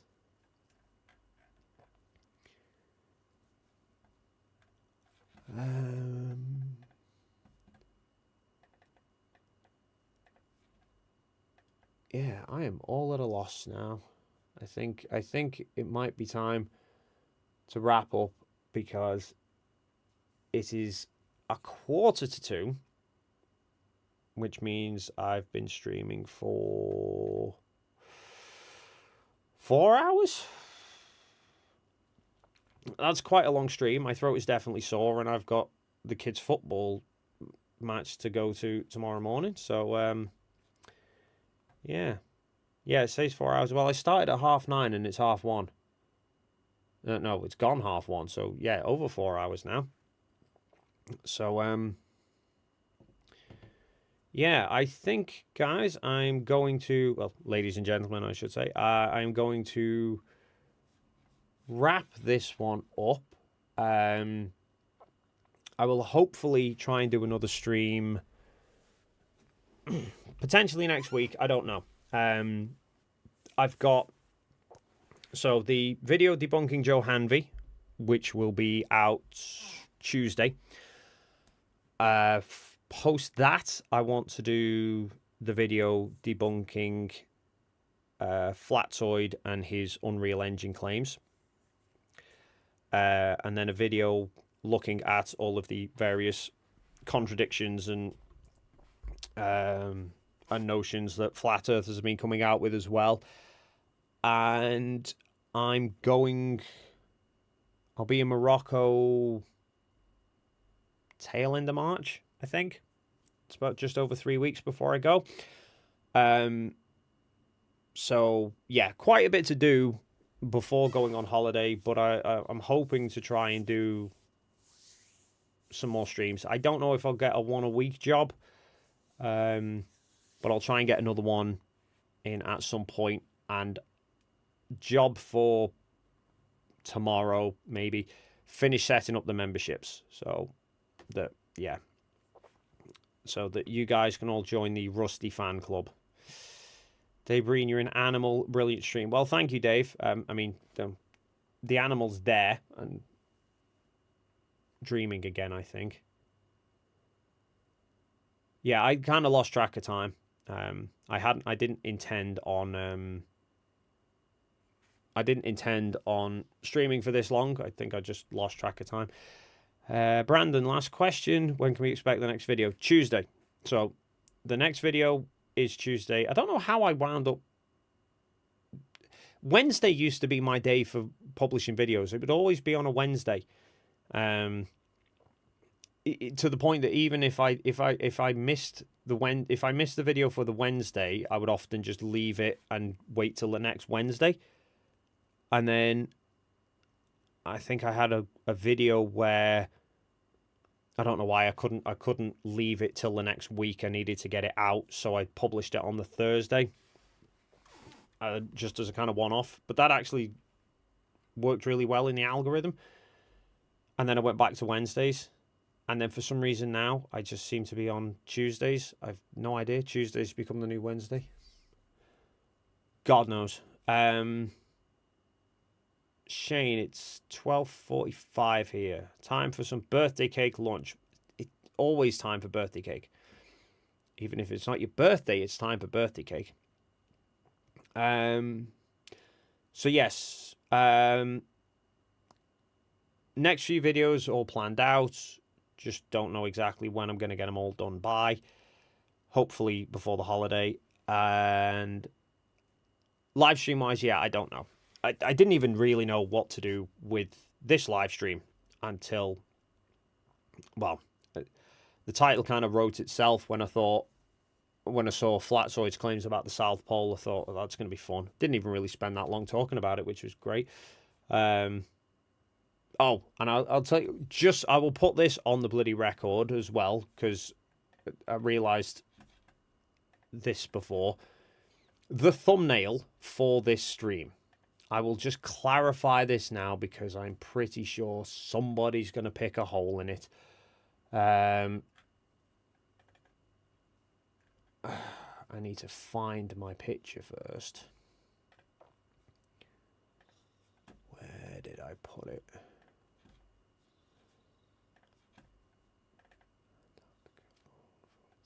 There, right. There it is. Okay, so screen share, right.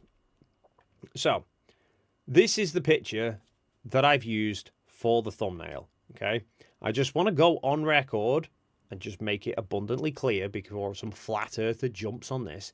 This signpost is entirely decorative and is not actually geographically accurate in any way, shape, or form. Before some flat earther starts analysing it and going, that's Mount Rossman, Mount Rossman's to the south of the camp, and yet the North Pole's pointing towards there.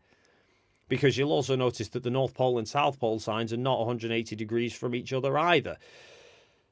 Just wanted to get that out of the way. As soon as I saw that, I thought, that'll make a great picture. I thought I'll put I'll use that as a photo, because I'm a blind idiot. I did mention this in the last stream. I took the elves to the north. I made sure the elves came to visit me while I was away, because it was December and the girls here love Elf on the Shelf. So I made sure the elves come to visit me, and so I thought I'll get a picture of me in Antarctica with the elves, but I don't know how I could just missed the North Pole bit and only saw the South Pole. So I just put them on the South Pole, took a picture, and then sent it. And then my missus was like, "Why don't you put it on the North Pole?" I said, "It's not. I didn't see North Pole on the sign." She's like, "It's literally right there in the photo." So it's like, "Oh yeah." So I had to go back and redid the picture on the North Pole. But I had a picture of the elves with South Pole as the focal point. That was actually a balls up photo that I shouldn't have made in the first place, but I happened to have it and I didn't delete it. So I thought, when I decided I'll do a live stream about, and I'll call it about poking at Flatzoid about the South Pole, I thought, I'll use that picture. And then I looked at the picture and I'm like, that sign's not, oh yeah, I must remember that sign is not set up to be geographically accurate, so all the signs aren't because they put the camp up and pack it down every year. I was having a look actually before for something unrelated. In fact, you know what? It wasn't even unrelated. I went and found a bloody bunch of videos that I was going to use on this stream talking about Flatzoid and yeah, I went and found a bunch of these videos. So this is 7 days in Antarctica, journey to the South Pole, that flew from Cape Town. And then I found this one.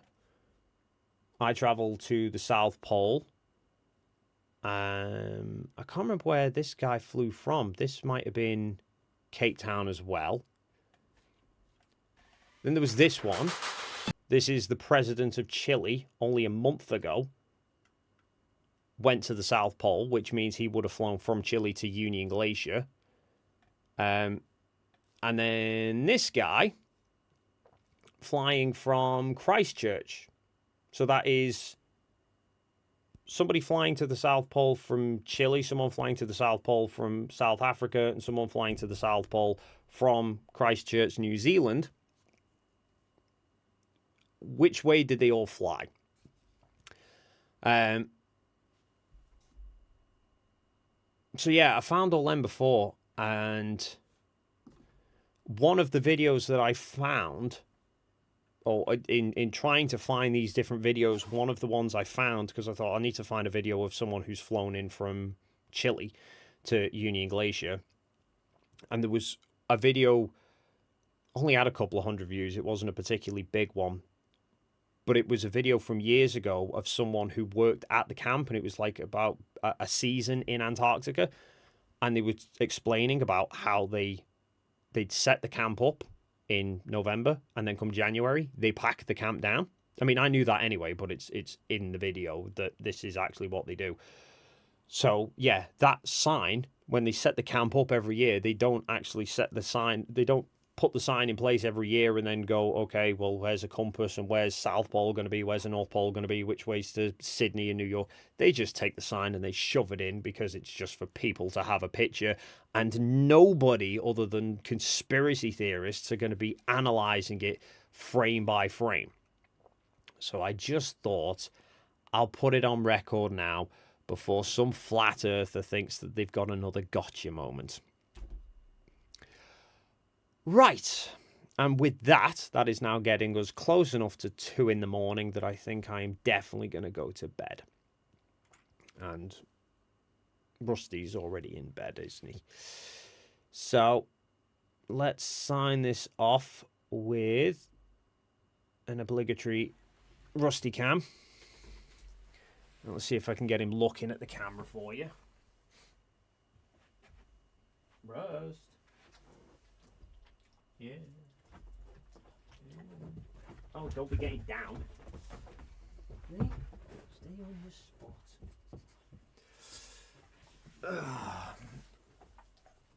There we go.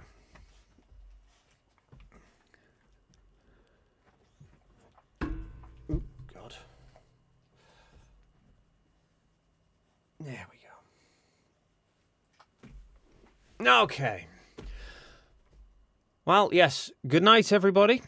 Or, you know, good morning, good afternoon, or good evening, wherever you may be. Thank you so much to everyone who has stopped by at some point, and everyone who's helped support the stream. You're all absolutely incredible. You love them all, don't you? Yes, you do. I think he's still slightly miffed at the poll results, but I'm going to bid everyone a good night, and I will see you all in the next stream.